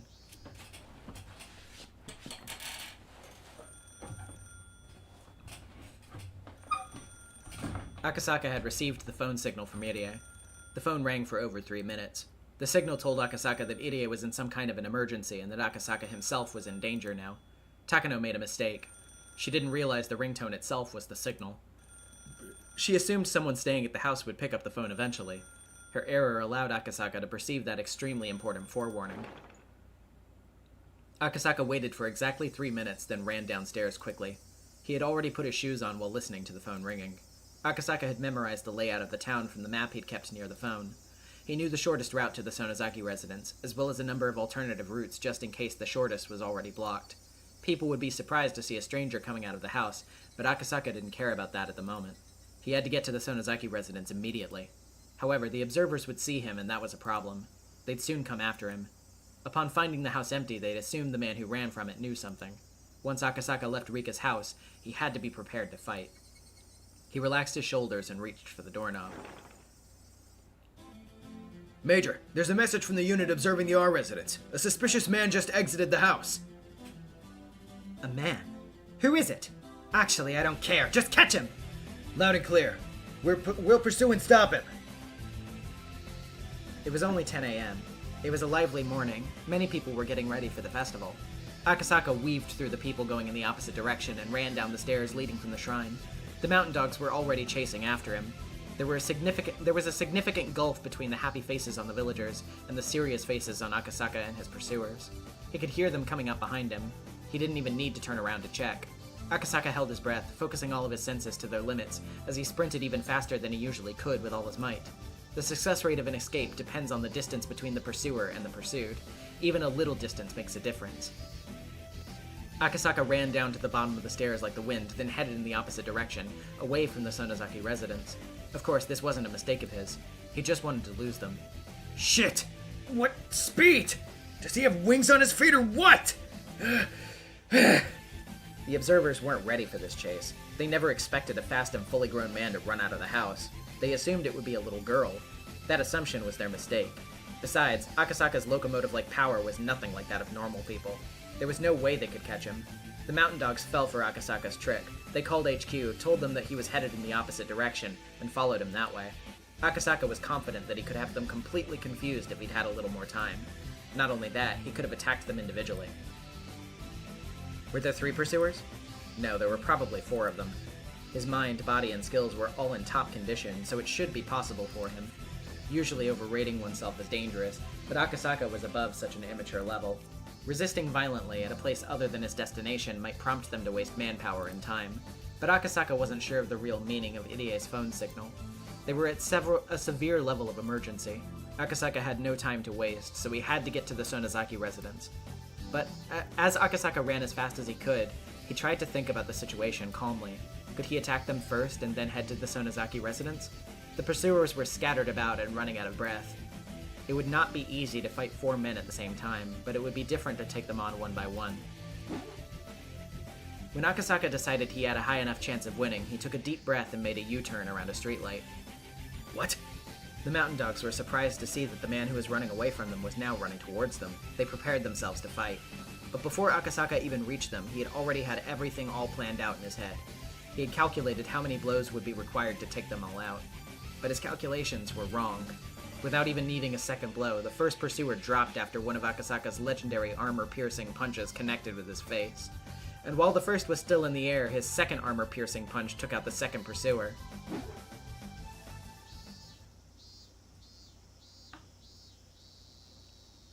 There was a chorus of cicadas, which woke Irie up.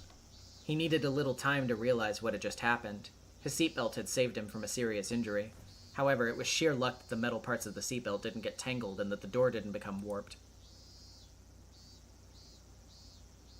He was on the bottom of the slope, near a different forest road. Irie endured the pain and removed his seatbelt. He soon got out of his car after. He heard someone walking towards him through the bushes. A pursuer. He couldn't get caught just yet. If he was captured, it would be impossible to rescue Tomitake.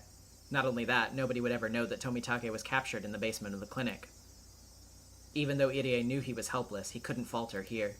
The only thing he could do was resist them and run for as long as he could. But as soon as he started to run, Irie realized it. He had no strength, his legs were shaking, and he couldn't even see straight. He had only been stepping on the gas pedals, but his lungs were about to explode and his brain was lacking in oxygen. It had to be that certain type of exhaustion that came immediately after hyperarousal. Irie understood that intellectually, but he still couldn't get his body moving. He tried to run, albeit in a wobbly way. He heard a noise coming down the slope behind him. This was it. But Irie still tried to run as far as he could. Security to HQ. We found him. He's injured. We'll capture him. Irie heard the voice of his pursuer. Shit, he thought. What can I do? I have to run. I have to.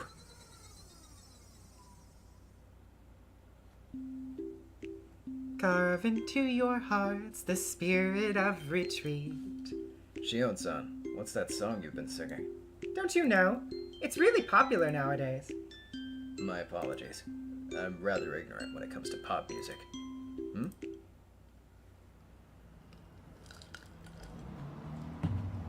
There was a wrecked car ahead. White smoke was still visible, so the accident must have just happened.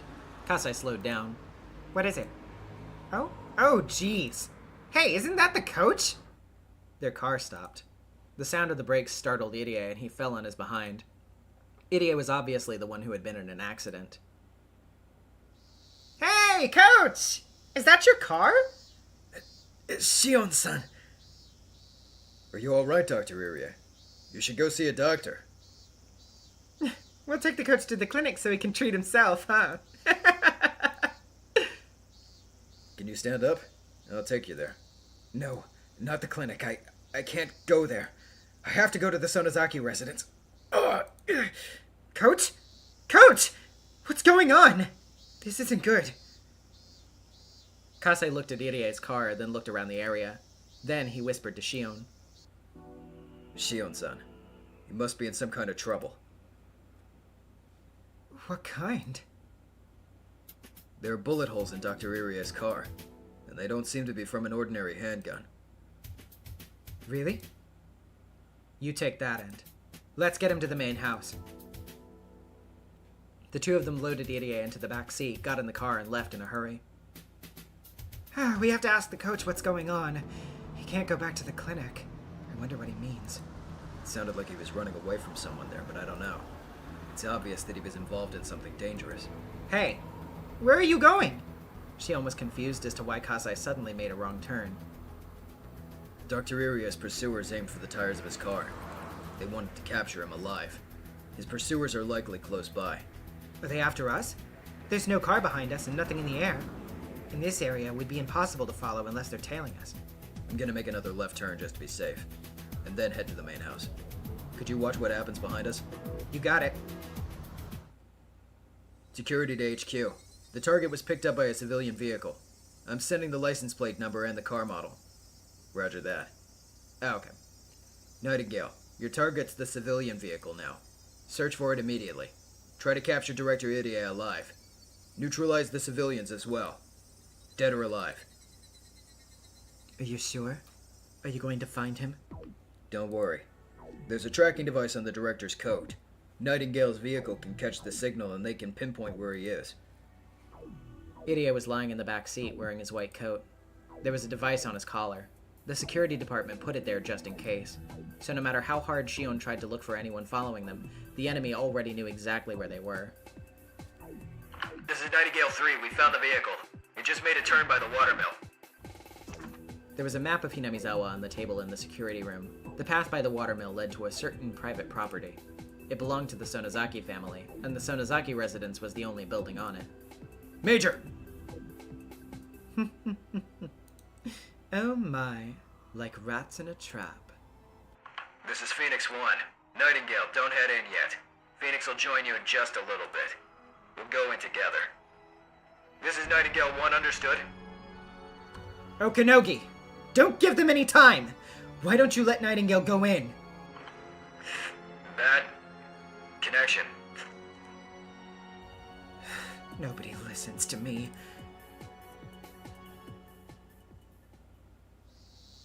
The Sonozaki family's basement had a security system which displayed images captured from the various security cameras on the property.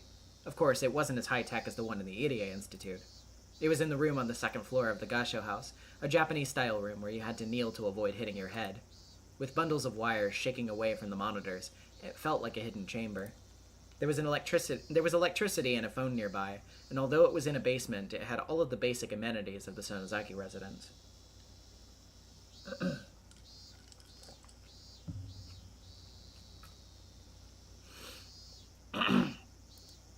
At first, all the club members had watched the monitor curiously, but after a while it got too hot in such a tiny room. Mion and Rena stayed in the room to observe the monitor. Mi-chan, look, there's a car. That's Kasai-san's car. It's probably Shion. I bet she came because the festival's today. Jeez, why'd she have to come now? I don't have time for her. Their granny had been at the shrine since the early morning, so there was nobody upstairs to answer the door. And if Mion didn't answer it, Shion would think that no one was home. Mion wondered if she should tell Shion what was going on. Shion could be helpful sometimes. Kasai's car stopped in front of the gate. Someone was getting out of it. Mi-chan, look! Isn't that the coach? What? They saw Shion and Kasai holding Irie on the monitor. Obviously something serious had happened. Let's move. Rena, Kei-chan, come with me. Satoko, watch the monitor. Rika-chan, don't come up. Hanyu, make sure Rika-chan doesn't move. Leave it to me. I've got it. That's not fair. Maybe Okanogi had made the right decision. If he had let Nightingale go in as Takano had ordered, it would have been on the monitor. But Okanogi ordered them to stand by until another unit arrived, so they waited. So Mion didn't notice that the enemy was about to attack. By this time, there were many vehicles belonging to the Mountain Dogs parked by the windmill. Okanogi and Phoenix 1 had joined with Nightingale, and they were getting ready to head in. However, it had been a good idea to leave Satoko to watch the monitor. And if Mion hadn't gone out, Irie would have been killed. Mion didn't know it yet, but Irie was their only hope of rescuing Tomitake. So as a result, entirely by circumstance, they did everything correctly. Sis! Sis! I wonder if she's gone to the shrine already. Shion! Where did you come from? You were in the basement, weren't you? I'll tell the hag you were playing down there. Who cares about that? How's the coach? Coach! Is he alive? Are you all in trouble too? What's going on? Shi-chan, listen well. It's like this. Coach, what happened? I'm sorry. The Mountain Dogs got Tomitake-san. He's in the clinic's basement. I got into an accident while they were chasing me. Irie explained everything he could while enduring the pain. Everyone was happy to see him safe, but Mion's expression quickly grew stern. Then she asked Shion a question. Is anyone after you? Nobody was following us. Come on, let's go in. I have a bad feeling. They heard the sound of a car approaching, and it wasn't alone. Who could it be at this time of day? It was a waste of precious seconds to even think that. You idiot! They are after you, Shion! I'm telling you, nobody was following us! Kasei picked up both sisters and ran through the gate. Let's go to the basement. It'll be safe there. Mion-san! There are a lot of strange cars approaching! I know! Go back to the basement! I'll shut the door! Where's Rika-chan? She went into the secret room with Hanyu-san. This is Nightingale 6. We found the target. Some of Aura's friends are there too. Aura's hiding there, I know. Right. Jiro-san? Tomitake was lying on the floor of the security room. His hands and legs were cuffed, and there was another pair of handcuffs to connect them, leaving him bent backwards on the floor. He couldn't get up or even turn around. Takano laughed and poked Tomitake's side with the toe of her shoe.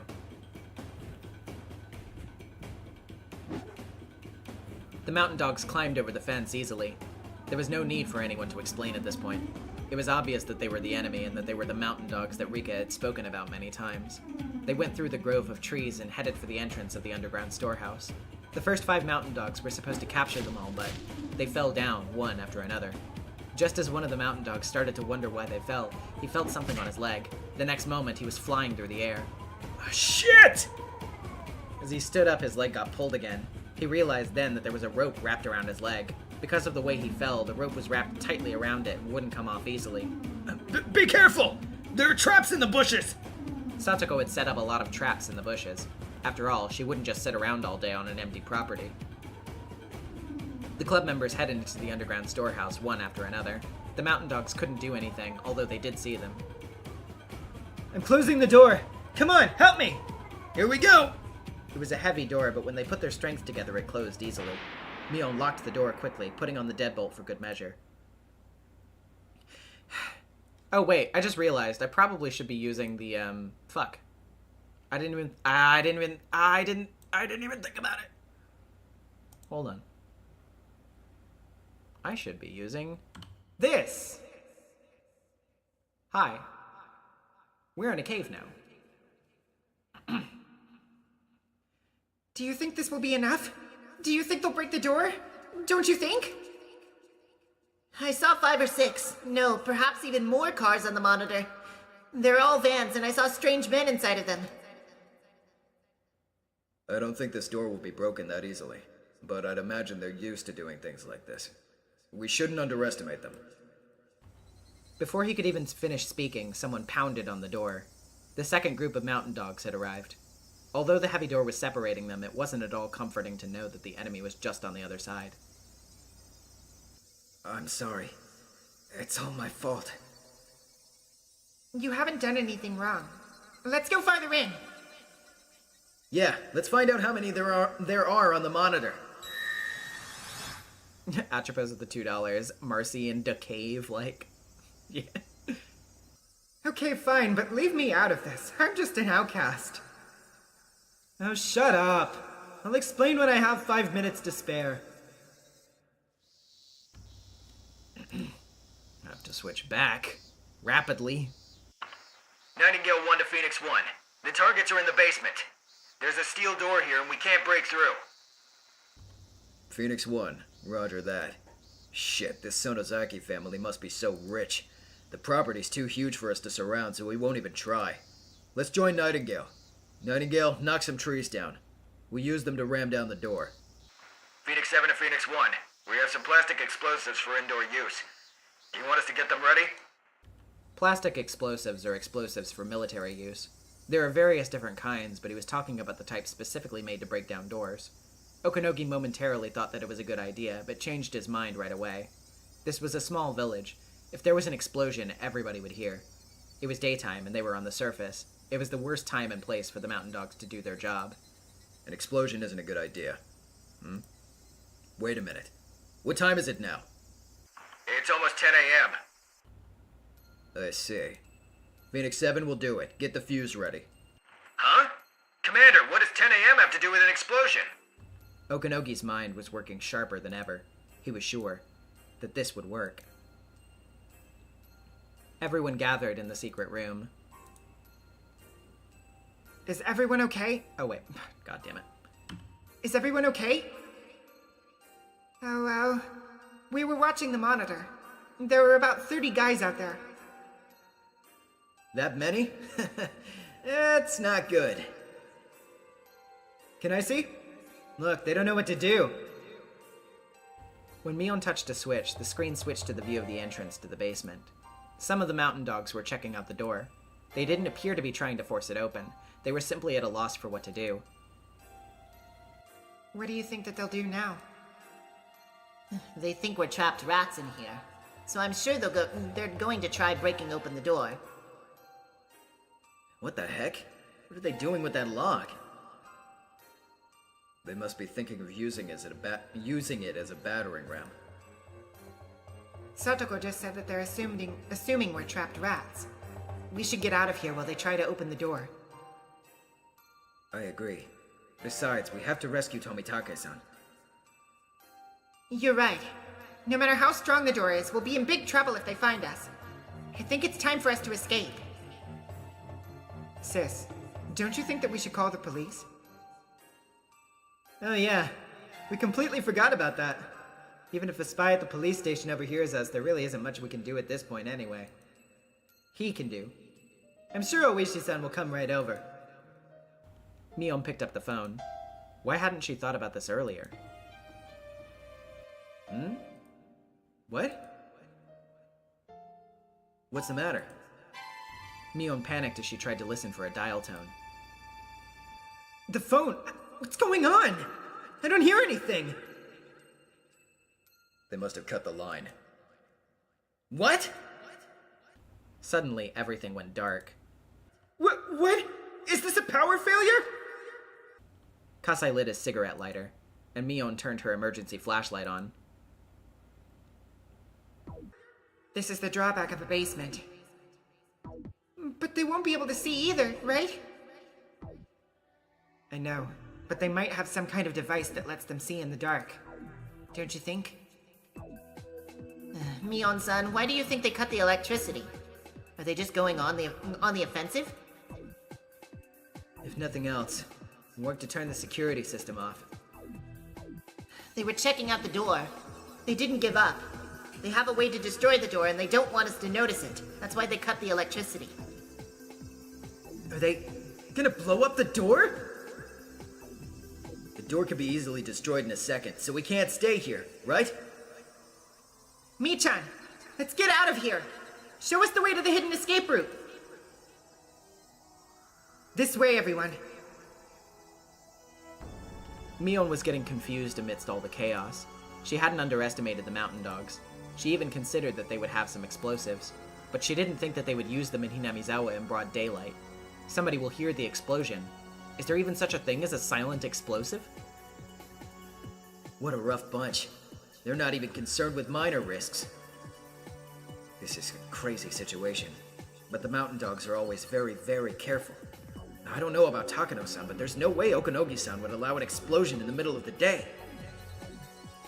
Yet they're still gonna do it, huh? They've got guts. I don't know much about them, but just like a silencer on a gun, aren't there like silent explosives? No way. No matter what you do, an explosion sounds like an explosion. Oh, I get it. You're a staff member for the festival, aren't you, Coach? What time do they let people know if the festival is going to take place? I'm pretty sure it's at 10 a.m. Ow, ow, ow, ow! Do you think, just like on a track and field day?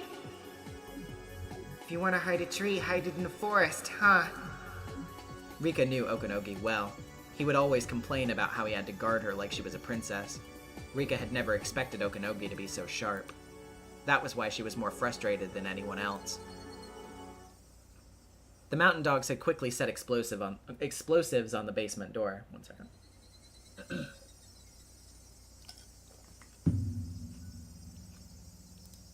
Long wires were connected to the explosives, and the mountain dogs were waiting at the other end, lying flat on the ground. One of the members was holding a detonation switch. All the wires were linked to it. Gotta switch back again. It's almost 10.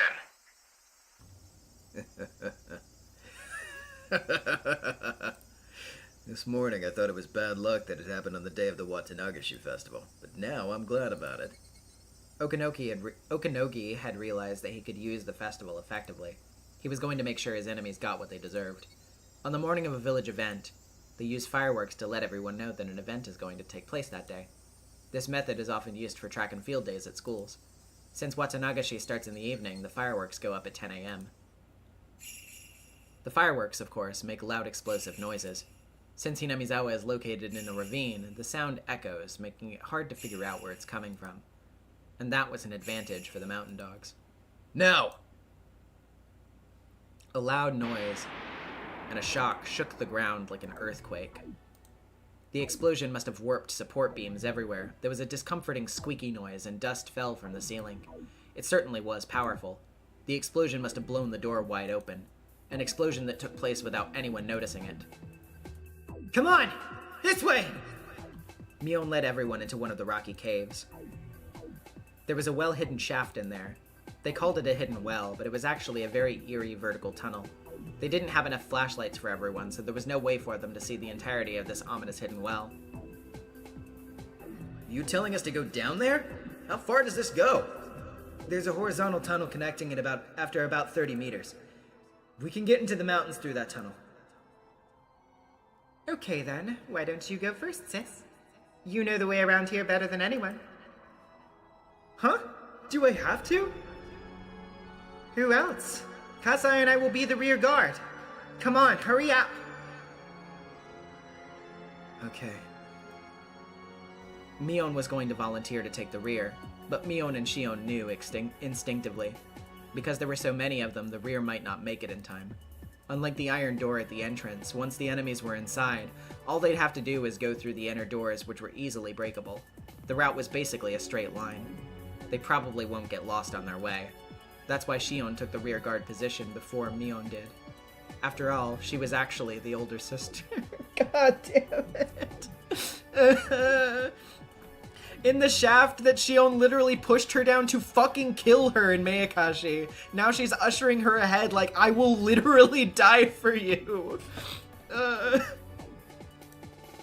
Shion wanted to protect her younger sister, who was playing the older sister in this real emergency. Mion intuitively knew what Shion was thinking. Mion understood well the relationship between her sister and herself. She wasn't the only one who felt guilty for taking the older sister's position. Shion felt guilty for making Mion take on the responsibility of the family head. And here, finally, was a chance for Shion to atone. Mion-san, do you have the key to the armory? Now's the time to open it. Mion silently threw over the key. Kasai and Shion took it and ran deep into the rock tunnel. Listen, everyone! It's about 30 meters to the horizontal tunnel. If you fall, that's it for you. It's dark, so be very careful as you go down. If you end up waiting, make sure to light the way for the others, okay? I think only one or two can go down at the same time. I'll go first. Come on, give me some light. Mion-san, be careful. The ones with the flashlights, you be careful too. If the lights were on, they could have gone... Oh, whoopsie. If the lights were on, they could have gone down quickly. There were actually a few light bulbs inside of the well. Of course, Mion had already checked them. It was now certain that the enemy had cut the power to the basement. It was extremely dangerous to go down this well with just little light from the flashlights. As one went down, there had to be people lighting up the way. Mion was right. She realized as she went down herself that it was almost impossible to go down the ladder without the weak light from the flashlights. The lights didn't reach all the way down. In the darkness, her feet suddenly became unsteady. Every step she took made her more nervous. It was about 30 meters to the horizontal tunnel. That's quite deep enough already. But the hidden well went deeper than that. If Mion fell, she wouldn't just injure herself. Hasn't it been 30 meters yet, she thought? She couldn't even remember exactly how long 30 meters was. Guys, Irie doesn't know that the thing is on his coat. Nobody knows that it's on his coat except for Takano and the Mountain Dogs. They wouldn't just leave it on if they knew that he was being tracked. Had she missed the horizontal tunnel already?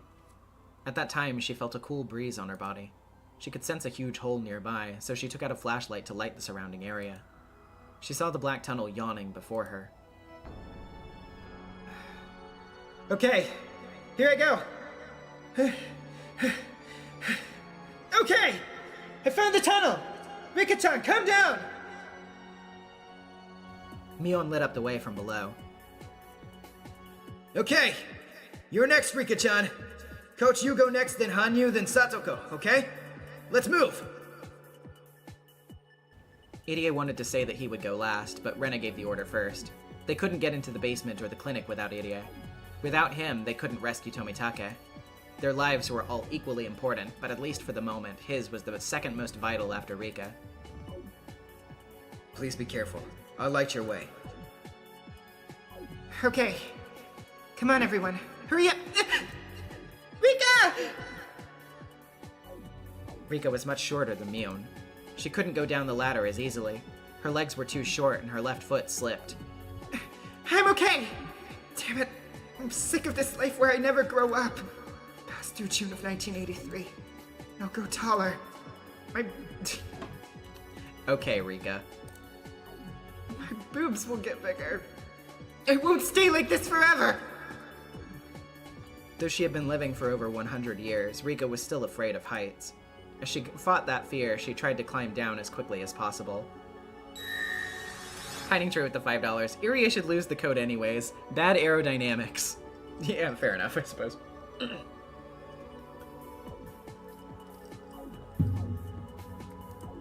After a while, the light from the top didn't reach her anymore, and Mion's light from below lit her way. Mion's light was enough. The next person could come down. I'm okay! Whoever's next can go! Okay. Coach, you're up next. You're a grown man, so go down quickly. Right. I'll go next. The mountain dogs moved forward carefully, wearing special goggles so that they could see in the dark. The ones in front noticed Satoko's trap and stopped the rest of the men. Nightingale 7 to Nightingale 1. I just found a wire trap. Be careful coming in. 1 second. Roger that. Phoenix 1, there are more traps. Why don't we turn the lights back on? Idiot. It'll only help them escape more easily. They must be having problems trying to escape in this darkness. We have to give them as much trouble as possible. Corner them in the darkness and we'll get them. This is a huge cave system. There must be another way out. They won't try to hide. They'll try to escape. Give the assault unit some firearms, bulletproof shields, and grenades. The Sonozakis are basically a major Yakuza family. Assume they can counter us with smuggled guns. Which means, watch out for those tripwires and claymores. Unless you want to end up with thousands of lead pills in your body. They'll shred you apart. Oh, god damn it. Oh, sorry. Roger. Satoko's traps were effective only because they were professionals. Satoko had assumed any professionals would misinterpret her traps as more dangerous ones. That was why she ran wires everywhere. And Satoko was right. Although the mountain dogs were successful at breaking down the iron door, they hadn't even reached the torture room. However, the huge cave with the hidden well was just on the other side of the door to the torture room. It was just a matter of time before the enemy caught them. Okay, now I can switch it back. Okay, Rena, you're next. Yep. You come down in a hurry too, Keiichi-kun. Kei-chan, how is it up there? Rena's coming down right now. She's moving right along. Okay, don't fall. The rumors say that all the people who ever opposed the Sonozaki family were dumped into this well. It's a bottomless pit. What? Shion, what the heck are you carrying around? Shion had returned with a big machine gun in her hands. What the heck? Keiichi thought. It's one of those machine guns they use in war movies. Its defining characteristic is the way the magazine is bent forward. What's it called again? Kasai had one in his hands too.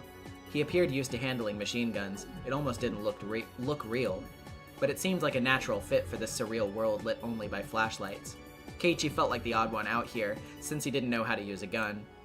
Shion and Kasai hid on opposite sides of the cave so that they could see the entrance to the torture room.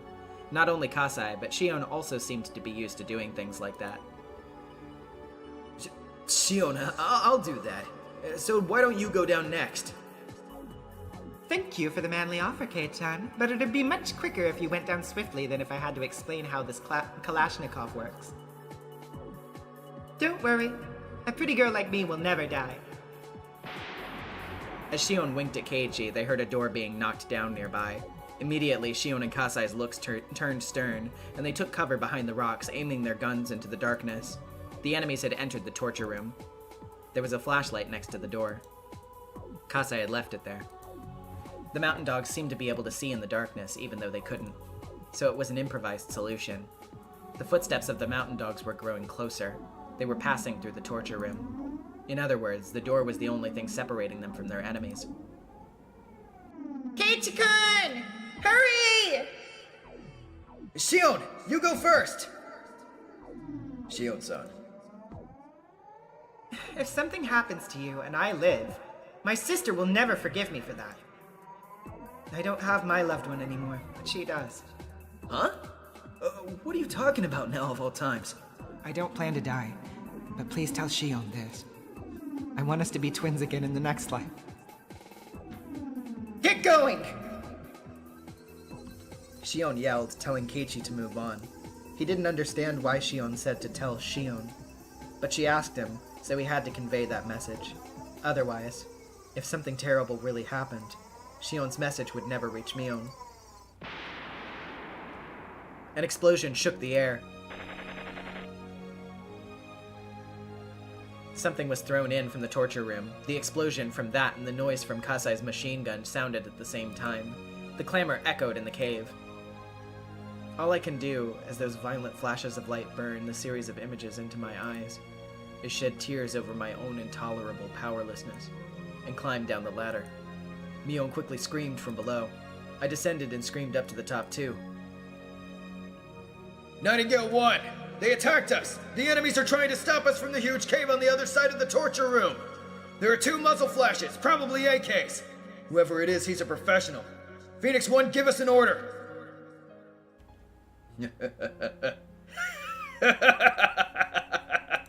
There we go. Our opponent's a professional. Don't go in unless you graduated from the killing house. Nightingale 1 and Phoenix 2. Phoenix 7 and 8, get ready to move in. How many firearms do we have? We have 4 MP5s and plenty of grenades. We can't trust our bulletproof shields, so we abandon them. There's a flashlight on the right next to the entrance. I'm assuming they don't have a device to see in the dark. Nightingale 1 here. We're going in. Throw in some stun grenades when I give you the signal. While the enemies were quiet, Kasai changed his magazine. Shion-san, that's enough. Please go. If I go, they'll all fire at you while you reload. You can't do it by yourself. There was a contradiction in what Shion just said. According to her theory, the last 2 can never escape. Mion kept shouting from the tunnel below. Damn it, Shion! Hurry up and come down! Everyone knows it wasn't safe to stay, but nobody could stop Mion from screaming. Mion and I will wait for Shion here. Rena, why don't you take everyone else and escape into the hills? Okay. No, I don't want to lose anybody. Mika. This is the final world. There is no more starting over. I don't want either Shion or Kasai to die. I don't want a future like that. I know we can't redo it, so no, I don't want it. Shion, please come down. As they looked up to the top of the well, they saw a violent flash and heard a roar.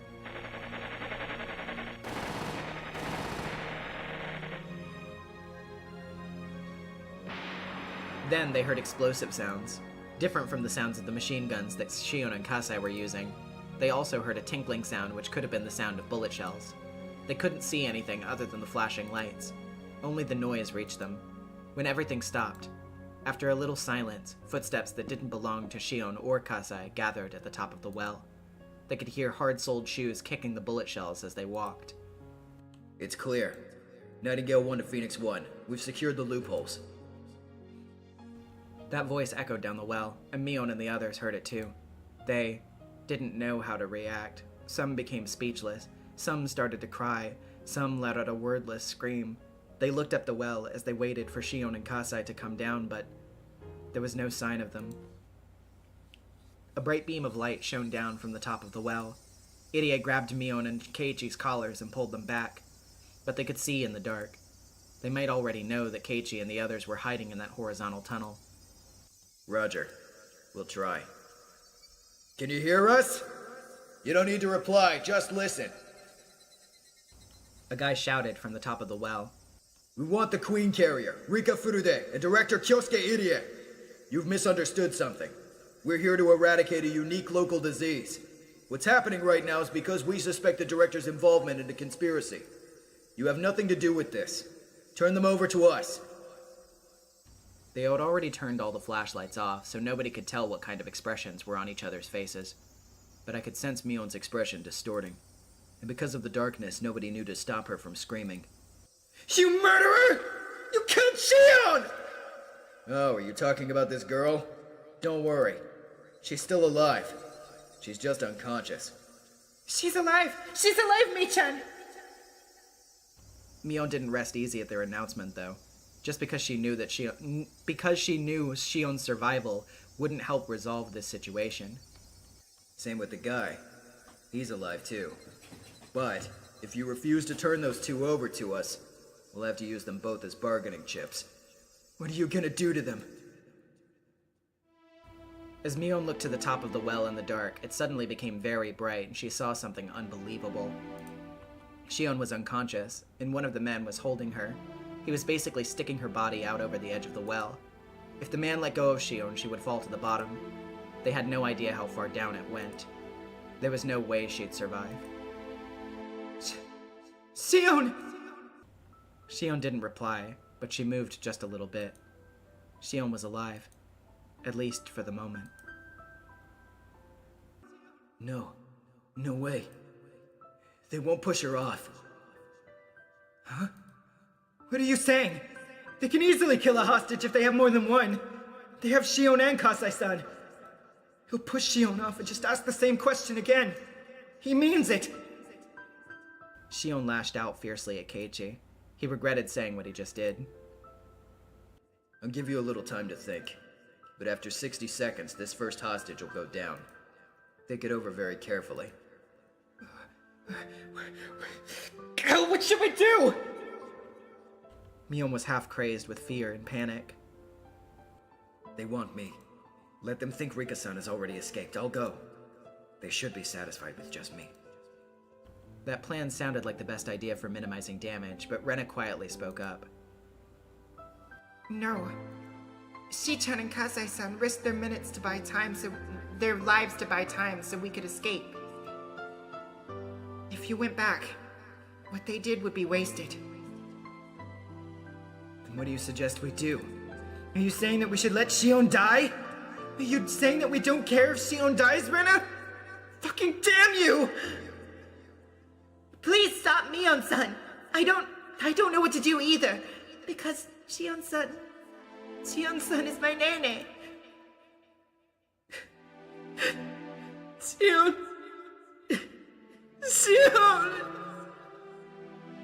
Mion started to cry as she held Satoko's head.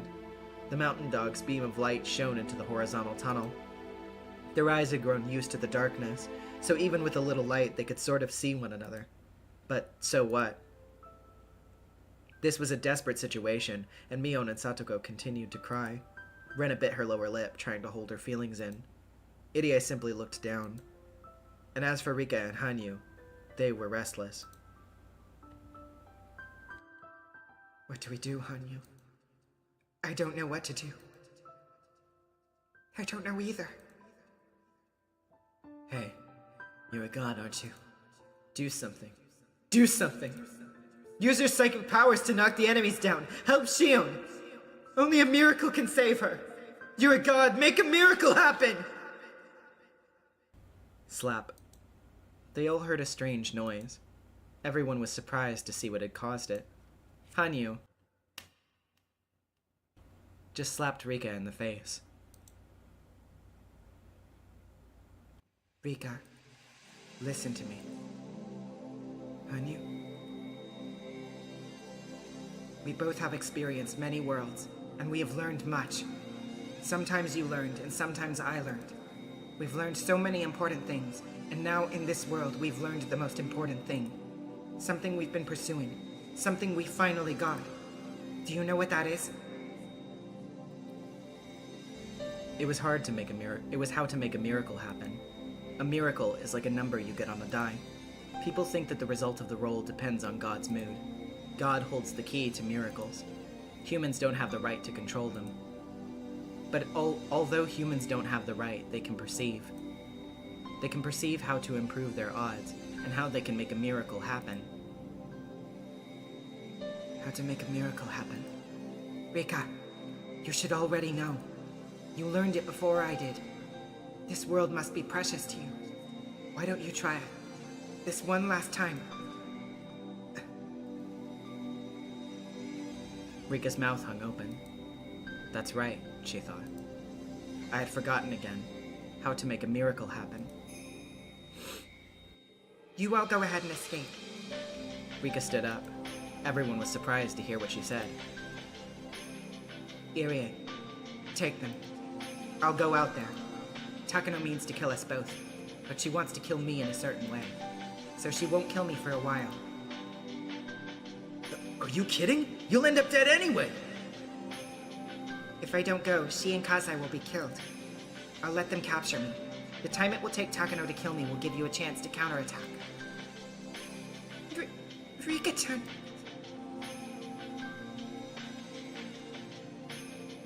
Thinking about it now, the answer was very simple. As she spoke, Rika stepped out of the horizontal tunnel and reached the ladder. The beam of light shone down upon her. In this dark world, her figure seemed almost holy, like someone receiving a divine revelation. Because we all believe we can win. You, me, and even God believe in it. This is nothing. Nipa! Rika's smile told them that she trusted them 100%.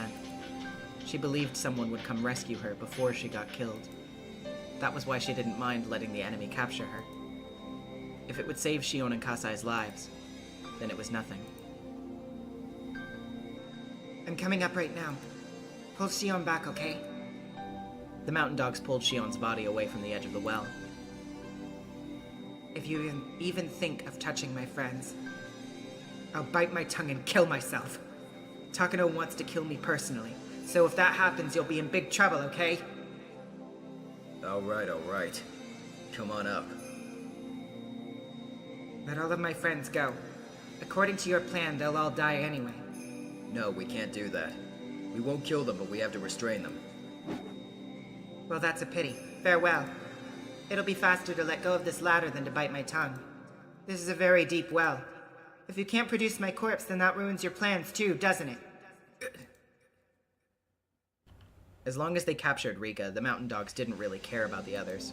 They were ready to kill the rest if they resisted once they had Rika. That's why they wouldn't agree to Rika's request. They started to think that maybe they should just lie to Rika. But that was when they heard something. Hanyu started to speak in a clear voice. It was a voice with a very mysterious tone. It sounded like it was coming from below the surface of the earth, but it also sounded like it was coming from heaven. Hanyu spoke. I am saying that I accept the deal. Quit complaining and do as she says, lowlives. Rika Furude is coming up. You will fulfill her little request. Heaven will not provide to those who won't offer anything themselves. Stop thinking above yourselves, humans. Know your place in the sin of pretending to be more. Nightingale 1, the member who had been demanding their surrender, was suddenly overcome by a strange sensation. He had been in such an advantageous position, but somehow it didn't seem that way anymore. And that girl's voice, there was something strange about it. That voice belonged to something both holy and sacred. He instinctively sensed it. Humans can only negotiate with other humans. It's impossible to negotiate with a being greater than all humans. Wait. I'll check with the commander. Wait a minute. Nightingale 1 to Phoenix 1. He had been very threatening until just a minute previous, but he had grown completely perplexed. Everyone was stunned by Rika and Hanyu's mysterious auras. We'll come rescue you. Right away, okay? Rina muttered as she tried to hold back her tears. Okay, we'll accept your request. We'll let everyone else go. Rika Furude, you come up. Major Takano says that there's something that she wants to talk to you about. Okay, I'm coming up. Nipa!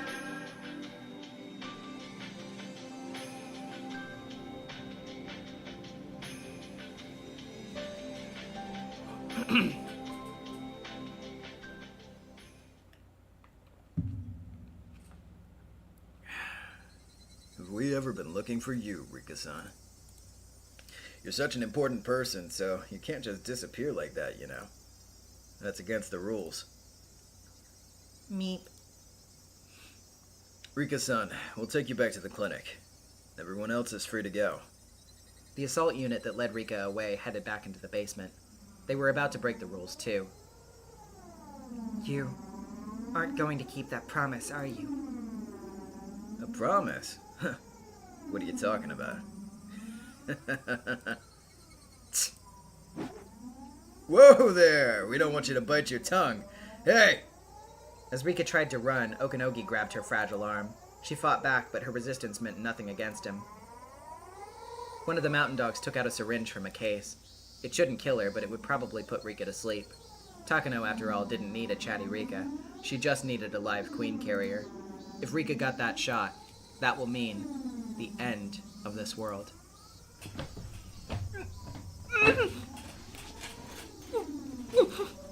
Before Rika could scream, the other dog covered her mouth.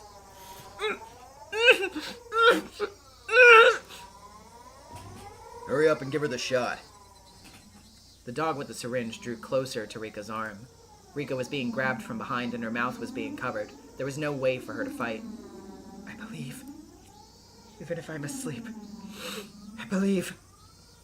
Rika kept repeating that in her mind. She believed that someone would wake her up, and that the first thing she'd see when she opened her eyes would be her beloved friends.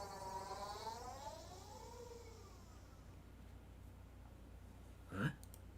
It happened all of a sudden. The man with the syringe spun twice in the air and dropped to the ground. Nobody, including Okanogi, could understand this sudden phenomenon. It defied the very laws of physics.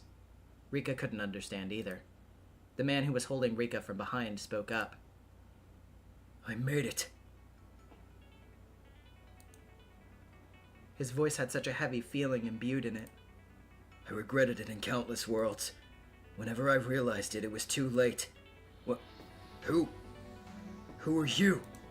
The others took a few steps back, away from Rika and the man holding her.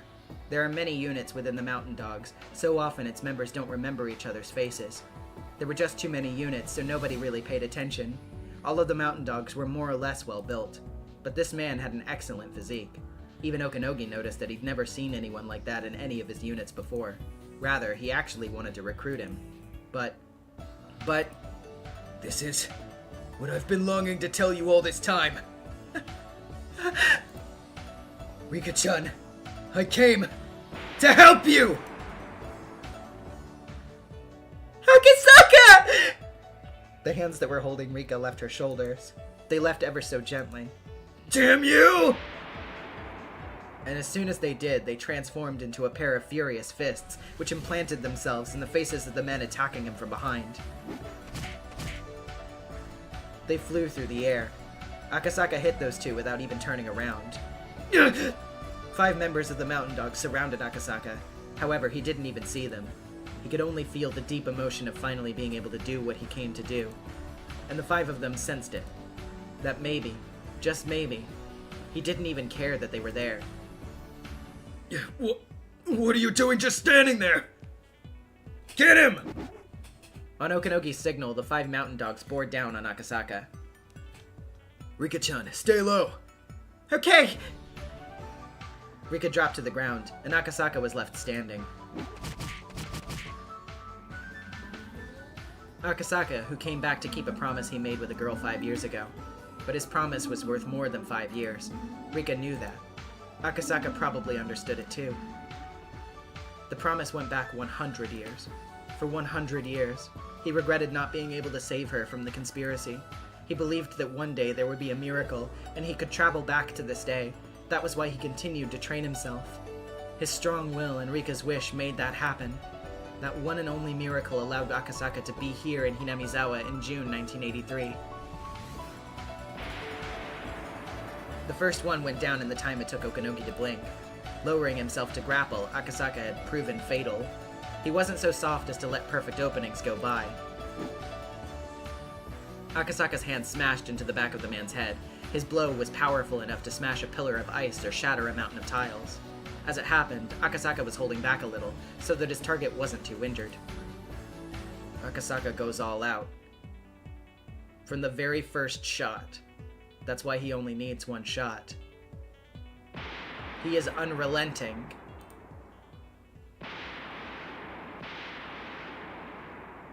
Akasaka's well-trained fists continued to knock down the mountain dogs, one member for every time Okanogi blinked. One hit per opponent was all Akasaka needed. This was the true essence of karate. Akasaka's colleagues praised and feared his power. His power is like armor-piercing ammunition. Weapons were useless against him. No matter how hard his victim tried to protect himself, it meant nothing to Akasaka. But he was too strong for the mountain dogs to even understand that. It was as if he was a giant they had to crane their necks up to see. Akasaka didn't even give them time to think. Someone from the mountain dogs must have called for backup. About a dozen more members had arrived. Don't worry, Rika-chan. As long as I'm here, I won't let them touch you. Meep. I'll draw some pictures while I wait then. As Rika stayed low to the ground, she picked up a stick and started to carve into the dirt. That made Okanogi even angrier, but he calmed himself down. Then, the warrior's intuition resting in Okanogi's blood came to a realization. Numbers didn't matter. Even the full force of the mountain dogs wouldn't be able to defeat this monster. All the combat units were still down in the basement. There was no way they could take him.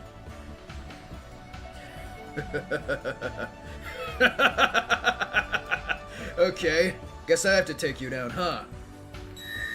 Rahela Waters with the $2. Infinite horsepower!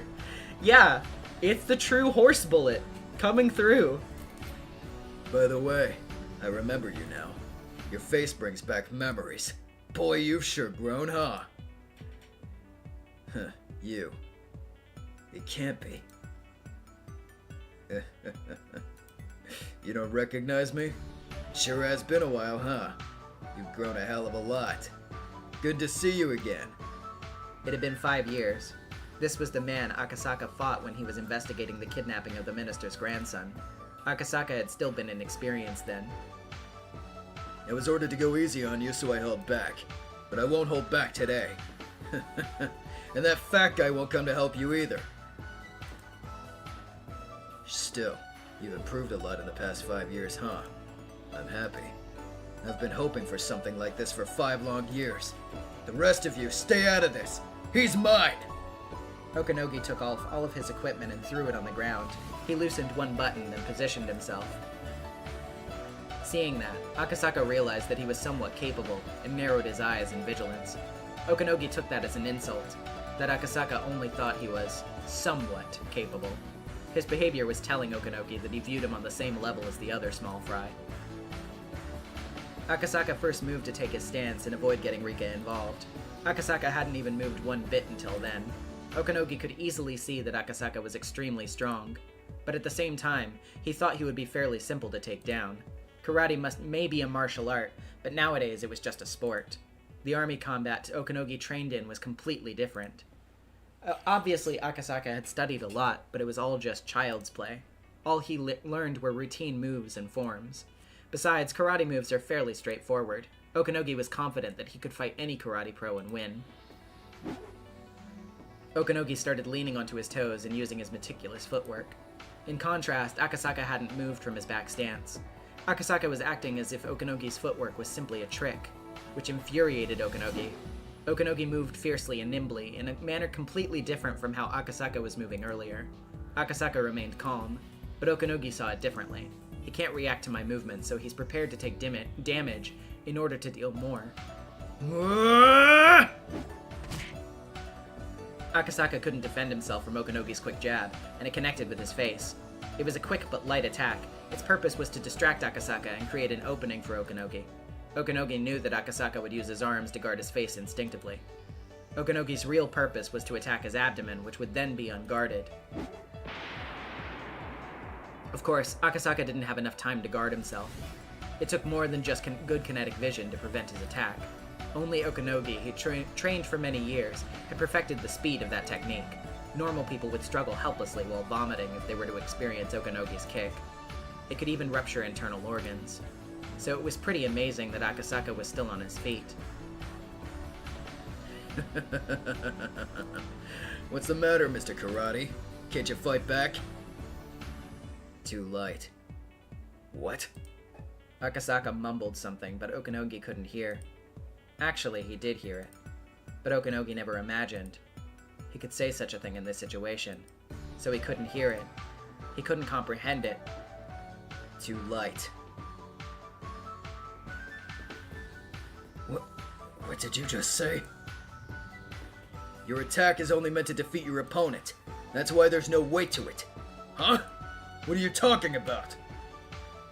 Karate nourishes you spiritually. To attack others, you have to learn to be attacked. When one learns how much pain and grief their one blow deals to others, they finally understand the meaning of striking another and being struck. You aren't even close to that level, and that's why your attack has no weight to it. Are you saying that I'm still immature? Okanogi attacked Akasaka again, but this time Akasaka was different. Akasaka blocked Okanogi's fists and legs. Of course, Okanogi was still the only one attacking, but Akasaka had started to become much more aggressive. Now, as Okanogi attacked, his hands and legs were being injured. Okanogi instinctively sensed that he was in trouble. He'd thought Akasaka was just a police officer, but his movements were too dangerous. He was merciless, he was dangerous, so Akasaka's training and experience must far surpass Okanogi's. Wait, that dynamic heel kick isn't karate, is it? Akasaka's heel kick missed Okanogi's head by a millimeter. You do know something other than karate, don't you? No, I only do karate. Don't lie! Some of the moves you're doing aren't karate at all! Okanogi was starting to become impatient. The reason Okanogi ridiculed martial arts as sports was because they were all hard-headed and only used set moves. This is how you strike in karate. This is how you punch in boxing. This is how you throw in judo. It's easy to learn, and that's why it's easy to win. But Akasaka was different. He said that he only did karate, and he must have spent unthinkable hours training. Yet he was flexible enough not to be confined only by formatted moves. That was understanding at a spiritual level. The spirit of martial arts isn't just forms.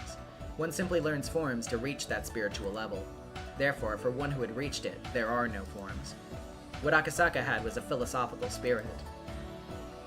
I'm disappointed in you. Shit!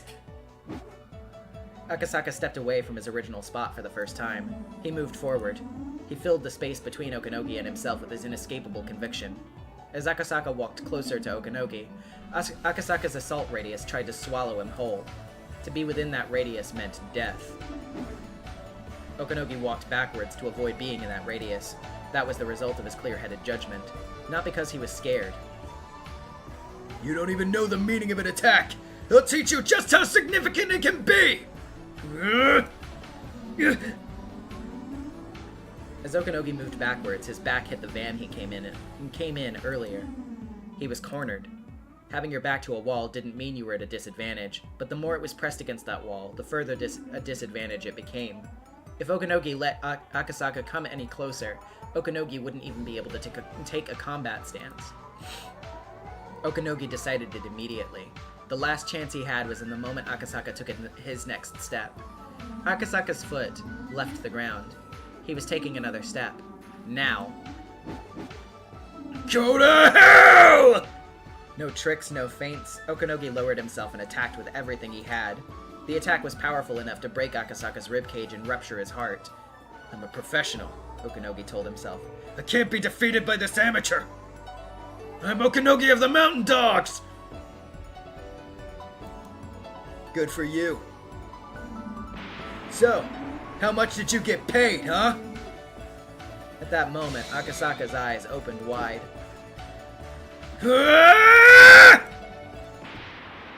All the mountain dogs heard a noise. It wasn't the noise of people fighting. It was the noise of a traffic accident.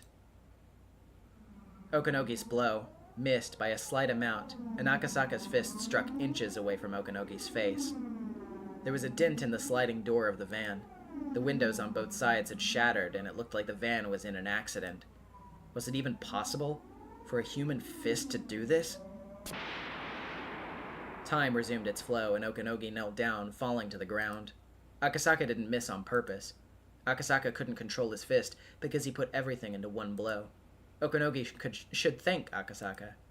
If Akasaka had been able to control his attack better, Okanogi's face would have ended up like the van. However, although it didn't hit Okanogi's face, it shattered his spirit. Good job, Akasaka. Clap, clap, clap, clap, clap. Rika applauded. But in this situation, it didn't sound like applause. It almost sounded like Akasaka's fighting spirit was popping like firecrackers. Akasaka pulled back his fist, turned around calmly, and then spoke. Who's next? I don't want to waste time, so why don't you come at me all at once?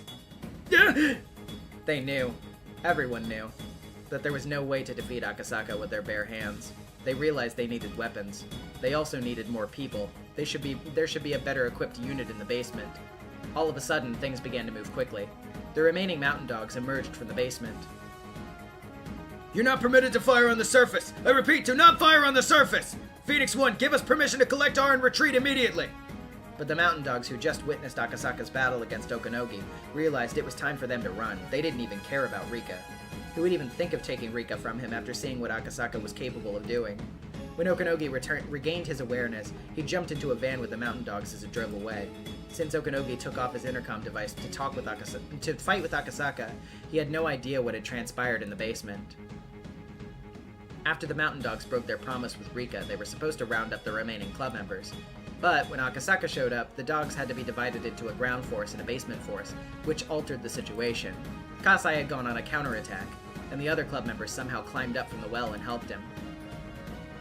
Since the mountain dogs weren't allowed to fire on the surface, they realized it would make the situation worse if Kasai fired his guns once he came up after them. Okanogi was unreachable, so Nightingale 1 had ordered the retreat in his place. Who would bear the responsibility for this? It was probably Okanogi's fault for taking off his intercom device to fight against Akasaka, as he basically abandoned his job as commander. But everything happened in the first place because Akasaka showed up. So maybe it was his triumph rather than Okanogi's blunder. Either way, everything was miraculous. But the mountain dogs hadn't run with their tails between their legs. They had simply retreated for the moment. When they returned, they had enough men and enough arms, ready to kill all who stood in their way. And that would happen very soon. There was no time to waste. Rika, I'm glad you're safe. Yeah, I am. Thanks to a miracle. No, it wasn't a miracle. We worked together and one of us, Akasaka, came to help you. That's all. Hello. Menlo with the $2. Dancing Pipe Remix? Premix? That's true. Something like this can't be called a miracle. Okay. Now it's our turn to attack.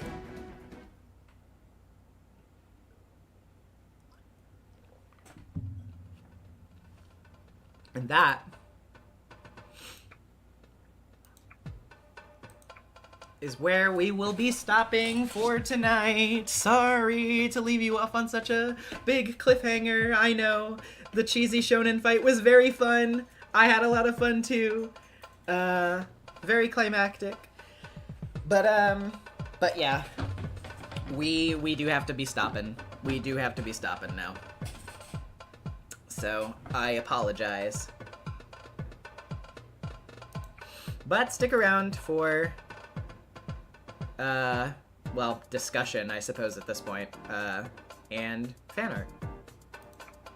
Yay.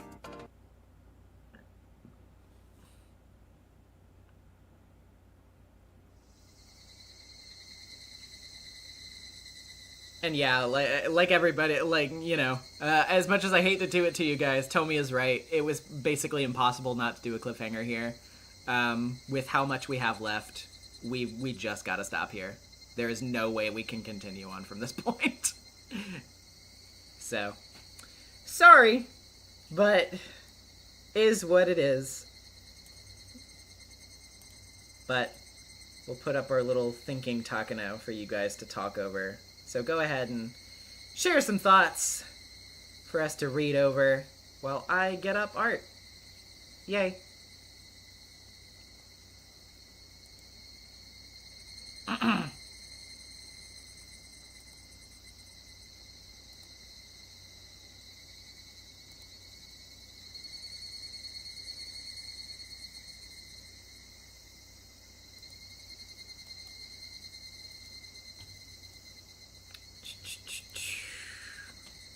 Okay.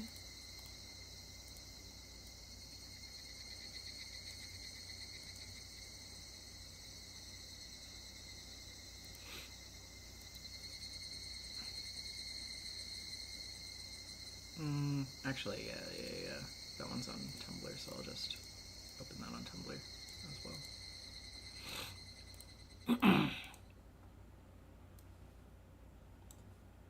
Let's see.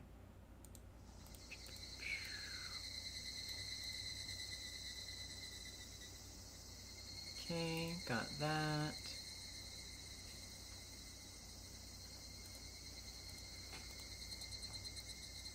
Got this.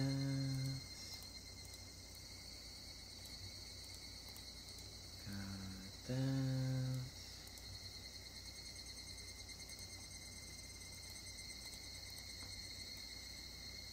this. And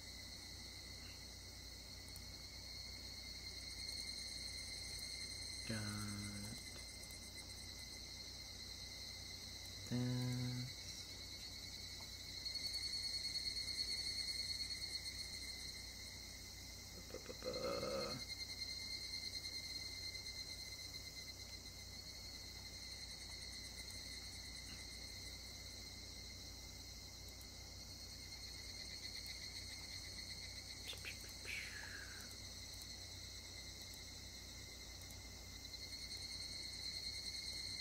this.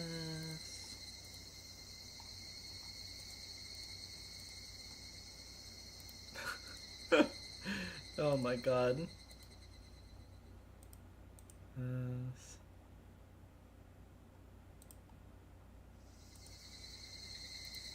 This.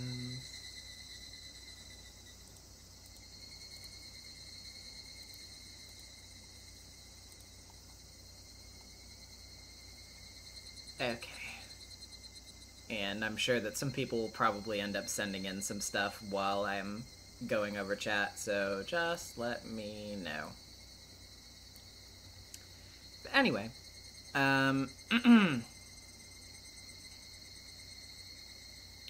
Ibikuri, Takano absolutely has Hinamizawa syndrome and is becoming terminal. Yeah, I mean, you know, it's getting pretty obvious by this point. So I do not disagree with your assessment there, by any means.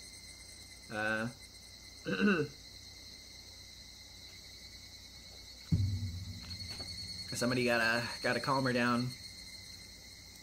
Gotta remind her that she's got a big booby man waiting for her that loves her very much, and maybe she'll calm down.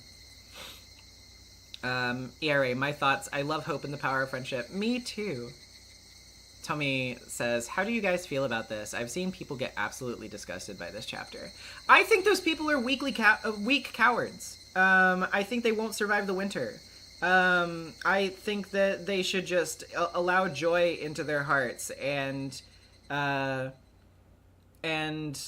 you know, have fun. Because most of the complaints that I see about Matsuri Bayashi are just, like, such weak, like, fucking, like, killjoy shit. Like, oh, this doesn't make logistical sense. These people wouldn't do that. Like these people with a bunch of military combat training wouldn't, like, lose like that, or, like, whatever. Or, like, that wouldn't happen. You know, like, it's, okay. You know, like, shut the fuck up. Like, I don't know what to tell you. Like, if you're not able to at least, number one, suspend your disbelief a little bit, and number two, like, follow along with the incredibly like consistent running themes that tie into all of what's going on, then, like, I don't know how to help you. Obviously not to say that, like, you know, anybody is, like, objectively wrong for, you know, like, if they just didn't vibe with this arc or whatever for one reason or another. That's fine. I just, yeah, I, like, when I see some, like, certain complaints about it, I'm just, like, shrugging my shoulders. I'm like, what the fuck are you talking about? Matsuri Bayashi is great. I love Matsuri Bayashi. Like, it's cheesy sometimes, sure, but, like, I like it. It's a good thing. It is a thing that I like about it. It's sweet. It's a culmination of all of Higurashi's hopefulness and its, you know, gentleness and its delicateness, and those are things about it that are really fucking good. So, An Arabaki game with the $2. Critics of Arcade just sound like wah wah wah. I mean, like, yeah, literally, that's what it sounds like to me for the most part.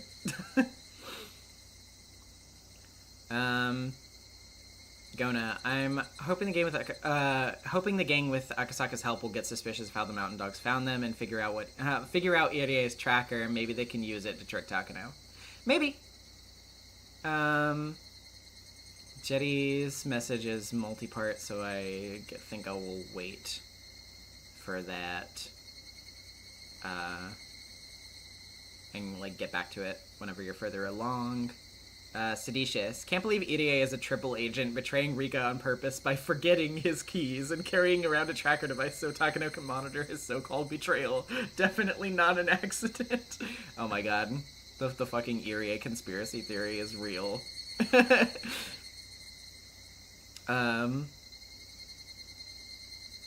Kitty, I want to give Takano the biggest hug, but I also want her far away from me. It is a weird feeling. Fair enough.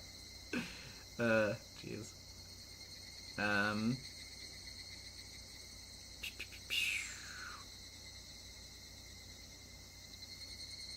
Go open your heart to one of the two people who care about you and maybe you'll calm down. Yeah.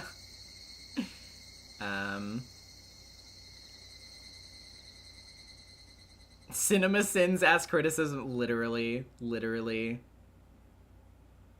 Dr. Henwick, I feel like it's been built up that the members of the club are credible threats at this point as well, so even on a logistical front. No, literally, like, the thing is, yeah, like, yes, it would be correct to point out that, like, oh yeah, like, children taking on, like, a sort of, like, a little, like, militia group or whatever, like, however you want to describe the Mountain Dogs.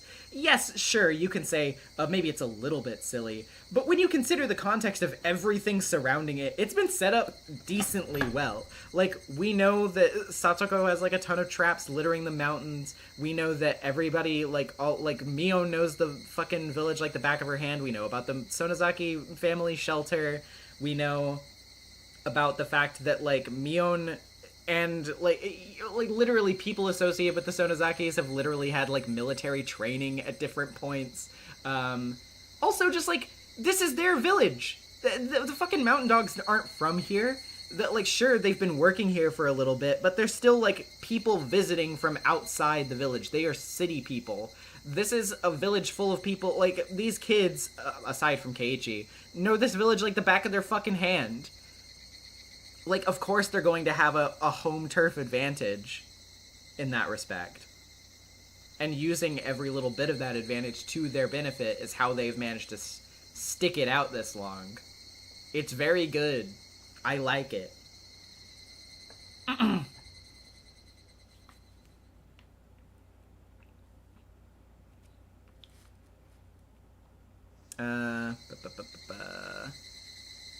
Seditious. Kinda wish we got to know what Rika was drawing during the Akasaka fight. Also, toxic yaoi moment when Okonogi is pinched to the truck by Akasaka and they kiss instead of a punch would have been peak. It's okay now. You don't have to fight anymore. Akasaka-kun,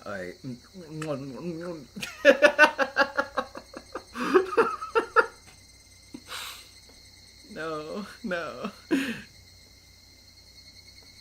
Anyway, don't think about that. Evie Curry, I mean, Rena literally took over a school 2 arcs ago. These kids can be threats if they want to be. Yeah, they sure can.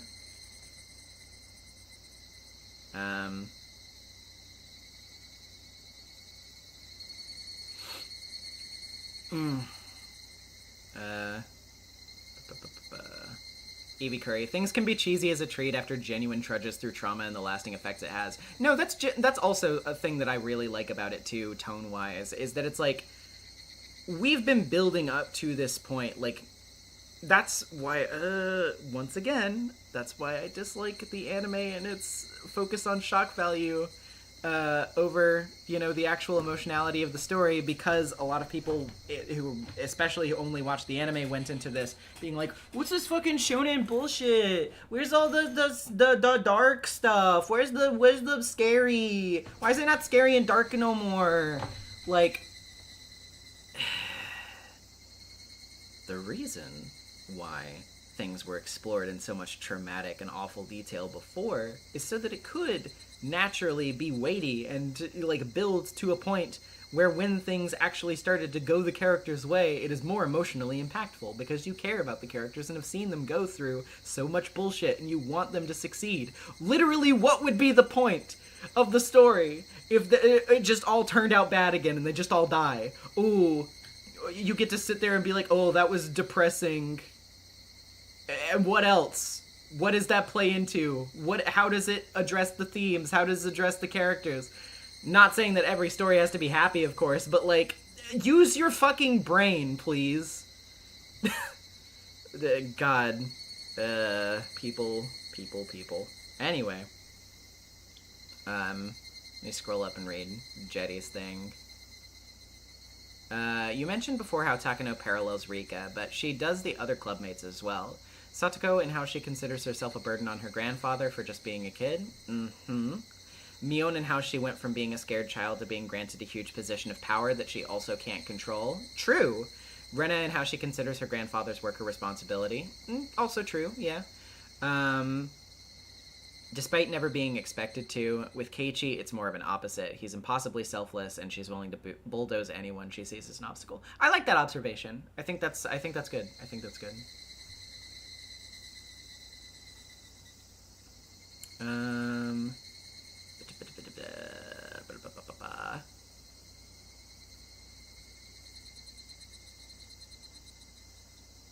Seditious. This is literally Home Alone, but like with adults helping the kids and extra kids, plus a literal god on their side. I mean, yeah, literally, true.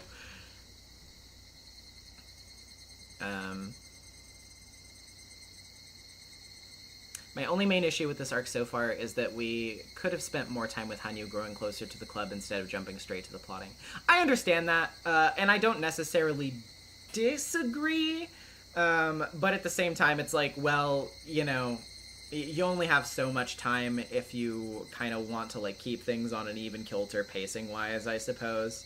I know that Higurashi can be pretty long as it is and could just kind of do whatever it wants. But, like, I feel like definitely people would complain about, like, a skewed pacing if we just spent a lot of time at the beginning sort of front-loaded with more, like, you know, Hanyu character development, even though she probably could have used a little bit more of it. I definitely understand that criticism, though.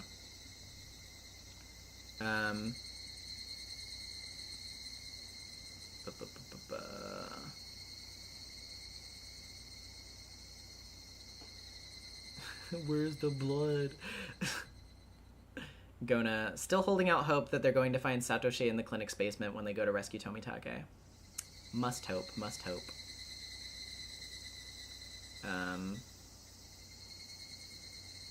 Oh, Jedi. I see. Sorry. I will try to remember that. I just never thought about it because I am not a Star Wars person. I have never. Well, that's not true.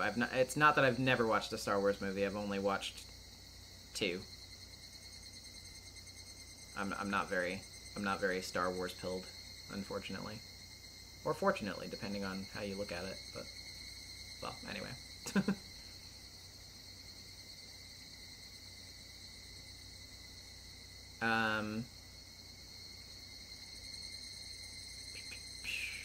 By God, they mean Akasaka.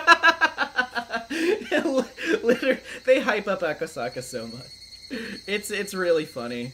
It's really funny that, like, he's just, like, the shonen protagonist pet character. But, like, I mean, you know, it is still, like, emotionally cathartic after the whole, like, you know, Akasaka promising to help Rika and then, you know, so many times passing by of, like, not being able to, and her dying and the whole village dying, and yeah, the return moment, it's sweet. It's also very sweet to see how much Rika is just, like, so relieved and emotional over it as well. It's like, aw, baby.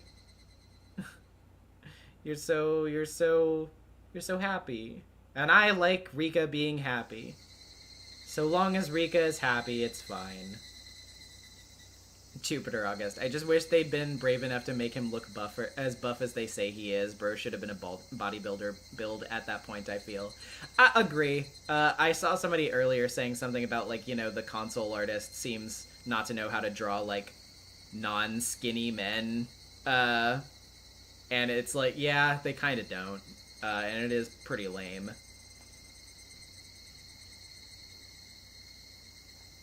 Twing Tank. I like the idea that Akasaka's one-man army moment was like a mom lifting car off a kid kind of strength. Like, he finally got the chance to protect Rika after all this time he wasn't going to lose.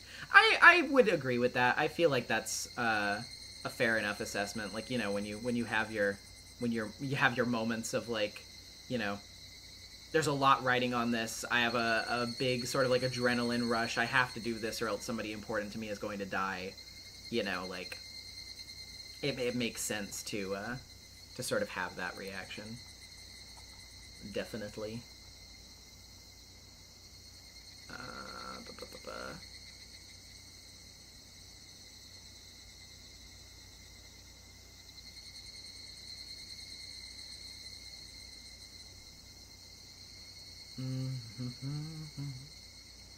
Hi, Mutual Care. Hope your cooking is going well. I know that's kind of like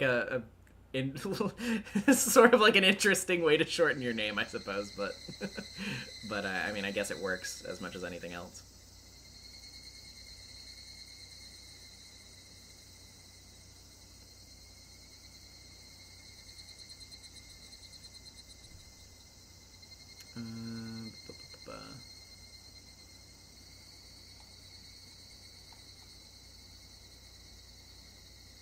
And yeah, this isn't the last one.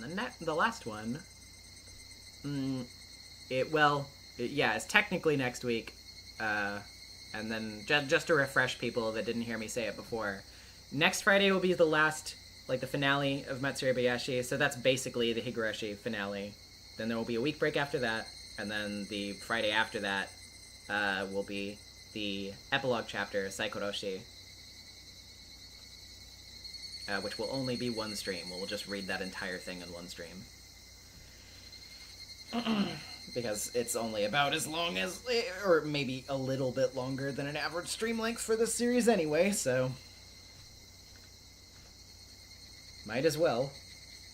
But yeah, I mean, the hype finale, the big dramatic finale will be next week. So get excited for that.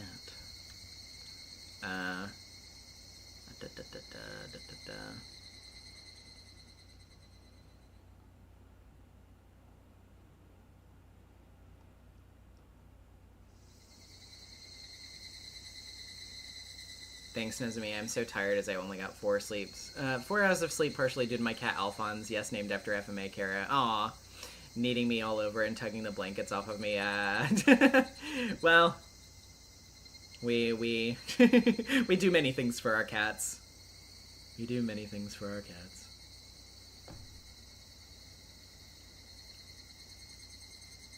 You mentioned you would use the OG sprites and BGs for the epilogue. Will you also have the OG text format? Yes.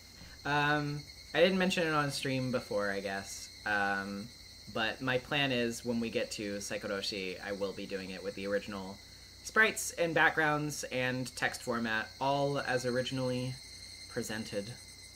Because I think it would be fun to change it up for the final one like that. Plus, there's another reason, thematically, that I think it would be fitting to do that for the epilogue, even though the rest of the series hasn't been like that. When we get to it, if you haven't read Saikoroshi before, when we get to it, I think you may clue into why I made that decision.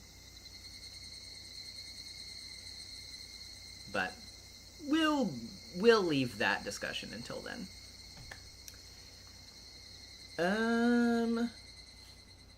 I'm kind of curious, actually, to see. I haven't checked this in a while, but I'm kind of curious to see if I can find some of the manga notes from Mr. Ryukishi for this arc as well.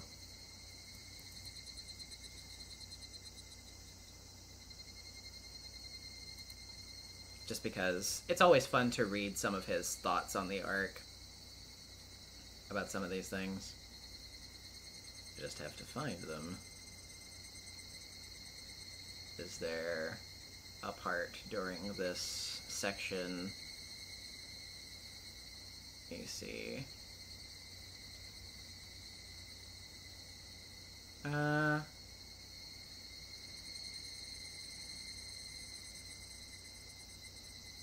Yeah.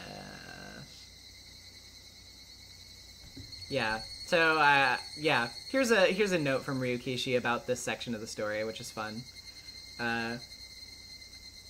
Now even the festival accompanying arc has reached its final stages. This is also the volume where the grown-ups fight their battles, especially Oishi.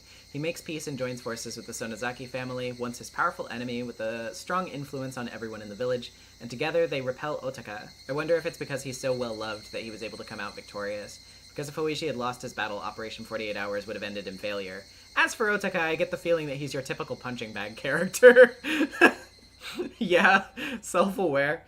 This section also included Tomitake's big moment in the spotlight. Tomitake, the man who stops at nothing to help the woman he loves. I never even dreamed that he would get to be such a beloved character. There's someone I want to protect, even if it costs me my own life. I can't afford to stop because I'm helping the one I want to protect. I've always wanted to say something that cool, but in the end, it didn't take much to catch him. Haha. He's literally making fun of Tomitake. Oh my god, dude. He's literally like, yeah, well, shouldn't have got caught, lame ass. Is there someone close to you who's like Tomitake? When your friend is agonizing about something all on their own, please be there for them so you can agonize and think about the problem with them. 2 heads are better than 1, 3 heads are better than 2. As the circle expands, eventually it becomes great power. I hope that you will be part of that circle. Very sweet. I always love Ryukishi's notes. They're very fun. Let's read some of the stuff that was said while I was away reading that.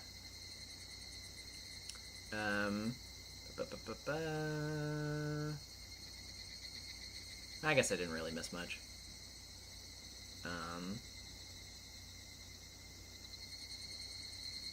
Tomitake's boob zoom in was crazy. I mean, yes. Oh shit. Oh, okay, hold on. There we go. Sorry.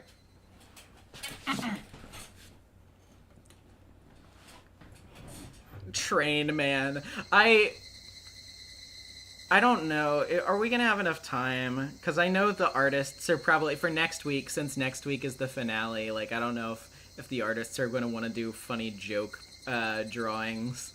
If they're going to want to prepare their big things and they don't want to waste time doing jokey shit. But I'm just saying, if anybody out there wants to, if anybody out there wants to do Tomitake Thomas the Tank Engine style train, it would be really funny. It would be a perfect companion piece to the audio motorcycle. I'm just saying. Oh, mutual care. To explain, there's a part earlier in the stream where Tomitake is sprinting away from the mountain dogs who are pursuing him, and they describe him as like going like a train, and like there's this part where he's running towards them, and he's like telling them like, get out of my way, and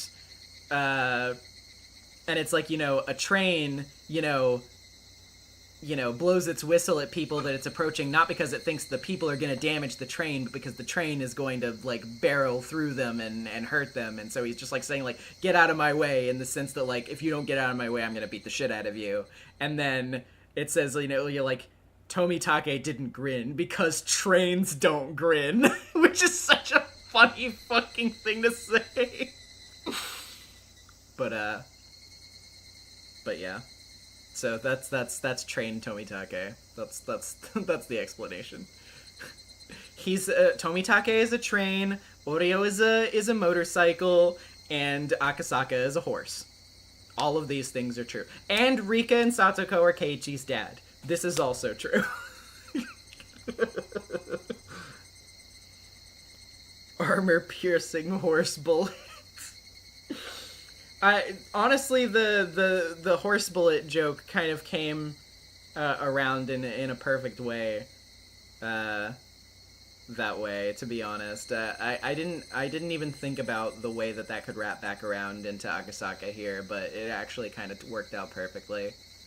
If you don't know the deep lore about Horse Bullet, if you don't understand why the phrase Horse Bullet is so funny, you should go back and watch my playthrough that I did of Danganronpa Another, which is also on the live tab. There's a playlist for it as well in my playlists tab. If you haven't watched that playthrough, and you need to know what Horse Bullet means, watch it, and then you will understand. But no more explanation. You're just gonna have to figure it out for yourself.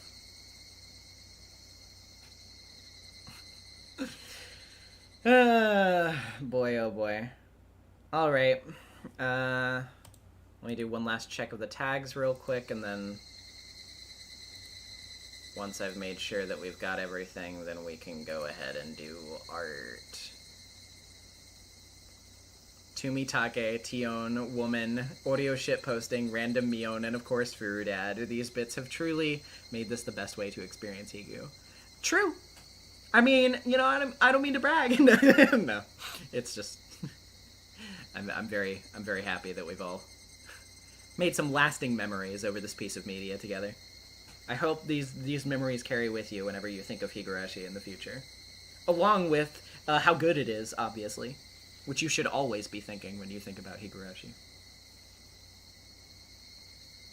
Kitty, get into Danganronpa to find out, Teehee. I didn't say that. I didn't say all that. Oh, man. Okay. Anyway. Yeah, I think that's everything. Yeah, I think I've got all the art. Okay. Then let's go ahead and get up. Well, actually, first let's take Miss Takano off the screen. Boo! Get off the screen. Get in therapy.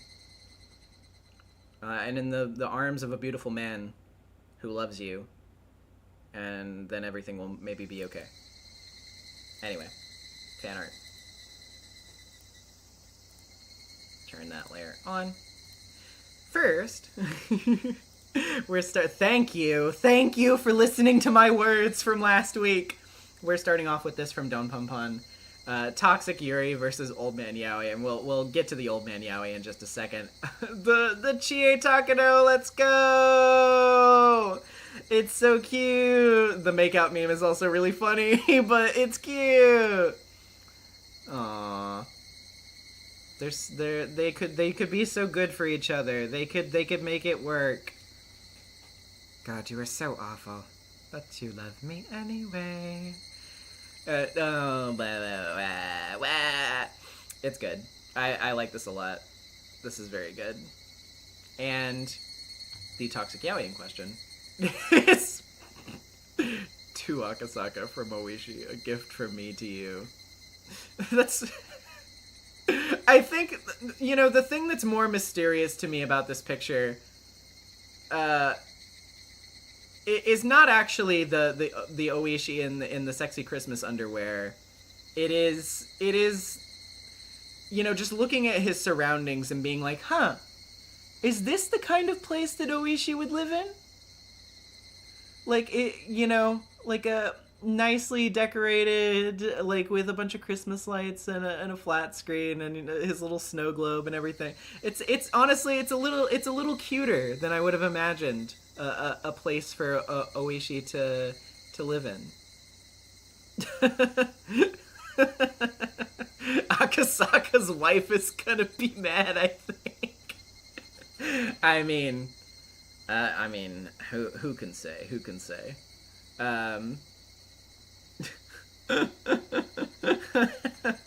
Oh man, but very, very fun though.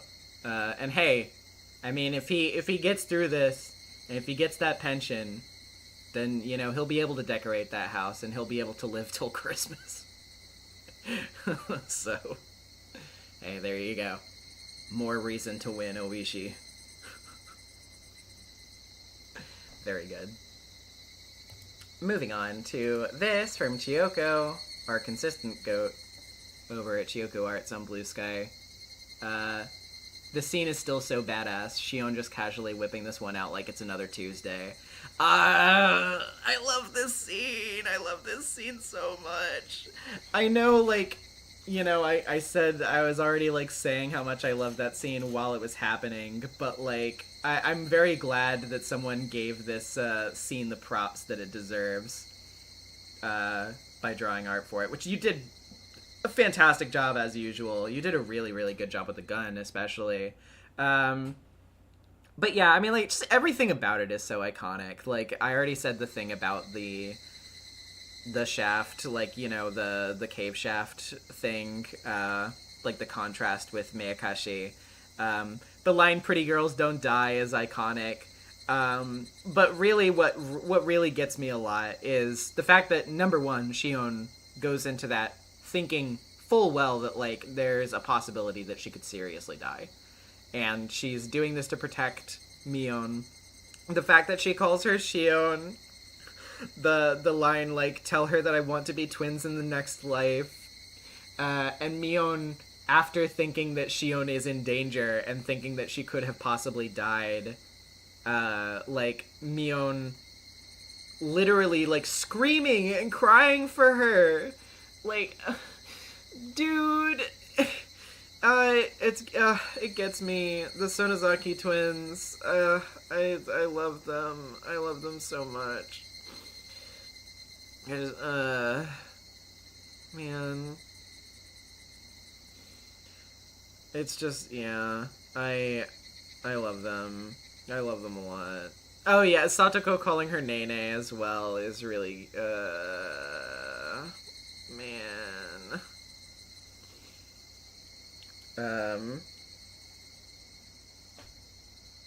Yeah, Jupiter, it was from the tunnel scene in this arc. It was in this one. It's so good. I love it. Thank you for drawing this iconic queen, Chiyoko. Shion deserves so much. And I'm very glad that she got her dues with this one. Fantastic. Moving on over to Tumblr, we have this from Zebedee yes, okay, I did read it correctly, yes. In any case, I was glad that Coach had taken my nonsense seriously. Keiichi and Tatarigroshi. User Evie Curry mentioned the parallel between Satoshi and Keiichi, with Irie hearing their confessions. It's got this one too. This is really good.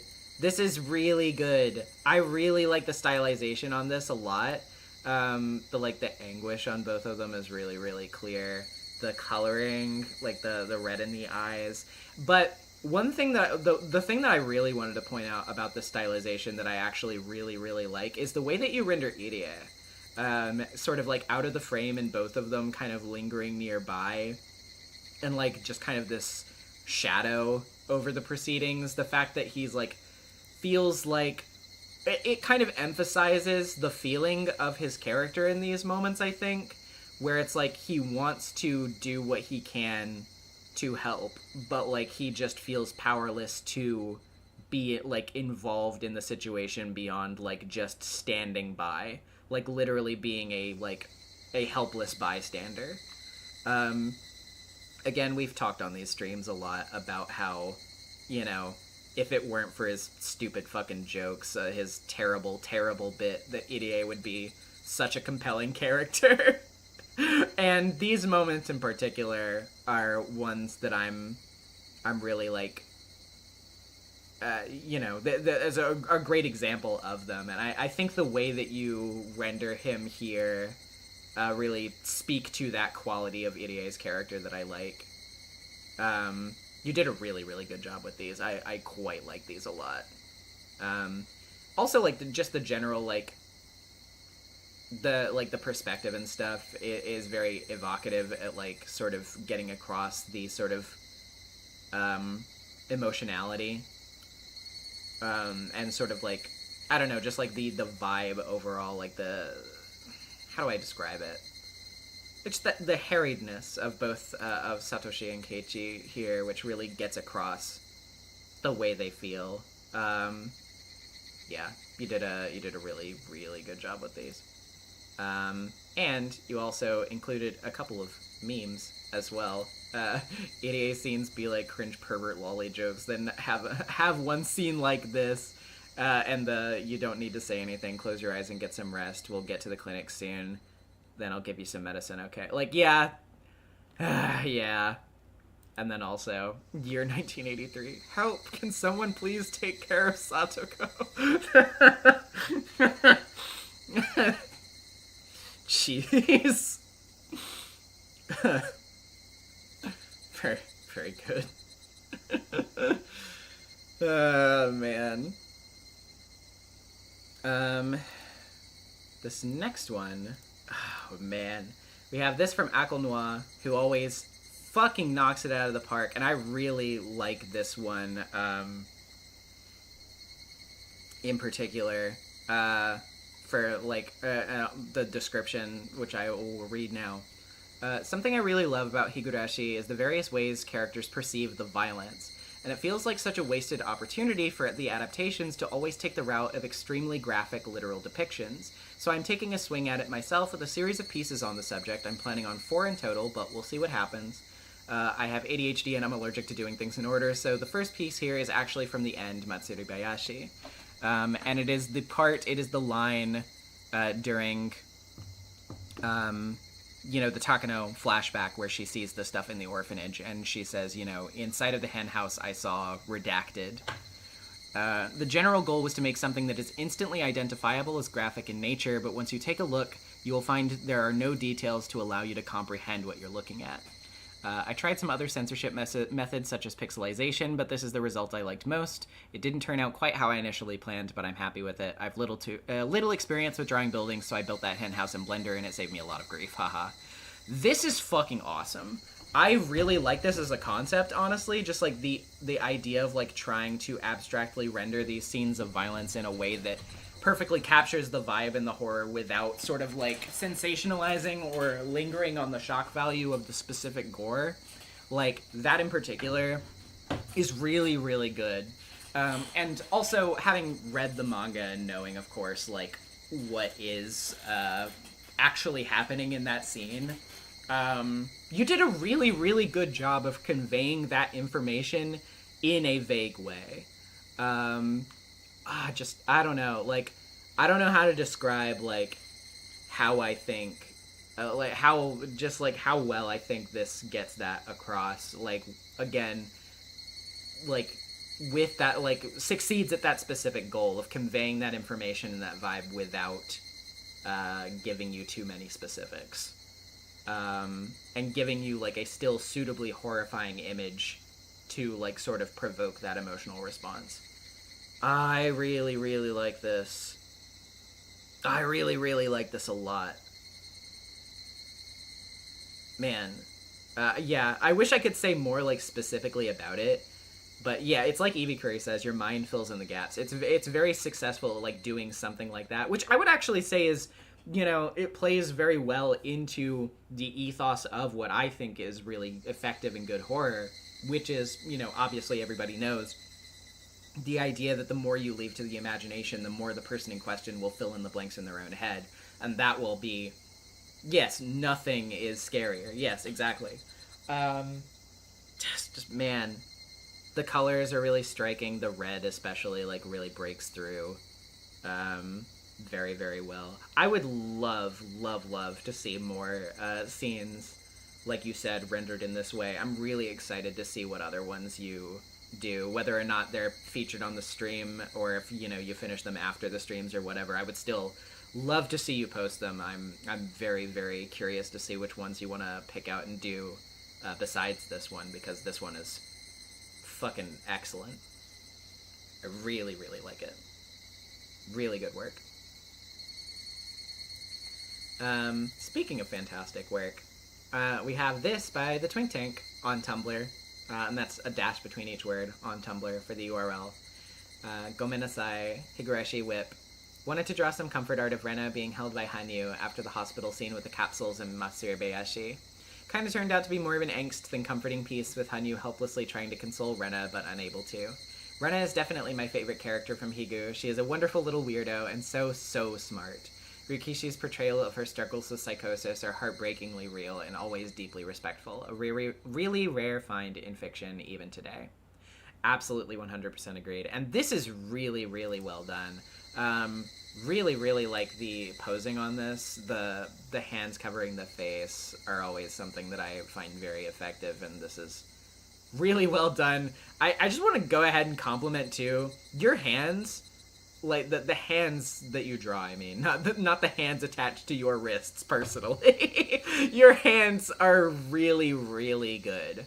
Like, hands are the one thing in art that I struggle with drawing the most, and your hands are like fucking excellent. The posing of them especially, like, is really good. Just, I mean, like, in general, your anatomy is just really strong. Hanyu, she's such a sad blorbo. I actually want to compliment too the drawing of Hanyu's outfit here is done really well as well. All of the like subtle clothing folding is done really well in a way that is like that looks right but is not like overly pronounced to the point of like looking overdone. Like, I think it's kind of easy to get into the weeds of sort of like, you know, sort of overemphasizing clothing folds to the point where it starts to look a little weird, and you did a very good job balancing that.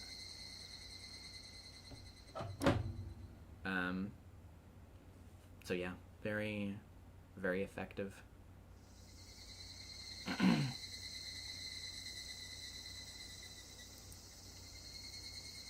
I free drew the hands. They're a bit off, but I think the expressiveness of them was important. I mean, yeah, absolutely. I think you got that well, but like, honestly, that is just even more impressive to me. The idea that you free drew these is fucking crazy.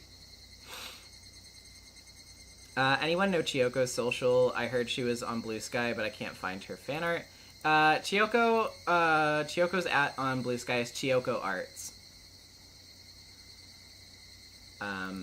Yeah, that's fucking insane. That's fucking insane.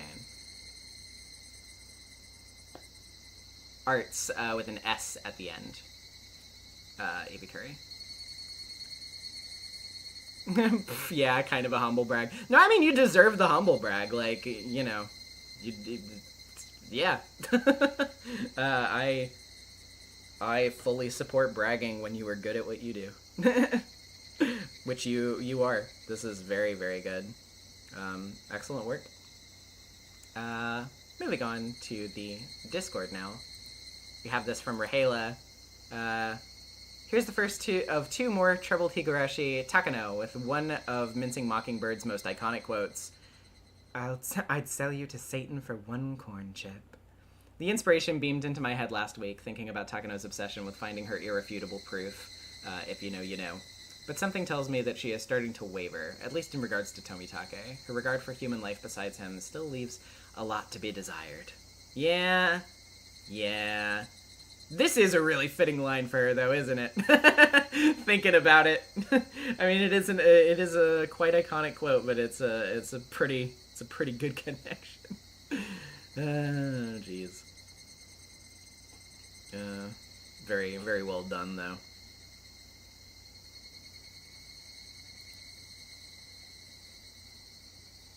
Boop. Next we have this from Dav.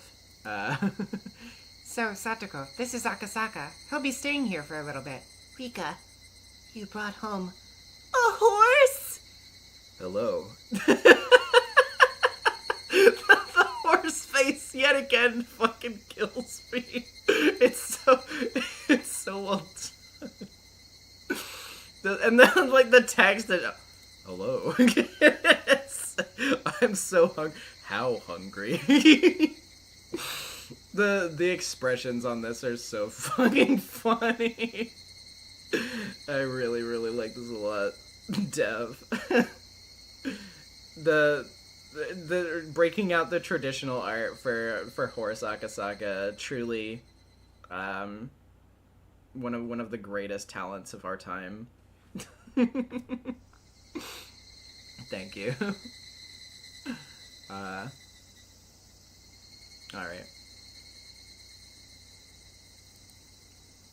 And moving on to this from Gloomy Squids. Couldn't come up with much to draw this time around, but I was like, hey, I can draw a cicada. So this was born.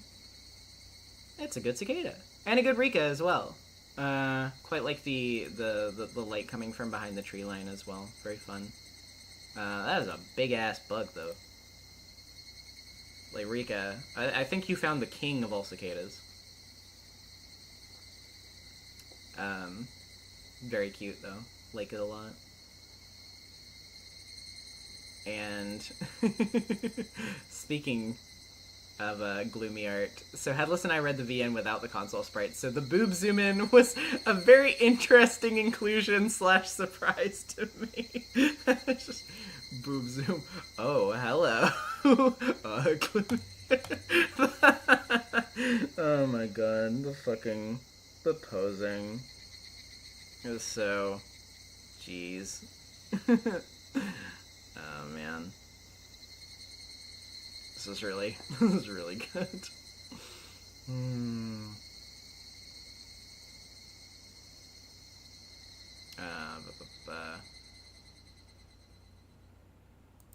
Speaking of men, we have this from Rahela as well. Here's the second of tonight's Troubled Higurashi, and of course I had to commemorate the ultimate clutch save in the series. We thought Akasaka was the horse, but he's actually the goat, and a hero worth waiting for. My modus operandi is dial up the awesome and break the knob off. Very fair. I like his knowing grin, his shit-eating grin. Very, what a polite young man. Very good. And then, also, gloomy art. We have Hanyu with her new outfit, which is so cute. This is so adorable. Her little like doing the Rena mitten hands pose almost. Very, very fun. I do quite like it.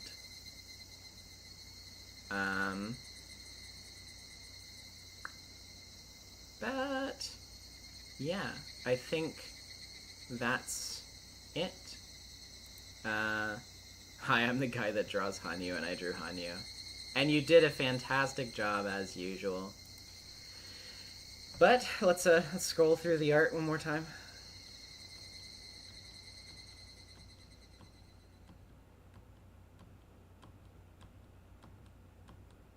And yeah, wonderful, wonderful stuff from everyone yet again.